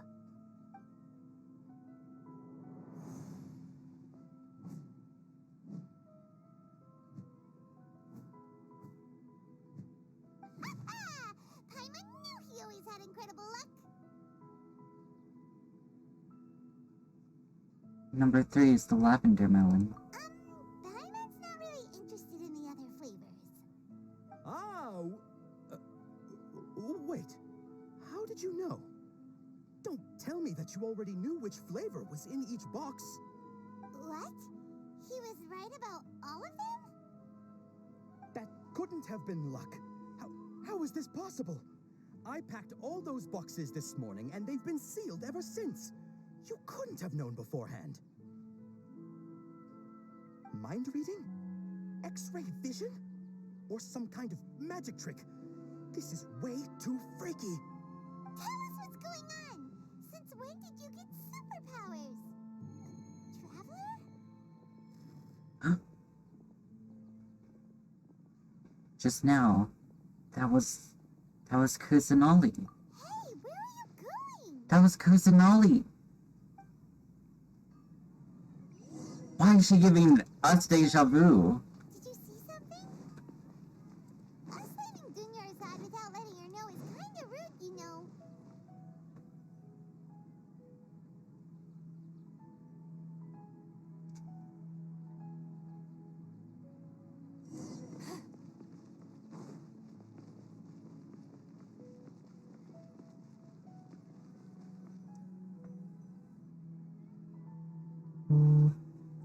Chase after her.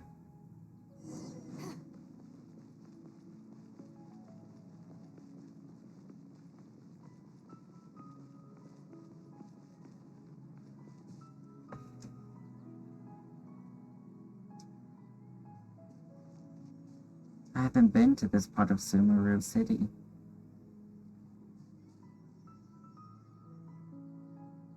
What are you looking for?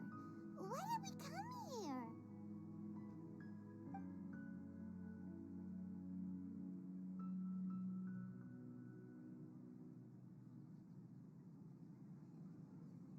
Traveler?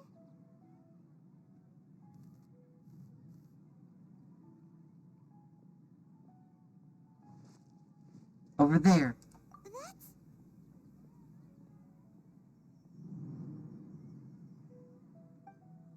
So much is happening. So much wisdom is breaking the ties of logic, space, and whatnot.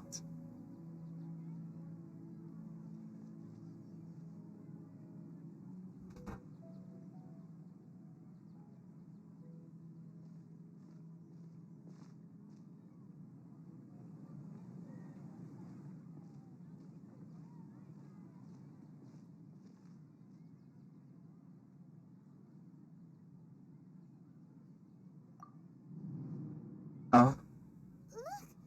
That's... Isn't that Dunyarzad? what? She was still with us just a moment ago. What's happening here? Why are there two Dunyarzads? You already know that this isn't your first Sub-Zero's festival, don't you? I'm sure you already know how to use this. A knowledge capsule? Where did you get it? What's inside? It's gold. You should use it too, Paimon. You know Paimon?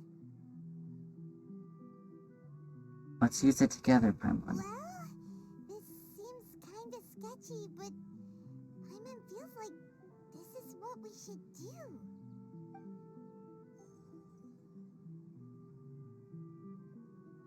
What's happening now?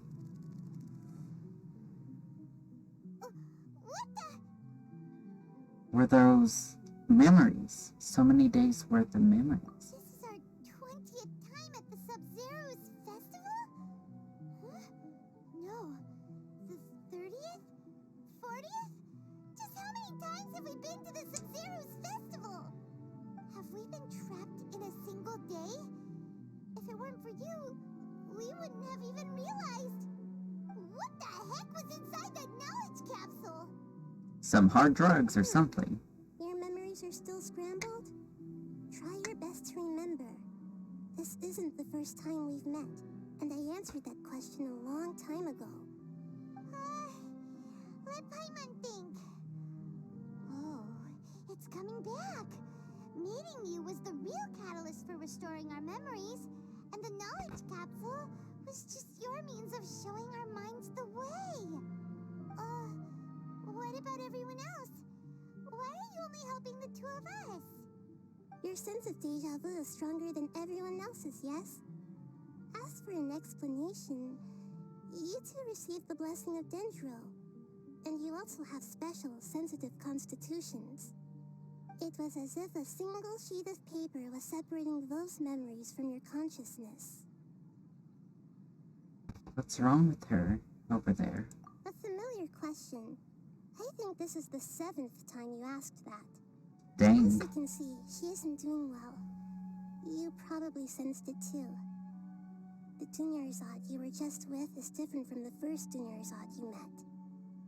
Is she getting sicker even though... The first Dunyarzad is in front of you right now, and she doesn't have a lot of time left. What I need to do right now is break out of this cycle. Looks like you're almost done sorting out your brain. Oh yeah, I'm Nahida. Nahida. I know you introduced yourself before. Good. You passed the test. What's happening? You can awaken our memories, and you seem like you know what's going on. Wait, please don't tell Paimon even you don't know. Everything in this world runs in a loop. This cycle is called the samsara. You, Samsara. me, and everyone else are all stuck inside the one-day samsara. As for the truth, that's on you to find out. If you were told the truth instead of discovering it yourselves, it would literally blow your minds. I don't know how you'd be after that. I can only give you surface-level help, like bits of information and subtle hints. For the rest of the time, I'll be doing all I can to slow down Dunyarzad's illness. Ah, thanks. She looks like she isn't doing well at all. Her illness gets worse after each Sub-Zero's festival. If we can break out of this samsara, I might be able to save her. But as things are right now, she's just a small bird in the sky that's about to lose its last feathers. All I can do is raise a gale to delay her fall. You sure love to use weird analogies. Analogies are wonderful tools. They let you use existing knowledge to understand unfamiliar things. Okay, That is very true. with what you know so far, what do you think the truth is? Let me collect my thoughts. Where do I even begin?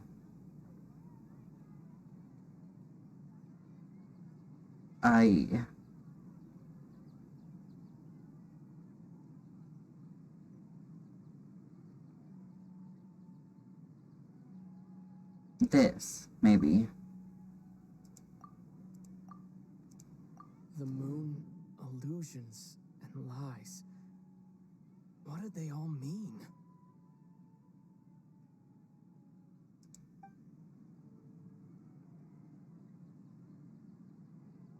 I can interpret again. The moon, illusions, and... What's happening right now seems to have happened before. This feeling has been getting stronger and stronger.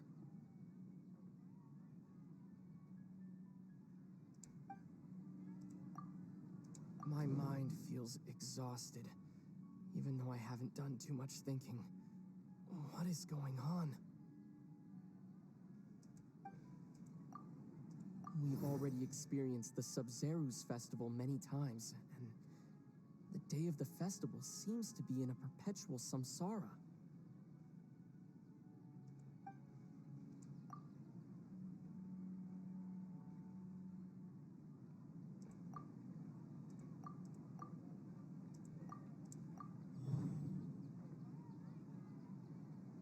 That should be it. The flow of time is endlessly cycling within one single day.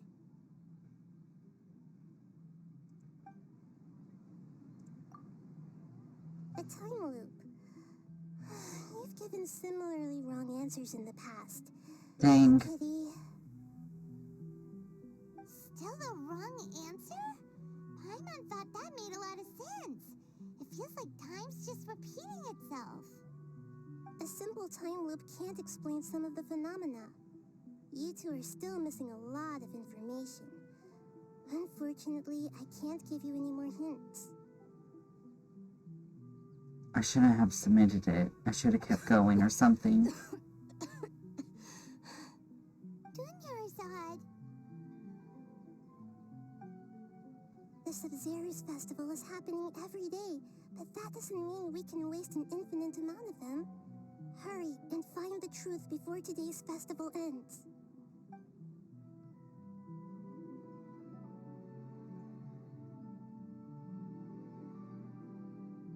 Let's think about our current situation. To save Dunyarzad, we have to escape the samsara of the Sub-Zero's festival. And to do that, we need to figure out what's happening. The truth. Nahida rejected the idea of a time loop, so we must have missed something, right? Paimon's memories say that we've already done this many times, but let's go talk to people again. It's more productive than sitting here and scratching our heads. Why don't we start with those stall owners? We usually start our day with that, so it has to be something. So how is this going to go? Hey, it's you guys again. Where's your cultured friend? She's feeling a little unwell. I see. Did you come back to buy something? I guarantee the freshness of my products. I harvested them from the forest just yesterday. Have you felt anything strange lately? Do you ever feel like you're reliving the same day? Huh? What brought this about? I hurried back from the forest yesterday, and I'm selling produce here today. I haven't felt anything strange. To put it another way, if you really think about it, was yesterday truly yesterday?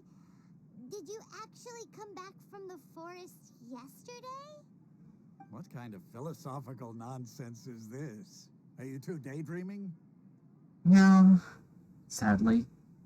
Didn't you know that no one dreams in Sumeru? Go somewhere else if you want to find someone to daydream with.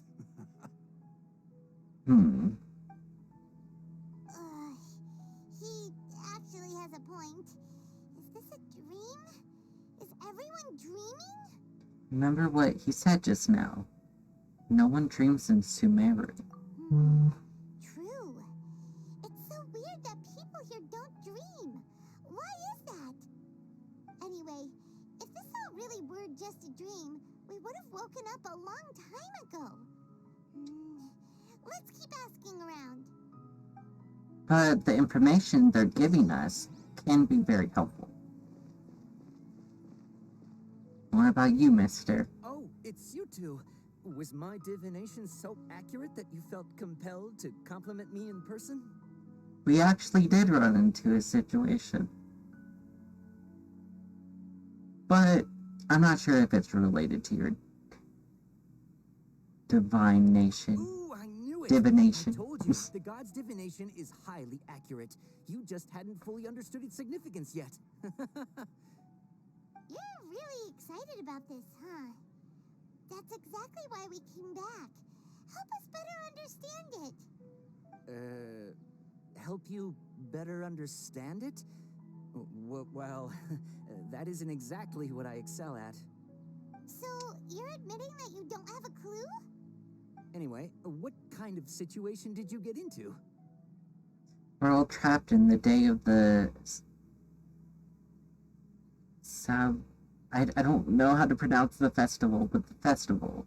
We've actually divined our fortune many times. Huh? Hold on a second. I thought you guys just lost your wallet or fell for a scam. What you just said, are you serious? Does that kind of thing actually happen in real life? Paimon knew you weren't going to believe it. Marvelous. Truly marvelous. I believe you. Recall the interpretation of your divination. The moon, illusions, and lies. It really felt like an omen. When you say it like that, the divination does sound like it's related to what's going on. Can you read any more into it? I believe that the Archon's revelations are never more than vague hints. Anything more specific is beyond the reach of mere mortals. The book only says, if you trust your instincts and overcome your fears, the sun will surely rise. So trust our instincts. Looks like fortune-telling is just fortune-telling. It's no good for practical problems. We haven't made any progress.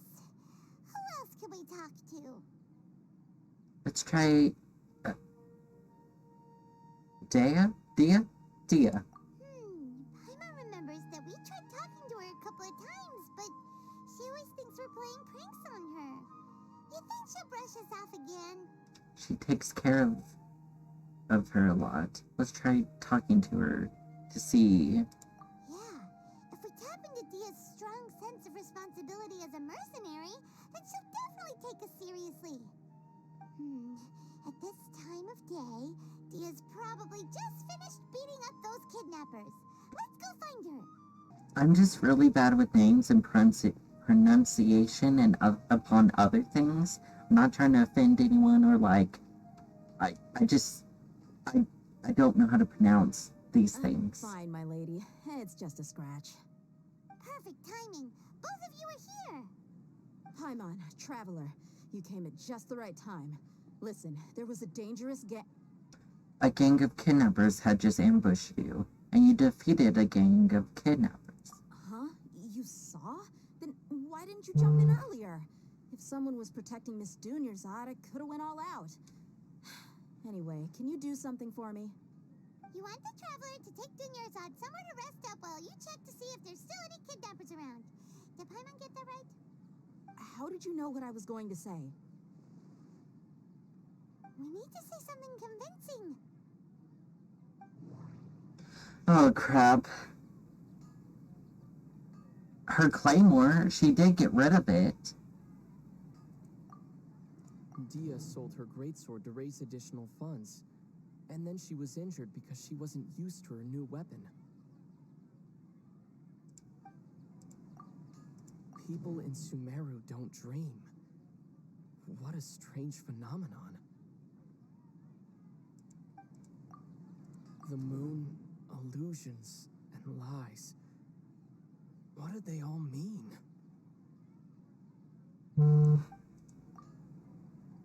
My mind feels exhausted. I haven't done too much thinking. What is going on?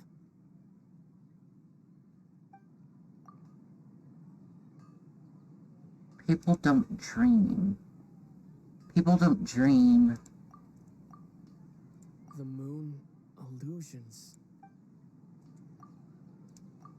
Dia sold her greatsword to raise additional funds, and then she was injured because she wasn't used to her new weapon. Well, this is about her, so I feel like this would be it. Maybe you got injured because you weren't used to your current greatsword. You sold your greatsword to support the festival. I didn't tell anyone about that, including Miss Dunyarzad. You Dunyarzad. I need to remember that. Literally took the words right out of my mouth. What's going on? All right, so this is the situation.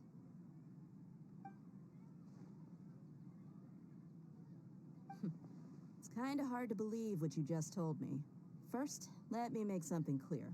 Most of us desert dwellers might not be the scholarly type, but we do have basic common sense. Haven't you noticed something off about Dunyarzad? She's quieter than usual, uninterested in anything, and really gloomy. Yeah, she isn't the same as before, but her parents said that this is how she was like at first. Huh?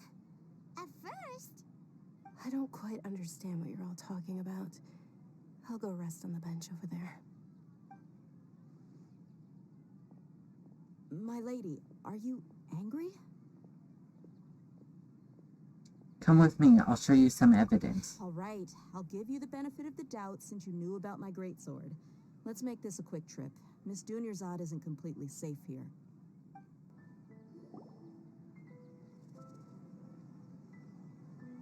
Nahida, we brought a friend.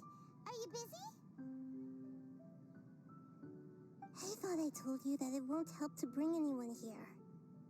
We just wanted her to see the real Dunyarzad's condition. The real Dunyarzad? Where and who are you talking to? Huh? Huh?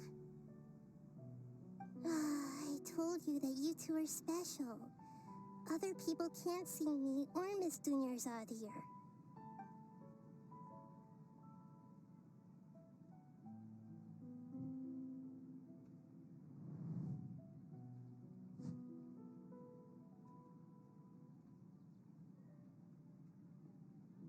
Hold on. Over there. Is that? You can see her? Wow. How perceptive. Does she have invisible antennae? Miss Dunyarzad, she's lying down here, isn't she? How's she doing? Her condition's really bad, and she's basically in a coma. How did you know she was here? I can sense her aura. There are also lingering feelings of something like regret or disappointment. What happened? Do you believe us now? The Sub-Zero's festival has been repeating itself. So, you think the sages are behind this? Yeah, they've always been against us. Wouldn't surprise me if they're using the Akasha to intentionally repeat the Sub-Zero's festival as a sick joke. You have a point. Aside from the Dendro Archon, the Academia's sages are the only ones in Sumeru who could pull off something like this. Maybe there's more to the Akasha than we know. Can you tell us anything about the Akasha? Right! Didn't you awaken our memories using something that looked like a knowledge capsule? That means you must know something about the Akasha! The Akasha relies on the power of a gnosis to operate, as it is the manifestation of the God of Wisdom's power. It compiles the wisdom of the entire populace, and it grants knowledge to the people. A gnosis could do that? No wonder the Akasha is so magical. It's being powered by the gnosis of Sumeru's Archon. So, this Nahida you mentioned, what did she say? She said, and Paimon quotes, "The Akasha relies on the power of a gnosis to operate, as it is the manifestation of the God of Wisdom's power. It compiles the wisdom of the entire populace and it grants knowledge to the people." Compiles the wisdom of the entire populace and grants knowledge to the people. Wait. What's up? I get the grants knowledge part. That's what people have always used the Akasha for. But compiling the entire populace's wisdom? How does that work? Did she mean that the sages enter new knowledge into the Akasha? Doubt it. Most information in the Akasha comes from the Irminus. Oh, yeah. That sounds about right. What do you think?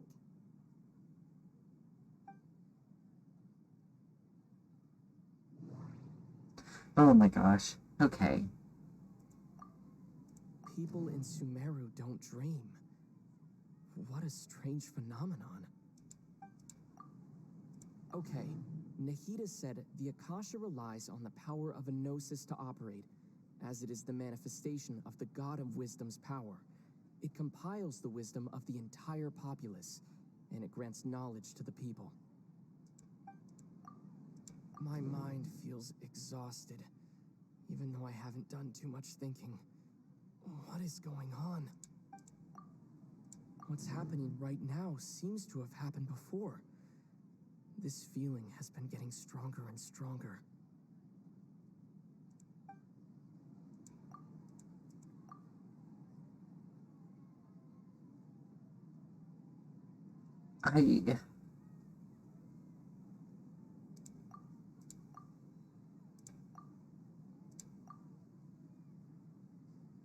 That doesn't sound right. I need to carefully think things through. So is it this one?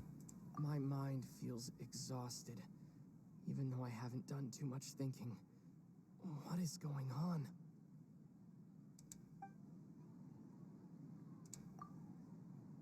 I knew it was one of those two. The Akasha is causing our mental fatigue? Huh. Now that I think about it, my head's been feeling unusually heavy. When the desert dwellers set off on their quest for knowledge, a sage once said, knowledge always comes at a price. Compiling the entire country's knowledge. You think the Akasha pulled a 180 and is extracting information from us? But how would it do that? Who knows? The Akasha can put knowledge into our heads, so who's to say that it can't also poke around in there? We don't know any specifics. What's the point of doing something like that? Just think about it. If you could combine the knowledge of every single person in Sumeru, then you can basically turn Sumeru City into a single massive brain. This hive mind could make breakthroughs in problems that even the smartest geniuses can't crack. An excellent deduction. And the analogy comparing Sumeru City to a massive brain? I love it. In that case, we should take off our Akasha terminals right away. Maybe that'll solve this problem. It's worth a shot. Somehow I don't think it'll be that simple. Yeah, I was only wearing this for show in the first place. Didn't expect the sages to cook up such a conspiracy. Mark my words, when this is over, I'm getting evidence and exposing this whole thing to the public. How does everyone feel? Actually, I noticed something else. Huh? What is it? I feel like at the end of every day, there's always the sound of a beat. Oh, that! Paimon knows what you're talking about. It's a single soft beep that sounds like it's coming from the Akasha Terminal. The sound of a beep. Could it be a prompt tone for when the Akasha is operating? I heard the same sound in Port Hormuz. That's probably an important clue. We weren't using our terminals, but we heard a beep anyway.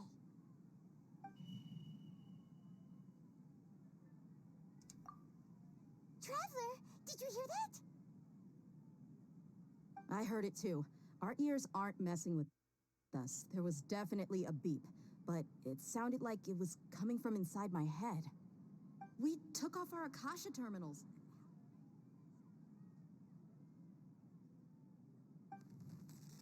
Huh? Phase runtime has exceeded its expected length. At this rate, there may be casualties. But we cannot lose all of our progress.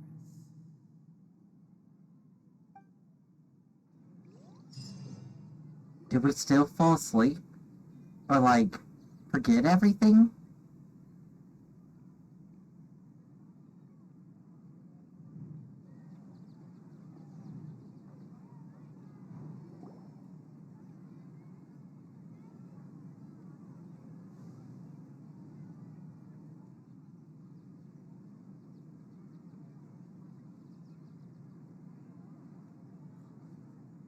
Paimon remembers everything! That's good. Good. You adapted quickly this time. At the end of last night, We definitely took off our Akasha terminals last night, but we still heard that beep. Why is that? you've been implanted with another form of terminals. You failed at serving our connections with them. But now we can at least confirm one thing. The Akasha definitely has something to do with whatever's trapping us in this cycle. Oh, Paimon doesn't get it. Why would the Akasha go this far if all it wants is everybody's wisdom? It's extremely difficult for lab rats in an experiment to understand why they're being treated the way they are. If we're lab rats, then what are you? Nahida, you've never told us anything about yourself. I guess I'm the moon. The moon? The moon? Wasn't that the result of our divination? It was. Anyway, knowing who I am won't help you get closer to the truth, so you should focus on other things. Don't get distracted and miss any clues. Okay then. Dia helped us a lot yesterday, so let's go find her. If Paimon's reading the time correctly, those kidnappers should be showing up soon.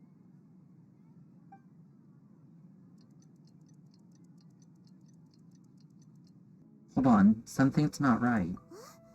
Dia? What's wrong? Why are you both gawking at me like that? You didn't get hurt this time. Huh? What do you mean this time? Why are you so surprised that I managed to get out unscathed? Those kids were amateurs. Aren't you still getting used to your new greatsword? Your unfamiliarity usually lends you some scratches. How did you know about my greatsword? I haven't told anyone about it. Please, don't tell Miss Dunyarzad. So Dia's lost her memories after all. During your battle, did you feel strange? Anything strange? You already know that I got a new greatsword. If I had to say something, it's weird how such a new weapon could feel so familiar. That's why. It's as if I've already used it to fight a countless number of battles. She's done it so many times, she's used to Although it. you don't remember using it, your body feels like it does? That's right. Both mercenaries and warriors heavily rely on muscle memory. Only knowing the theory of battle won't get you anywhere. Traveler, what do you think? Could it be because we removed our Akasha Terminal? This has never happened before. Yeah, Paimon's feeling really hopeful.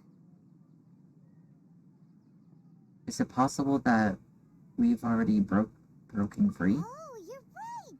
Earlier in the Samsara, something like this would have never happened.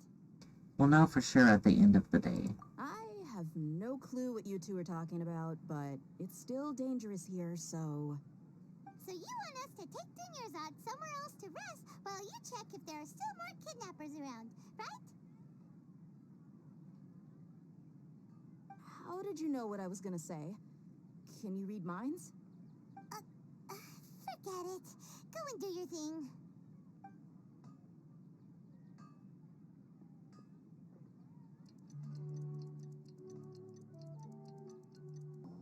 Whew. It's finally nighttime. Aside from Dia not getting injured, everything seems to have stayed the same. Listen, Nahida, we found out that Dia got out just fine today, even though she got injured every other time she fought the kidnappers. Do you think the Samsara has been broken? Have we saved Dunyarzad? No. Really? Good job on all that progress. Get some good sleep tonight. Hey, what kind of an answer is that? Tomorrow will come. Everyone assumes this is common knowledge, but the only way you can know that for sure is if you experience tomorrow. How many todays has it been? Is it possible that today will be followed by yesterday? Does tomorrow truly exist as anything beyond a made-up concept? It's even possible that this entire world is a lie, and the history of the whole world has just been one endless Sub-Zero's festival. Okay, no more. Paimon's brain is already shut down. That's why it makes no sense to waste your energy thinking about things you will learn tomorrow. Get some good rest. You know, use the bathroom and flush your anxiety dookie away. Huh? Hold on, what did you just say? Did Paimon hear you correctly? Huh? People always say they feel a sense of relief after they take a duk-duk. That's why I suggested you... Not a duk-duk. Is that so strange? It's so strange and so against common sense that Paimon's at a loss for words. We're going to go get some rest. Yeah, even though it's happy and lively at the Sub-Zero's festival every day, it feels like it's been a long time since we've really gotten to relax. Let's go back to our room.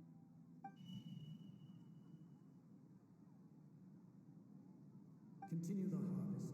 Compared to what we stand to achieve, these sacrifices are trivial.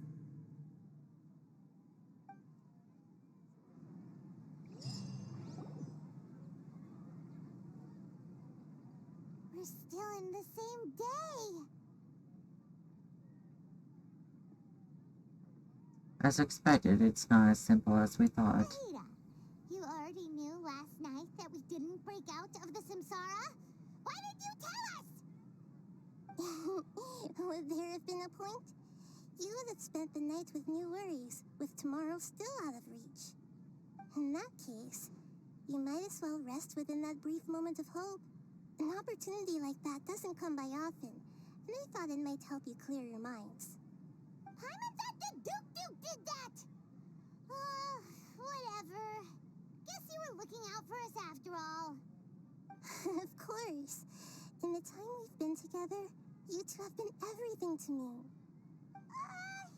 Paimon's flattered and everything, but maybe you're taking things a little fast. What I mean is, even though I had asked you to solve this puzzle, you two are still the only ones who can see me and sense my presence. In other words, if you weren't here, I may as well not exist. That's why you two have been everything to me. Get it? Ah. Nahida's talking about confusing stuff again. Anyway, that's enough chit-chat.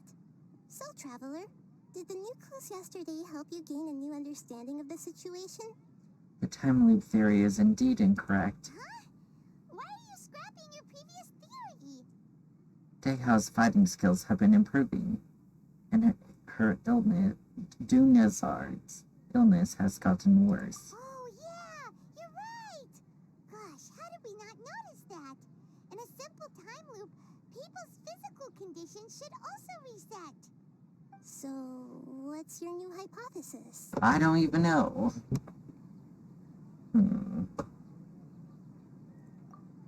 The moon, illusions, and lies. What do they all mean? Mercenaries rely heavily on muscle memory, and Dia was able to use her experiences to avoid injury in later samsara cycles. The beep is a prompt tone for Akasha operations. We still hear it every night, even though we removed our Akasha terminals.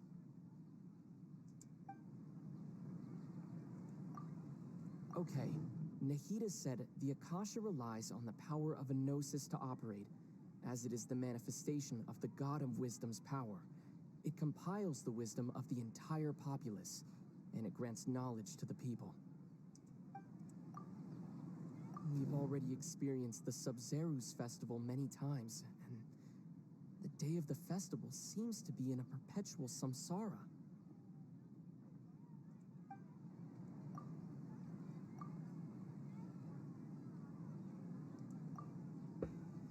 Hold on, so let's listen to this one. Well, no, it was about the body thing. So...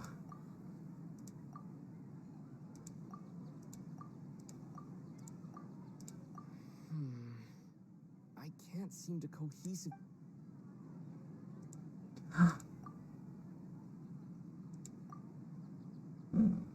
Associate... information...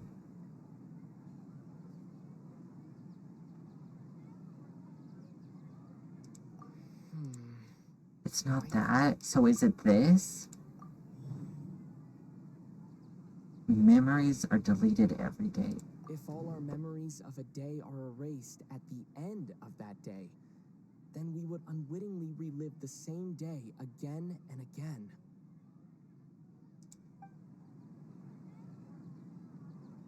So is it that?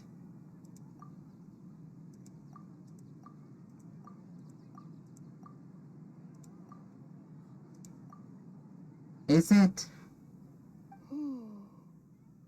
We are in a time loop. Instead, our memories are being erased at the end of each day. Oh, then the beep we hear every night could just be indicating the deletion of our memories. That's why when we wake up, everyone thinks the Sub-Zerus festival hasn't happened yet. It's already the next day, but everyone still thinks it's the day before. But muscle memory can't be erased. That's why Dia has been getting better at using her greatsword. Now everything makes sense. A brilliant deduction. Nahida, tell us if we're right or wrong. To put it simply, it's as if you've mistaken a pyro crystal fly for a firefly in the night. You lost sight of its true nature because you focused too much on your perception that it glows.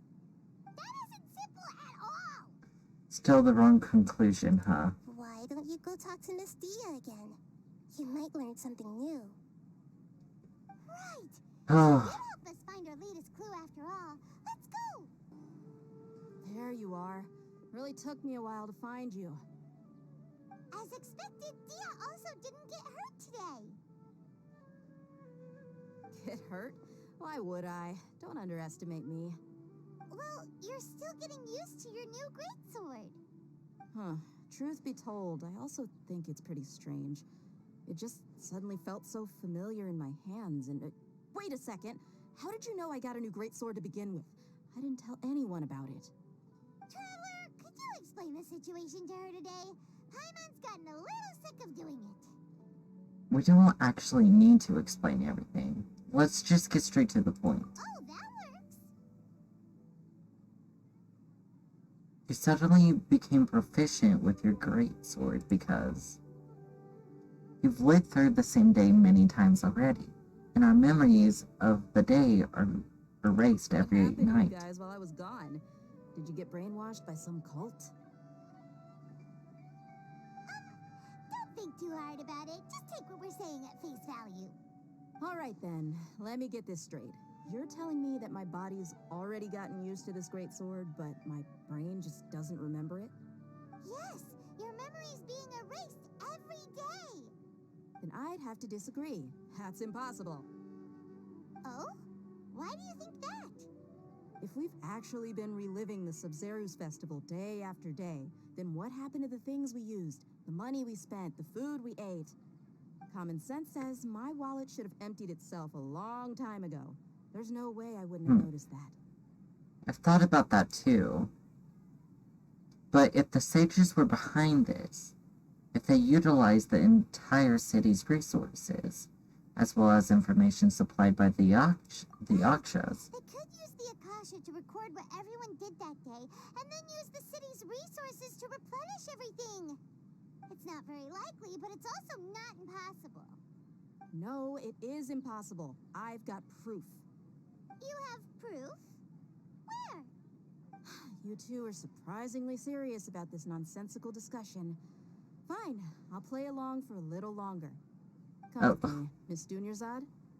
Please come along as well. I still can't guarantee that this area is safe.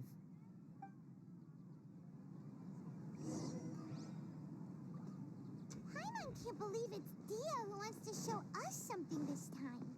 2 days ago, we were the ones taking her to see Dunyarzad. This is it. Huh? This is a wooden training dummy. What about it? See those marks on the dummy? Those are the result of several days' worth of practice. Let's say the sages didn't replace it every day. Shouldn't it be hacked to pieces by now? That's true, but what if they did? Then the sages would have had to reproduce every mark I left during previous training sessions. I'm a professional fighter. My martial school has always emphasized the importance of refined control. The force, angle, and entry point of each strike is calculated and deliberate. That's why I remember every mark on the dummy, as well as my state of mind as I made each strike. It's just as they say, each swordsman has their own unique style, and even the same swordsman can't make the same cut twice. It would be impossible to copy these marks. Is it really impossible? What if they use some fancy machine to carve every single mark? People often say that a camera's photo can never replace an artist's painting because the former has no spirit to it. The same thing applies here. At a mere glance, I can differentiate carved marks from the results of combat training. That makes sense. It seems like we have to abandon this theory. Hope that cleared things up for you. Hey, is this that new brain exercise game that's been super popular with the scholars lately? It's surprisingly fun. Anyway, it's getting late. I should escort Miss Dunyarzad to Nilu's stage. See you later. Well, back to square one. Is our memory deletion theory also wrong? But at least we've reached some other conclusions in the meantime. We're not in a time loop. We're not in the real world. Yep, that's true. So, can we think of any new ideas right now? Let me think. I suddenly realized that something is strange. Strange? Paimon feels like everything's been strange lately. How come we've never thought about leaving the city? Huh? Leaving the city? You're right! It's really strange how we never thought of such a simple solution! Many things should become clear if we can confirm the flow of time outside of the city. Paimon can't believe it! Did we miss this because we're tunnel visioning too hard on our other theories? Or because we're just too tired? It is really strange. We shouldn't have thought of this a long time. We should have thought of this a long time ago. How about we go back and ask Nahida? Maybe we've forgotten something about leaving the city. Nahida, we're back! You're back early today. Did you find something new? Yes. Sort of. We're mostly sure now that we're not in a time loop. And we also aren't in the real world. But at the same time, we have a new question. What will happen if we try to leave the city? Have we ever tried leaving the city? Leaving the city. As far as I remember, you've mentioned your plans to do that twice before. Twice? Oh. We did? But we don't remember anything. What happened after we talked about those plans? What did we say when we got back? Let me think. I don't think you ever actually told me what the outcome was. Oh, it's probably more accurate to say that both times you never came back the whole night. But you two sometimes stay out the entire night anyway, so at the time, I didn't think too much about it. It is true that sometimes we lose track of time during our investigations. Before we know it, it'll already be the next day. But still, neither of us remember anything about leaving town. Really? That's kind of strange. In theory, I should have already awakened all your memories. Let's try again tomorrow. Maybe this is the key. Yep. Something here's definitely fishy. Let's get to the bottom of this tomorrow.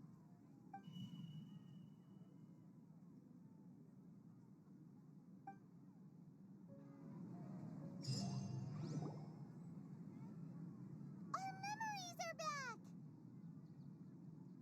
Let's go and try to leave the city today. About that. Well, where should Paimon begin? Huh? Come on, what do you mean? Traveler, aside from your memories that were just restored, I have another message for you. Another message? From who? Listen to it and you'll understand. Can't go back. There are countless spaces here.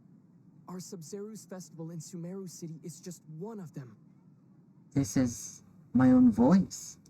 Traveler, you should be missing 2 days worth of memories. Paimon will fill you in. 2 days ago. It's time to carry out our plan from yesterday. Let's go and try to leave the city today. Let's go! Why can't we leave the city? What is the Academia up to now? Don't ask me. It's not like I can tell you anything. This is a direct order from the Grand Sage. Just wait until tomorrow. Why don't we just go directly to the sages? Have already arrived at Port Ormos. If I don't hurry, they'll be stolen. That's your problem. Make sure you make a request in advance next time. But it's not like you can just predict business matters in advance. It looks like the Academia already announced a lockdown for Sumeru City today. How completely unsurprising.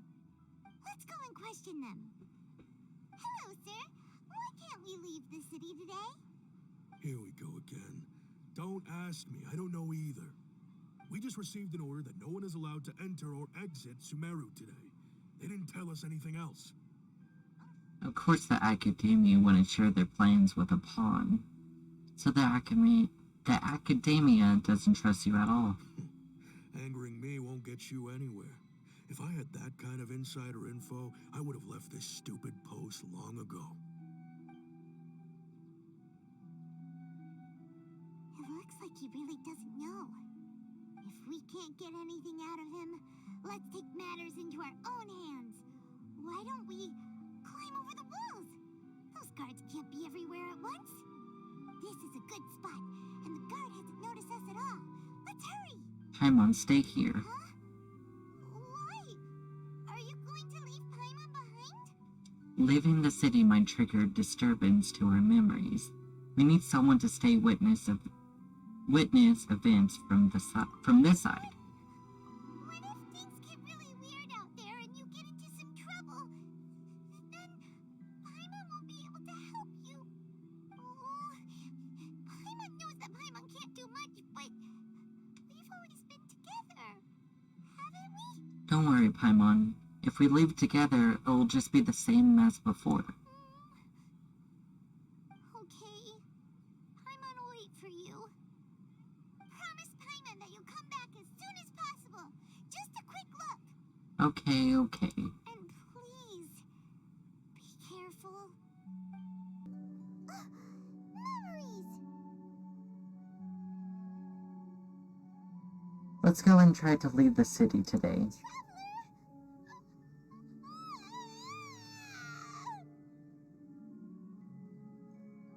What's wrong, Paimon? Paimon would never see you again. You just disappeared. Paimon waited for you for hours and hours at the city wall and you never came back.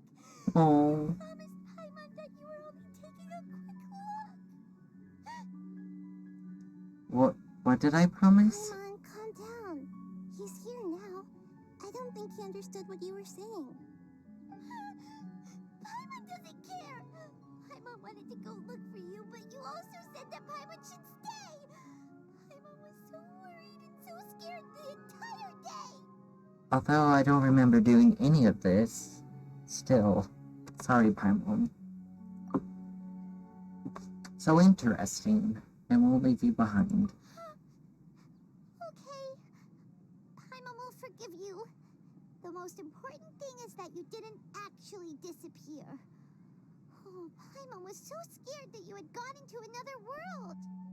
Okay, Paimon, can you tell us your perspective of what really happened yesterday? I see. Using two people's different perspectives. After that, you left the city.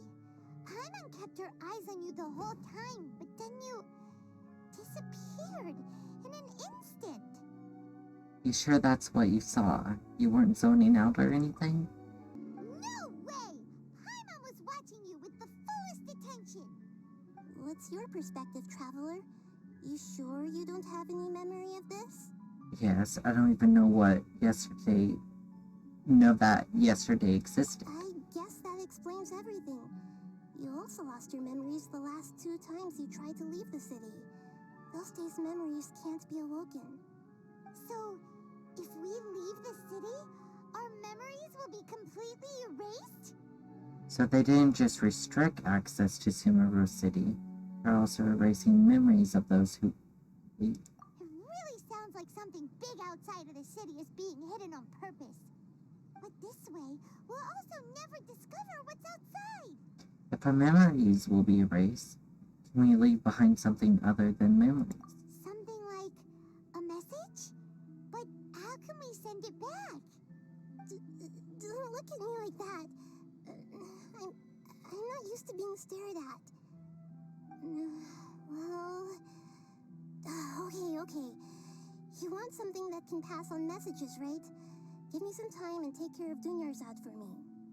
Yep, now we're talking.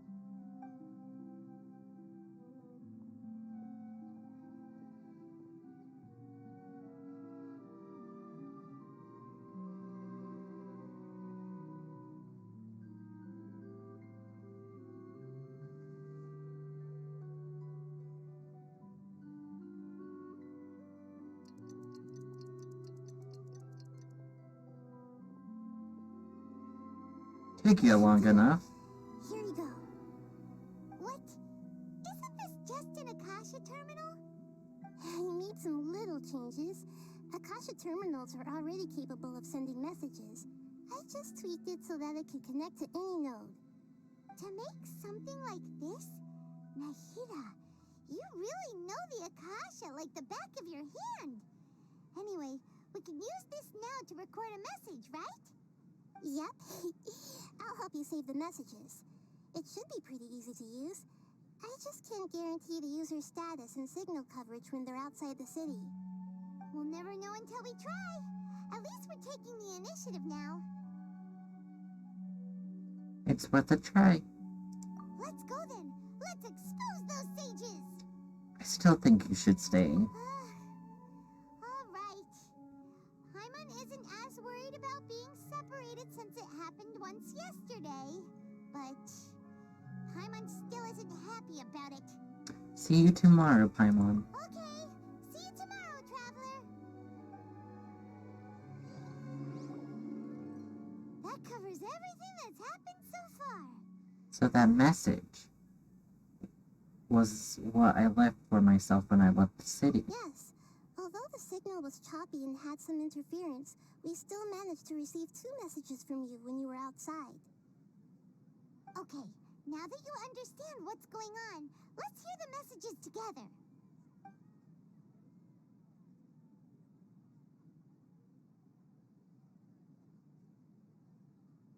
Can't go back. There are countless spaces here.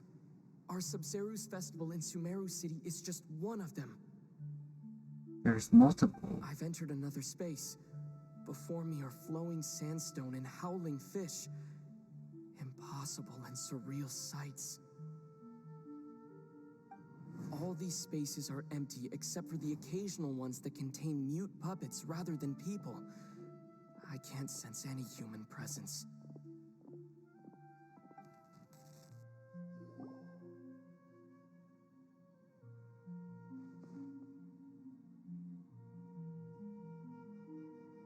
That's one heck of an info dump. It sounds like you left the Sumeru city space when you set foot outside of the walls. But everything looked completely normal when Paimon was looking out from the inside. That's unbelievable. And if we take your word for it, the other spaces all had very weird contents. There's another part here. We only received it last night. These spaces have been disappearing one after the other, absorbed by something like a sun in the sky. And now, even the final space has also disappeared. Behind me, a lot of spaces just appeared again from thin air. I get it now. Those spaces are actually... Dang. Got cut off on the juicy part. Why did the message end right there? What did the Traveler want to say? What are those spaces? Probably because yesterday just happened to end at that moment. Dang. Oh, right. Paimon did hear a beep from the Akasha. Did it come from here or from the message? The message. It should have come from the Traveler's Akasha Terminal. After the beep, Traveler said even the final spaces also disappeared. Traveler, what do you think that final space could have been? Space without human presence. All the bizarre spaces I saw outside the city had one thing in common: a lack of human presence. Was that space actually the real world? But wouldn't a real space just randomly disappearing like that be catastrophic? My impression is that each day in this samsara only ends at the sound of that beep from the Akasha.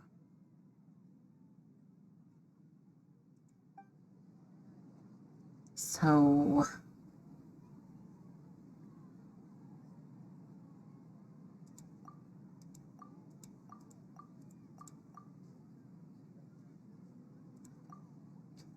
Oh, I don't know which one I should do. All the bizarre spaces I saw outside the city had one thing in common: a lack of human presence. That doesn't seem it. Was that space actually the real world? But wouldn't a real space just randomly disappearing like that be catastrophic? My impression is that each day in this samsara only ends at the sound of that beep from the Akasha.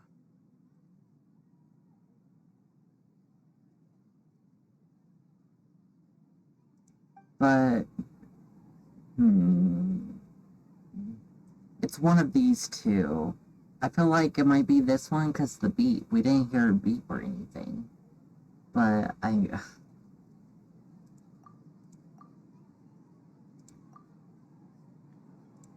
That doesn't sound right.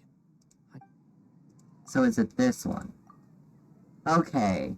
Oh, so that's what it is! After the sound of the beep, the final space, the Sub-Zero's festival, also disappears, and we're taken to the next day. Later on, Traveler also mentioned a bunch of new spaces materializing behind them. Do lots of new spaces appear every day? Paimon's head is spinning. Just what are these spaces anyhow? Well, consider this. For all the horrors of the Archon War, at its heart, it was just a game where a bunch of gods fought over 7 seats. So no matter how strange or spooky things may look on the surface, maybe all they point to in the end is a small and simple secret. Wow, the Archon War, huh? That's an analogy and a half. A secret, huh?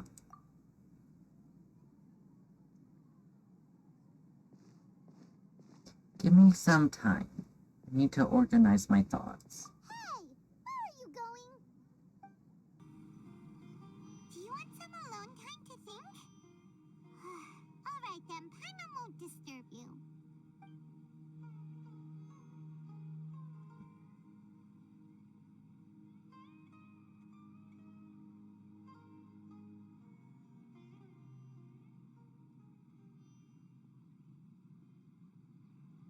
The dance of Sub-Zeros is about to begin. I'm going to go watch it. The dance? It's that time already. Okay. Why don't you go ahead, Dunyarzad? We still have some other stuff to do first. Okay then. See you later. Have you figured it out yet, Traveler? Time is ticking away. I think I know the answer now. Awesome! What is it? Paimon wants to know. Oh, wait, no. Let's meet up with Nahida first. You can tell us both together. This time, we're gonna get to the truth.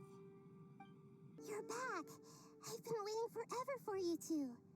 Judging by the looks on your faces, are you ready to take your Sub-Zero's exam and graduate from the festival? Ask away. I'm probably gonna get it wrong. Okay. First off, have you discovered the hidden truth? Oh my god! I don't want to get this wrong! Okay, Nahida said the Akasha relies on the power of a gnosis to operate, as it is the manifestation of the God of Wisdom's power. It compiles the wisdom of the entire populace, and it grants knowledge to the people. We've already experienced the Sub-Zero's festival many times, and the day of the festival seems to be in a perpetual samsara. All the bizarre spaces I saw outside the city had one thing in common: a lack of human presence. Okay. Those spaces remind me of dreams, like the one I had in the Avidia Forest, except these have no sign of human presence.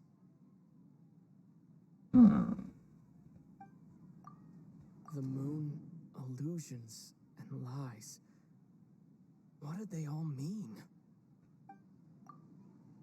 People in Sumeru don't dream. What a strange phenomenon. Associate with this? The truth behind dreams. We are all in a dream. It isn't that the people of Sumeru don't dream. Rather, the Akasha is taking their dreams from them.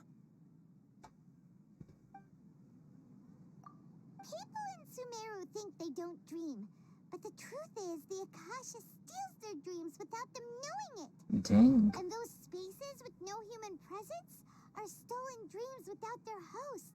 That would explain why they sounded so weird when he was trying to describe them. Huh. So people in Sumeru do dream after all. In fact, we're all in one big dream together right now. Correct answer. Now, how did you conclude that the Akasha is capable of this? Is it cause the gnosis, right? The Akasha relies on the power of a gnosis to operate. It is the manifestation of the God of Wisdom's power. It compiles the wisdom of the entire populace. And it grants knowledge to the people.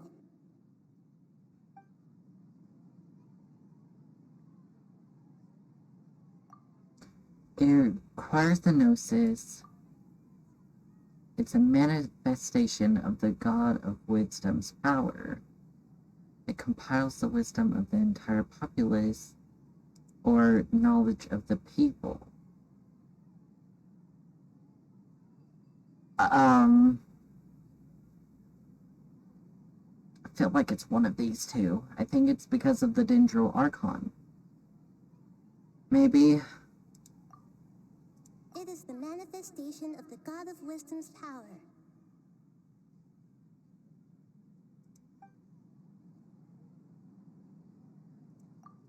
The Akasha relies on the power of a Gnosis to operate. So, is it that one? Because we're talking about the... it's one of these two. I don't know. I want to say it's this one. Oh, okay. Those dream-controlling creatures in the forest also get their power from the Dendro Archon, right? That would explain why the Akasha has the ability to control people's dreams, too. But is stealing everyone's dreams really how the Akasha compiles their wisdom? Isn't there anything more to it than that? That seems a bit Dreams like... are fantastical, complex, and full of imagination. People's brains are the most active when they're dreaming. In other words, dreams are rich bundles of human wisdom. So, in other words, the complete opposite of how Hypatia understood it. Paimon remembers her saying that the sages think dreams are foolish delusions, and the fact that no one dreams is a blessing from Greater Lord Rukkhadevata. So it was all a dirty trick?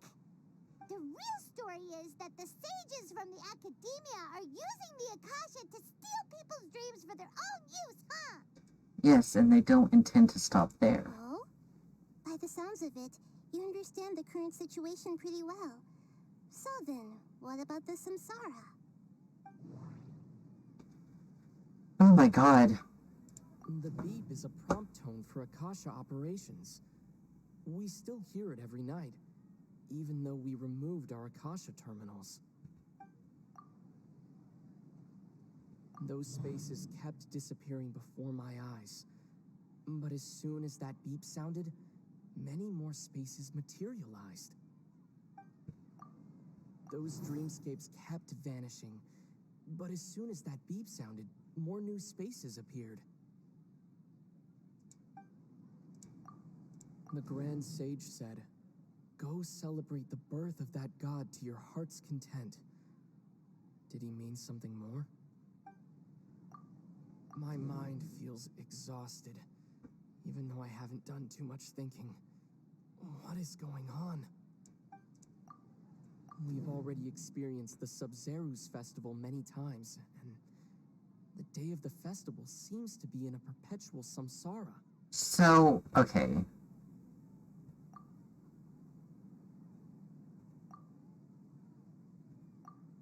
Those spaces kept disappearing before my eyes.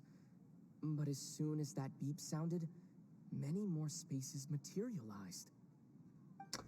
So, I think this associates with the sound, right? It could also go to this one, maybe, but like...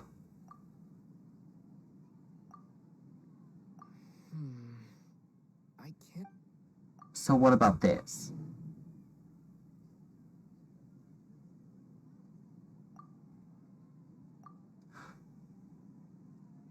Those dreamscapes kept vanishing, but as soon as that beep sounded, more new spaces appeared. Abnormal... Oh, this! Mass production of dreams. Correct. The Akasha is keeping each person's brain in a constant dream state, but also separating their consciousness from their own dream. Their disembodied consciousness is placed inside the collective dream of the Sub-Zero's festival along with everyone else's, while their now vacant dreams are harvested by the Akasha. No one is any the wiser as another day passes in the dream, and so begins another samsara cycle. People wake up to yet another dream about the Sub-Zero's festival. The dreams that belong to them are once again harvested by the Akasha, and so it continues. So, this is like a dream factory, and the Akasha is a dream harvesting machine. Did Paimon get that analogy right? Very good, Paimon. Using analogies well is an excellent habit to get into.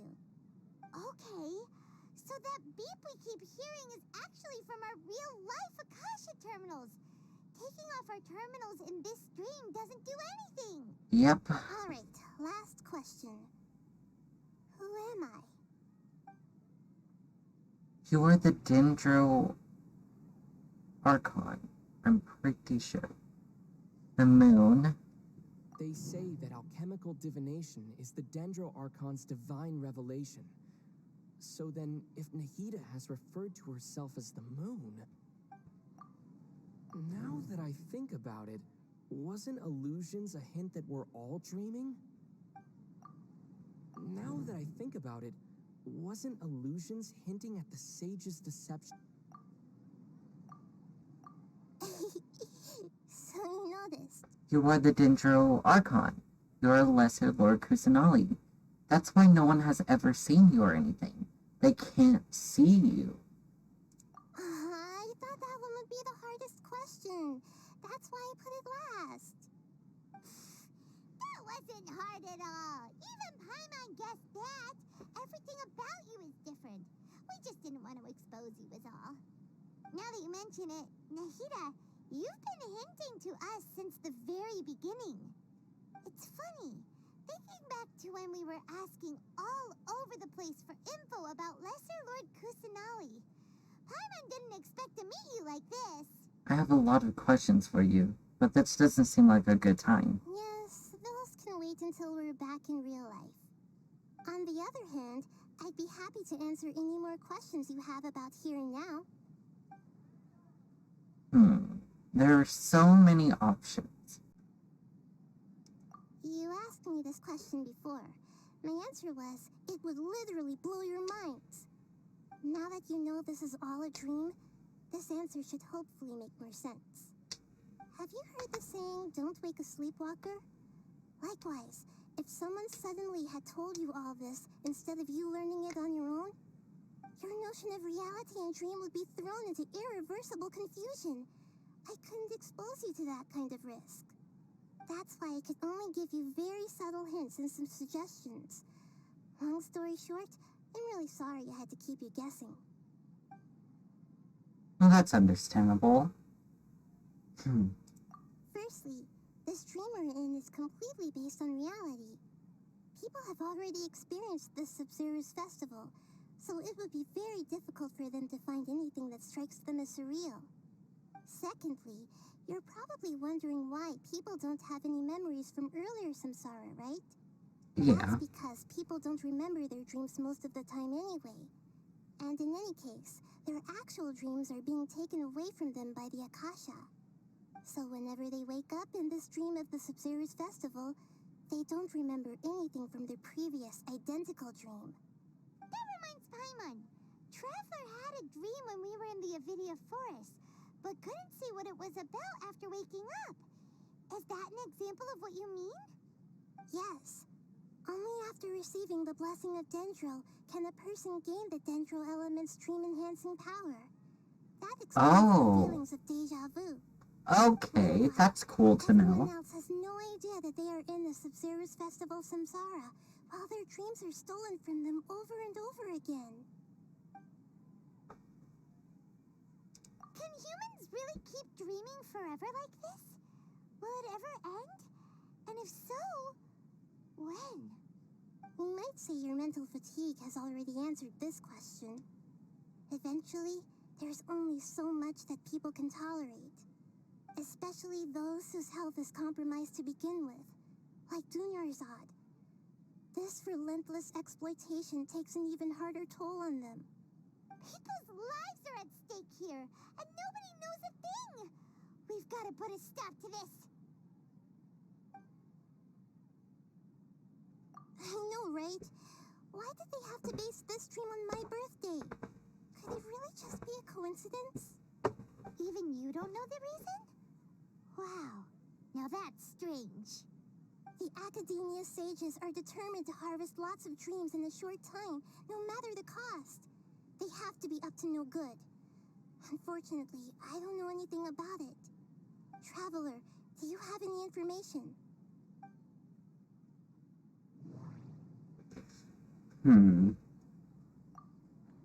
Those spaces remind me of dreams.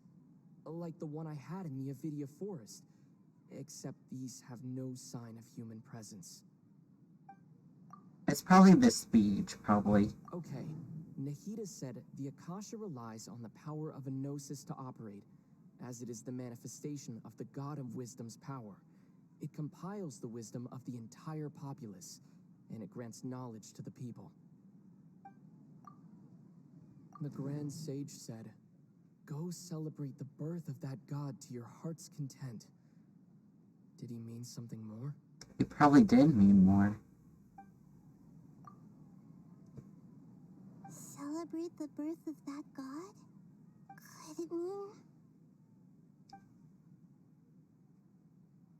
I don't have any more questions. Deceiving the people of Sumeru with no regard for their safety. No matter what they're trying to do, this is unforgivable. After we end the Sub-Zero's festival, Samsara, we have to look into them. How can the sages of the Academia do this behind their Archon's back? This is ridiculous! In the end, I'm just the moon. The real sun is long gone. It's sad. A sun and a moon? Nahida's talking in riddles again.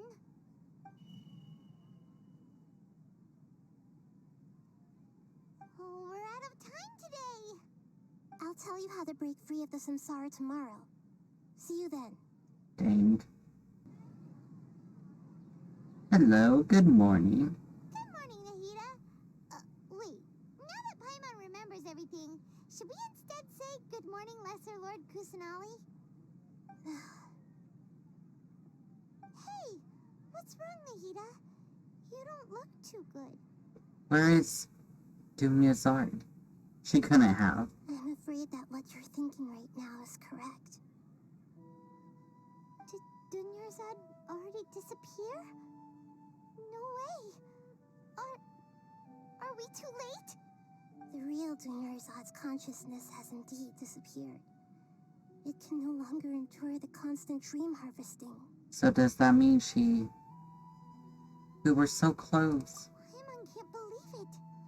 Wait, so what about that other Dunyarzad? Just what is she? Is she also going to disappear? She's actually something like a puppet, but not completely. The real Dunyarzad's consciousness could no longer keep playing her role in this dream. Dang. So another Dunyarzad appeared to replace her in the dream. Just like the grass and the trees, that Dunyarzad is just a building block of the dream that helps to keep it going. But personality-wise, she's nothing like the real Dunyarzad. Puppets are stiff and can't copy a living person's vitality. After all, they're just there as filler. You know, speaking of which, the old Dunyarzad might not have been too different from a puppet. Dunyarzad truly believed that she met you within her consciousness, and it was you who inspired her. So you do remember her after all. Aww. Yes. Back then, her family was overly protective of her. No one cared about her personality or thoughts. It was as if she only lived to stall her Elazar.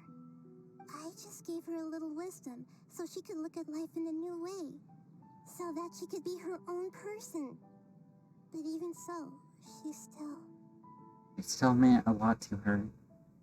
You were a kind Archon. Far from it. I'm I'm still a long way off from being a real Archon. I couldn't even save her. If I were a competent Archon, I wouldn't have let my most faithful follower die at the Sub-Zerus Festival with so many regrets. Please don't beat yourself up over it, Nahida. Yeah. It's the Sage's fault. It's all their fault. I'm not beating myself up. All I did was to rationally observe the distance between myself and a real Archon. Don't be like that, Nahida. Even real Archons are still allowed to be sad.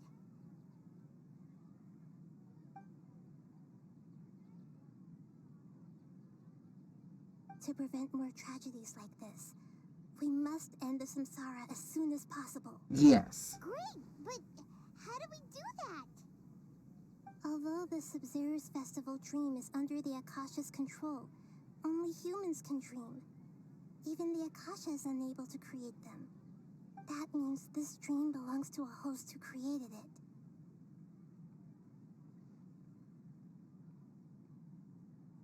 Huh? So, how should we find that person?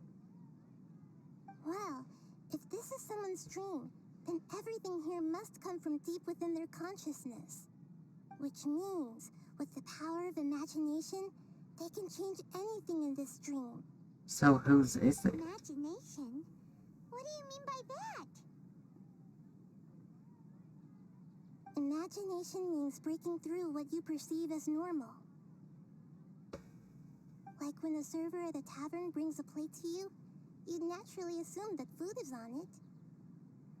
However, if you're the dream's host and you become aware that you're dreaming, when you imagine gold and mora on the plate, the dream will respond in kind, and the server really will bring you gold and mora. But right now, our host is unaware that this is a dream. No matter how many times they're served, it will always be food. So we find the host, then what? Find some way to make that person realize that they're dreaming. Usually, once that happens, the person will wake up and the dream samsara will be broken. How are we going to find them, though? If it could be anyone, it'd be like looking for a needle in a haystack. And even if we did find them, how are we supposed to make them realize they're dreaming? After all, like you said, don't wake a sleepwalker. It's extremely difficult, yes. But the only ones who can do it are you two. Remember, everything you've achieved up to this point has all been for the sake of finding the host and ending the samsara. Dang. As for me, during this time, I'll be out of town. Out of town? Are you going to that place full of dreams where the Traveler went? Yes. I want to try something. There must still be a small wisp of possibility. Hurry and go. Dreams are supposed to be fantastical, romantic, and full of pleasant surprises. Unnecessary things like this samsara need to end. Yes. Paimon's still a little upset that we've come this far only for Dunyarzad to... Did she perish? She was such a good person, with such a simple wish. I just feel so demoralized. Yeah. Saving Dunyarzad is what kept us going this whole time. But we mustn't lose hope, Traveler. Dunyarzad would definitely want to see us save everyone else. So let's break the samsara for her sake. Paimon's wondering, do you think the sages would get one of their own to be the host of this dream? Feels like it would be easier to control it that way, no? Unlikely. Knowing the plan, they probably become aware that they were dreaming. An unexpectedly host would be less likely to realize this is a dream. Huh. That's true. Plus, the sages probably weren't counting on there being other factors beyond their control, like Nahida and us. So, who do you think the host of the dream is? Maybe Ferris, the Knight of Flowers? The one with the strange getup? Oh, that would make sense. Ferris, the Knight of Flowers, is a symbol of the whole Sub-Zerus festival, right? pretty core character. Let's go ask him some questions, shall we? Off we go.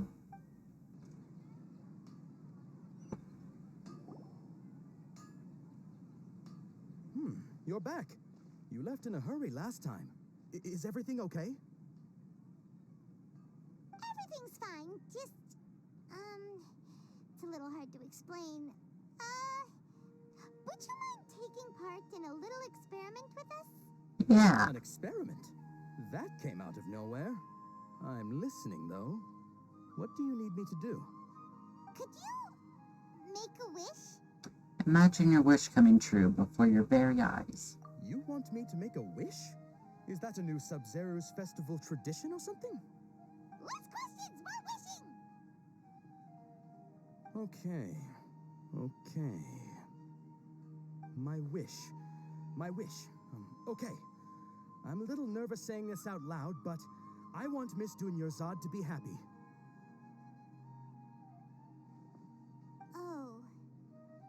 Oh. I noticed earlier that she looked a bit down, and she wasn't really talking to anyone. She just doesn't seem like herself. She's always so gentle and kind, and all the kids love her. I've also wondered if the reason she asked me to be Fairest Knight of Flowers is because I'm special to her, or something. Oh no. I don't know. Is she dead? Is she... You have a crush on Dunyarzad? Oh, no. After what I just said, I guess it is. When she placed the hat of the Knight of Flowers onto my head, she said to me, I want everyone to have a happy Sub-Zero's festival. What she didn't realize was that I'm not that interested in how everyone else feels. In that moment, I just wanted to be her Knight of Flowers for the rest of my life. 50 years, 100 years, I'll serve her till the end of time. Okay, yeah, that was a bit much. Felt like the right moment to get it off my chest, but that was pretty embarrassing. Okay, I'm ready to make my wish. I would like Miss Dunyarzad to appear in front of me right now with a smile on her face. Here goes. Please come true. Please come true. I'm gonna open my eyes. Oh, you're... What? Faki? Sorry, but only one portion of Yelda candies per person. Back home you go. Nice try, you two. Anyway, never mind. I don't need to see her appear right in front of me. As long as she's happy. Guess he isn't the host of this stream after all. Should have expected it wouldn't be this easy. Who could it be? It seems like everyone who knows Dunyarzad loves her, but none of them has any idea that she...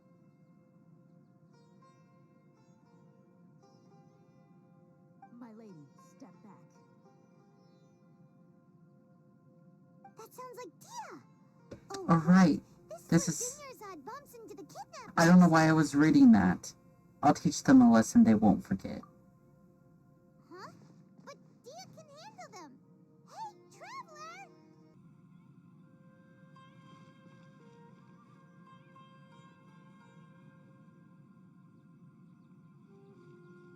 Oh, it's you. Great timing. Please take... Take her and leave. Leave it to me. This is my job. The homie Yanni's pay me, not You're you. wasting your breath. Leave. Fine, all right. Knock yourself out. Why are you so worked up anyway? It's not like I don't trust your fighting skills. Anyway, watch yourself.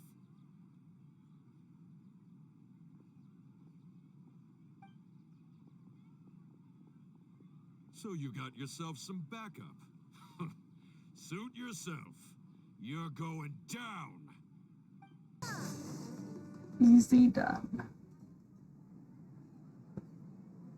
Traveler, were you just taking your anger out on those guys? I'm fine. I'm just angry at myself. You and Nahida both. Dunyarzad wouldn't want to see you two like this. Oh, and speaking of her, Paimon just remembered something. Remember how during the first Sub-Zero's festival, before the Samsara started, we came here with Dunyarzad because she wanted to pick something up? She said it was because she had forgotten something.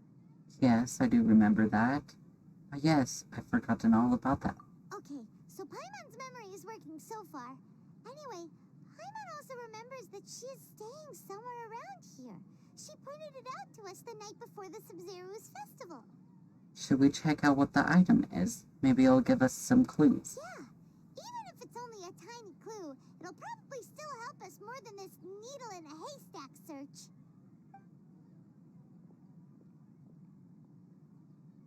This is the place. It's rude to enter other people's spaces without permission, but desperate times call for desperate measures.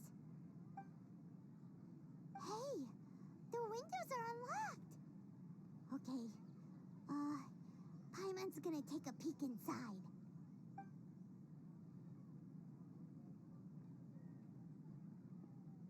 This was only a temporary residence, so there was pretty much nothing inside except this book on the table. Should we open it? Yes.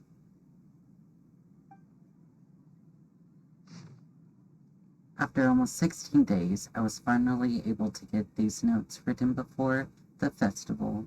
Once the festival ends, you and Paimon will probably continue your journeys immediately. So I was hoping that I'd be able to give this to you before that. This is a complication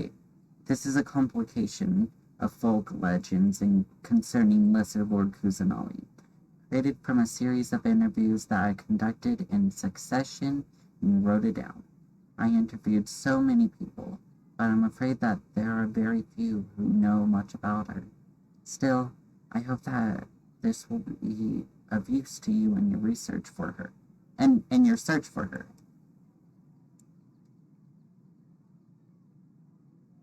Genharva Villa water supply was once contaminated, forcing everyone to go far out to get water.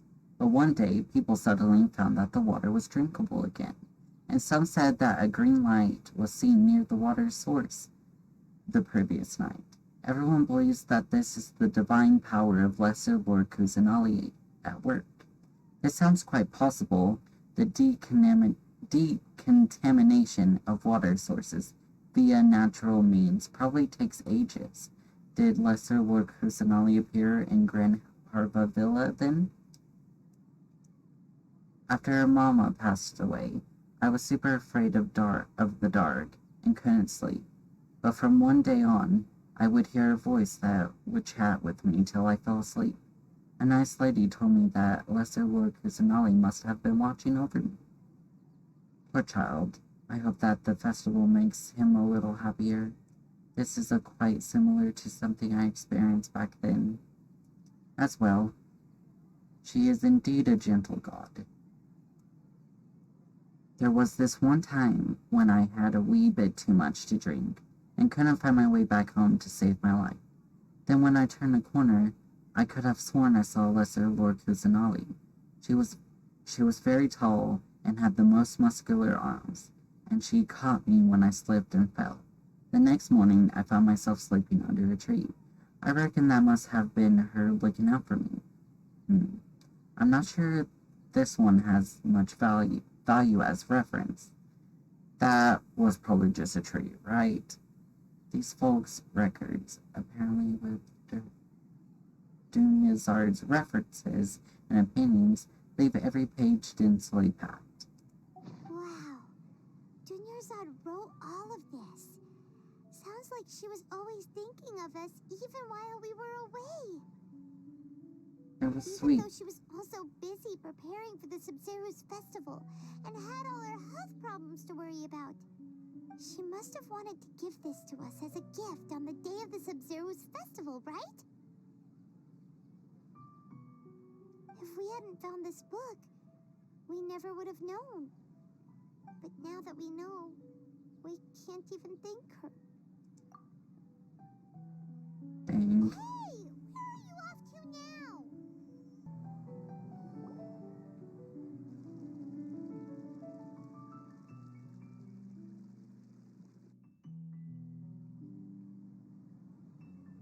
It's Dunyarzad's puppet. I guess. I'll feel better if I say this out loud.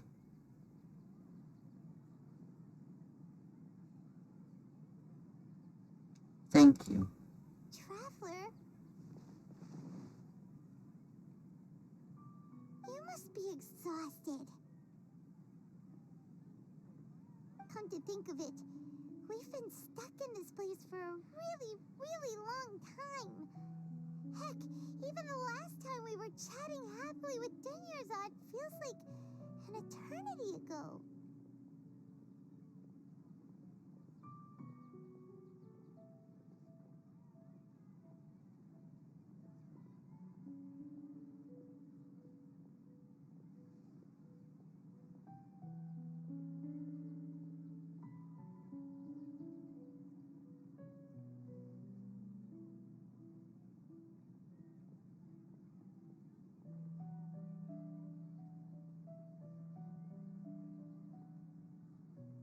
Paimon still remembers when we were sitting here, and the way her eyes sparkled when she talked about Nilu's dance of Sub-Zerus.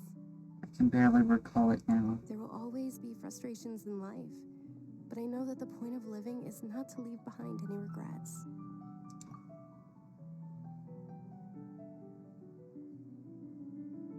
That was what the real Dunyarzad said, wasn't it? Does that mean... Yes, Traveler. What is it? Oh, so she's still just a puppet. But just now, how come... Not leave behind any regrets. Let's go, Paimon. What? Where are we going this time? To watch the dance. If you continue to resist, we will have to order an investigation into every single event organizer. The Grand Sage has already granted you much leniency. I advise that you exercise tact.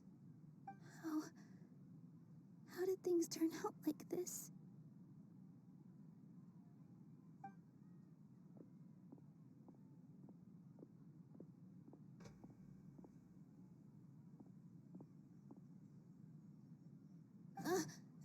Traveler? You don't have to get involved. He's a sage from the Academia. I don't want to drag you into this. Traveler? Traveler? What the heck are you doing? If you get arrested by the Academia, that's another day gone to waste.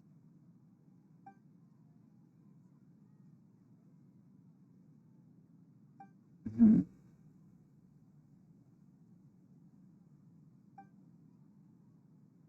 Wait, they're not reacting. Have they been scared stiff? Just like I thought. They're puppets. Oh, of course! If this is the sage's plan, they wouldn't put themselves through this. So they're just substitutes. What is this? What happened to the Grand Sage and his entourage? Hold on a moment. What's up with those flowers?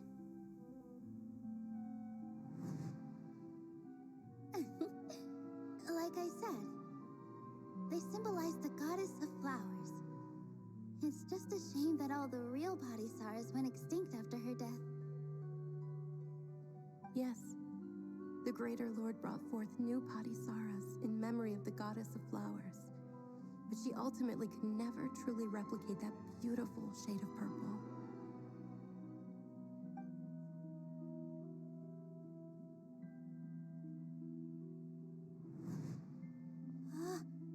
That beautiful shade of purple. Aren't these flowers real Padisaras? Just like the ones from the legend? I didn't even notice. Dunyarzad, did you find these? But didn't you just say all the real flowers went extinct after the goddess of flowers passed away? So how? Yeah. What's going on here? It's her. Close your eyes. Huh? Imagine that the grand stage and his entourage are not here in front of you. You guys are acting weird. But okay, I'll try.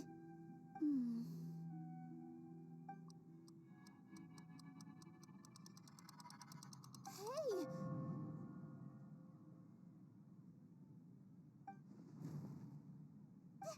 They disappeared! So Nilu's the host! What a surprise! Purple body Saras don't exist in the real world anymore. But in Nilu's subconscious, they can appear as decorations on the stage. It's just like the example Nahida told us. People assumed there will be food on a plate, and Nilu assumed there would be real Patty Saras in the flower pots. So when you saw the flowers, you instantly knew it was Nilu? Correct. But if we want to end the samsara, we need the host to become aware that they're dreaming. How should we make Nilu realize that? By doing a performance. How did you come to that conclusion? So I'm right. Is this Lesser Lord Kusanali responding to our celebration of the Sabzeruz festival? Wrong guess, but you aren't completely wrong either. The point is, what made you think this is a dream? As far as you know, people in Sumeru don't dream, right? Yeah, but have you heard the tale of the first sage? To prevent a calamity, he went on a journey to find the Dendro Archon. Ooh, sounds familiar. Dunyarzad told us a story like that when we first arrived in Sumeru City. So it was about the first sage, huh? Yep, but in the part you heard, he hadn't become the first sage yet. There's more to the story. His piety and wisdom were acknowledged by the Dendro Archon, and she finally gave her blessing to him. All kinds of spectacular scenes appeared in front of the first sage, as if all the knowledge in the world was being painted onto a canvas right before him. He was captivated. After who knows how long, he mastered all the knowledge he could comprehend. Afterward, he said to the Dendro Archon, "I miss my parents, my wife, and my children. I've been away from home for far too long. They must be worried." The Dendro Archon smiled. The next second, the sage found himself lying in his bed, as if he had just woken up from a dream. His wife, lying next to him, said, "You're off to search for the Dendro Archon today, aren't you? Have a safe journey, my love." In the end, the first sage took care of many disasters in Sumeru City, and founded the Academia. What a happy ending. So, the first sage was dreaming ever since the beginning of the story? He never went on his journey? Yes, but his faith and determination were conveyed to the Dendro Archon, so she blessed him in the form of a dream. Paimon understands where you're coming from now. That's a really interesting connection. But we really gotta wake up soon, like the sage in the story. Now that Nilu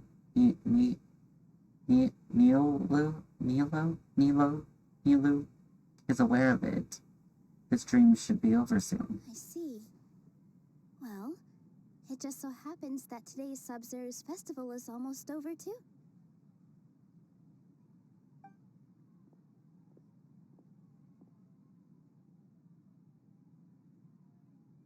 Since we're in a dream, let's make this final dance of Sabzeruz as beautiful as we can. Yay! I've been waiting a long time for this. Please dance your heart out. It's been so long.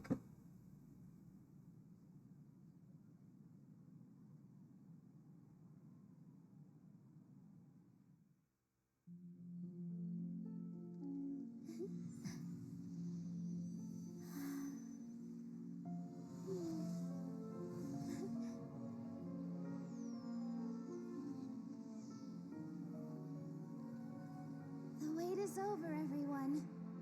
I dedicate this to our god, the dance of Sub-Zerus. Sub-Zerus.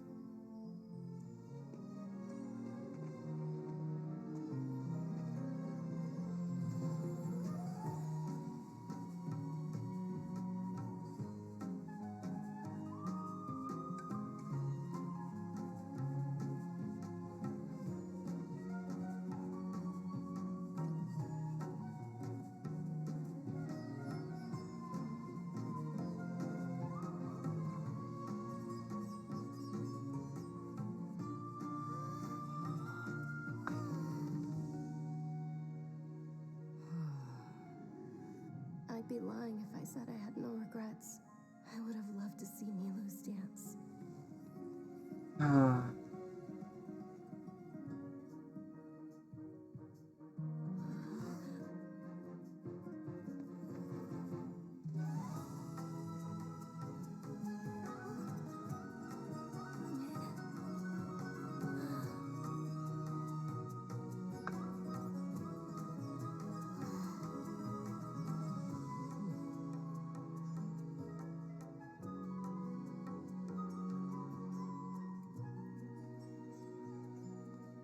It really is beautiful.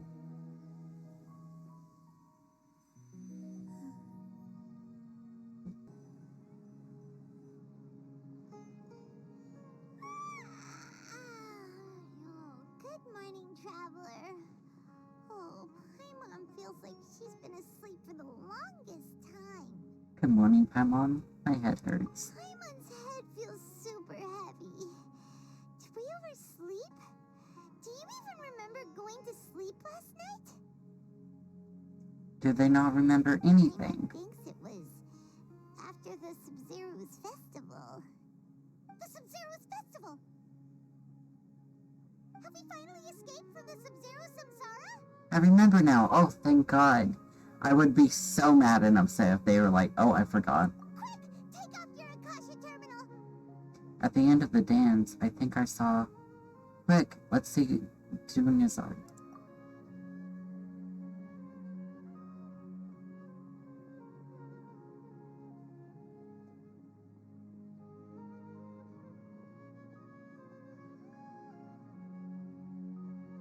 She's not in her room.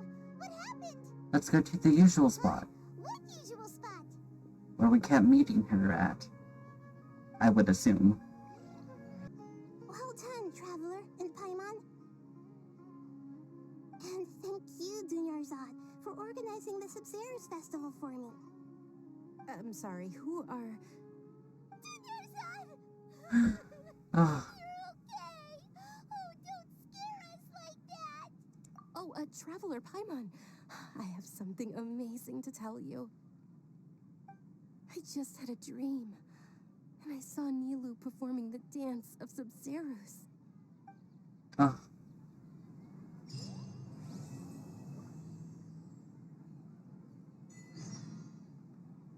Talk to Catherine.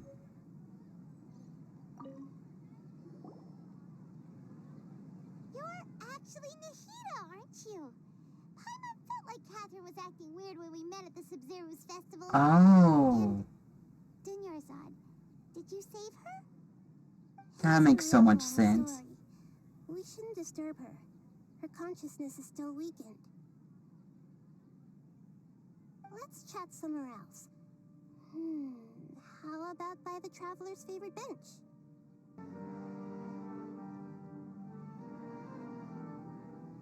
Let's talk about Dunyarzad first.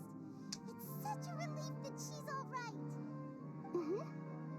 After we parted on the last day of the Sub-Zerus festival, I left the city and saw what the Traveler had described.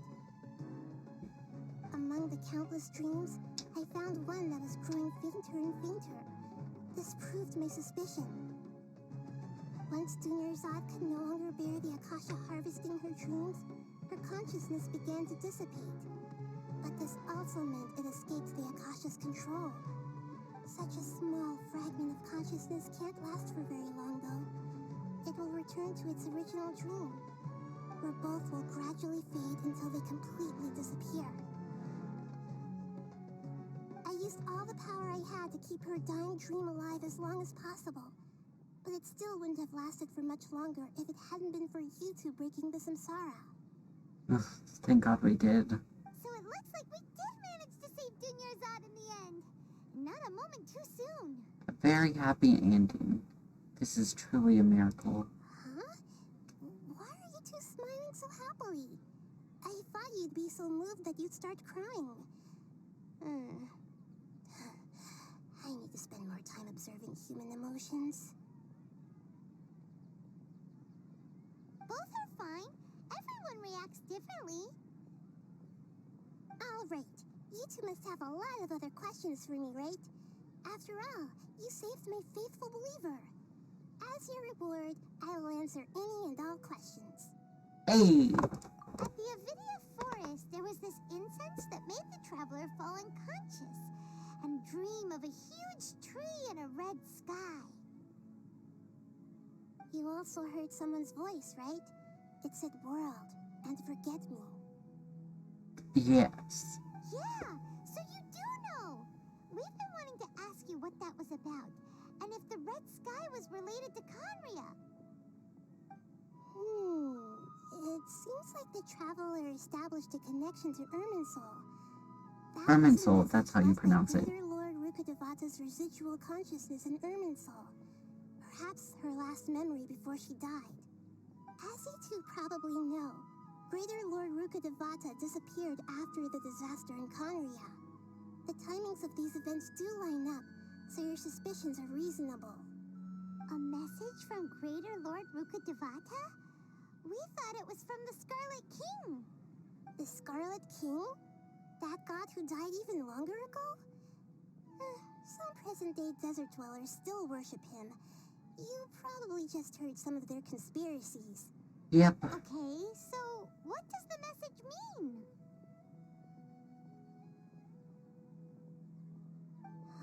I still haven't managed to decipher it. Even the Akasha isn't currently capable of doing that. Greater Lord Rukkhadevata's residual consciousness in Irminsul seems to be contaminated with something that has a very dangerous aura to it. Many devoted scholars go mad as soon as they connect their consciousness. I've warned the Academia about this many times, but people still keep falling victim to it. Dang. But I believe this is the key to saving Irminsul. That's why I've kept trying to decipher it. So the tree in the vision was Irminsul?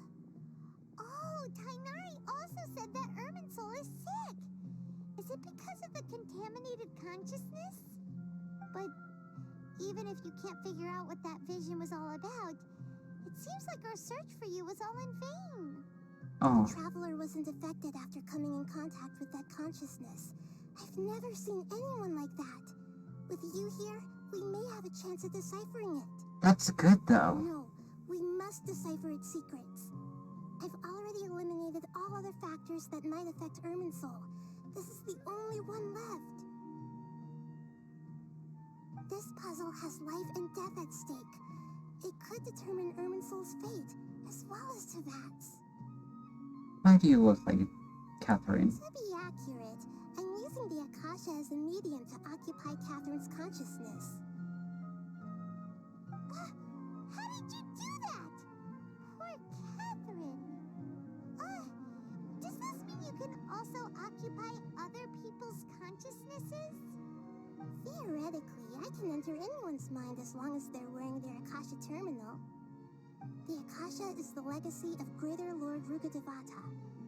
As Lesser Lord Kusanali, Seems like the Dendro Archon is so powerful and strong. my consciousness has always been linked to the Akasha. I've always respected my people's free will, so I've never actually occupied their consciousness. When necessary, I just borrow this bionic Snezhnayan puppet. Hold on. Did we just learn some deep, dark secret? So Catherine is... No wonder Paimon felt something was off about her. So it is true. She is a puppet. What about your own body? Why do you need to borrow other people's?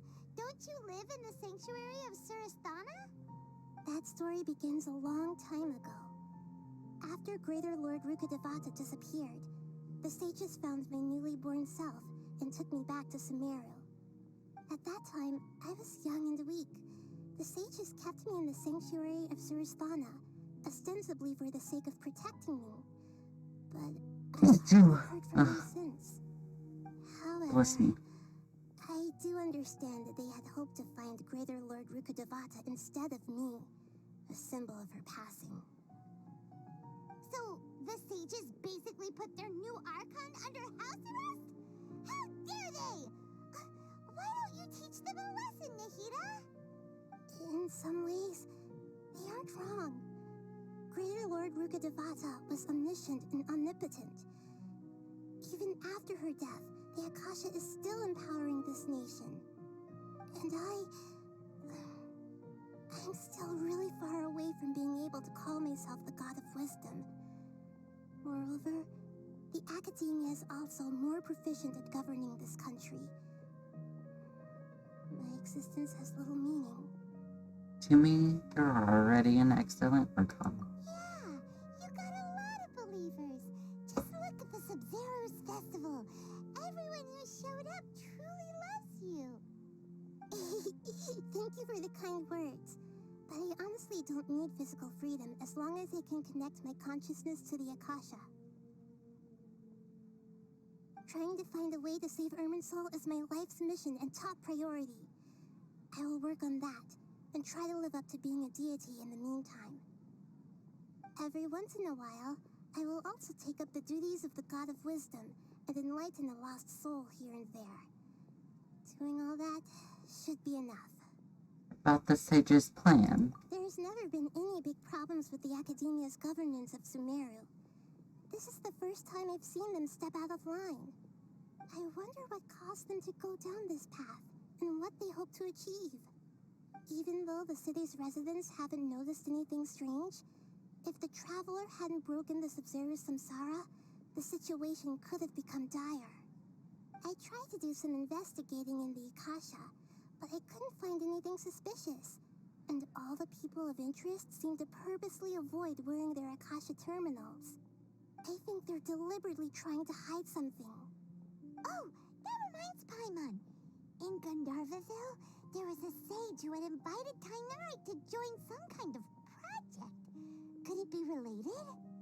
Regardless, I need to first investigate the sage's motives, make things right, and punish them if needed. But I'll have to be discreet, or they'll see me coming.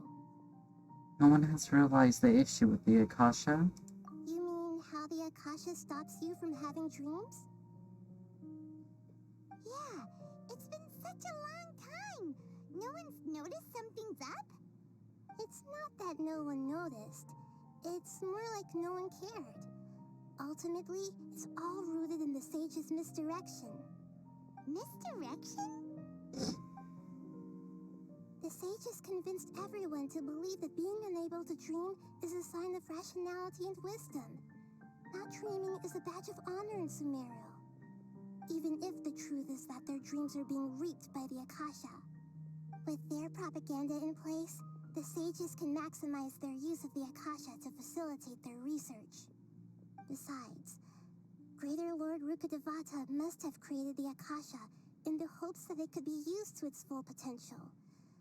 That's why I've never come out strongly against this. Anyway, the perspective advocated by the sages drowned out any voices of doubt. By now, even those who never use Akasha Terminals find it too shameful and embarrassing to talk about their dreams. That's so sad. Don't have any other questions. Got it. I hope my answers were satisfactory, seekers of knowledge. To be honest, maintaining Dunyarzad's fading dream took a lot of mental energy. I think I may need to rest for a while. Oh, and you don't need to worry too much about the sage's activities for now. The Akasha won't be able to conduct another project on the scale of the Sub-Zero samsara in the immediate future. Go and get some sleep. Leave everything to us. Yeah. What a relief.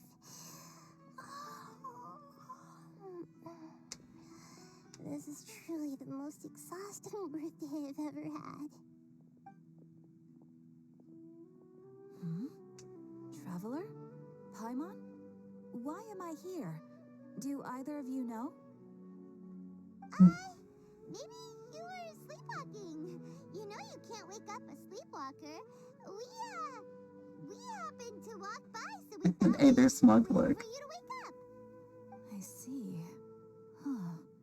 I should visit my maintenance personnel sometime. Oh, I'm fine. I better go. Thank you.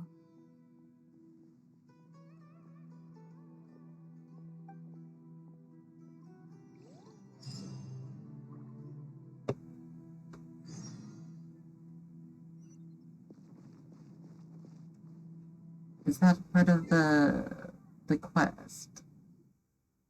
The Archon quest? No, it's not. We have finished the Archon quest, guys. We have done it. Oh, I did not mean to jump off.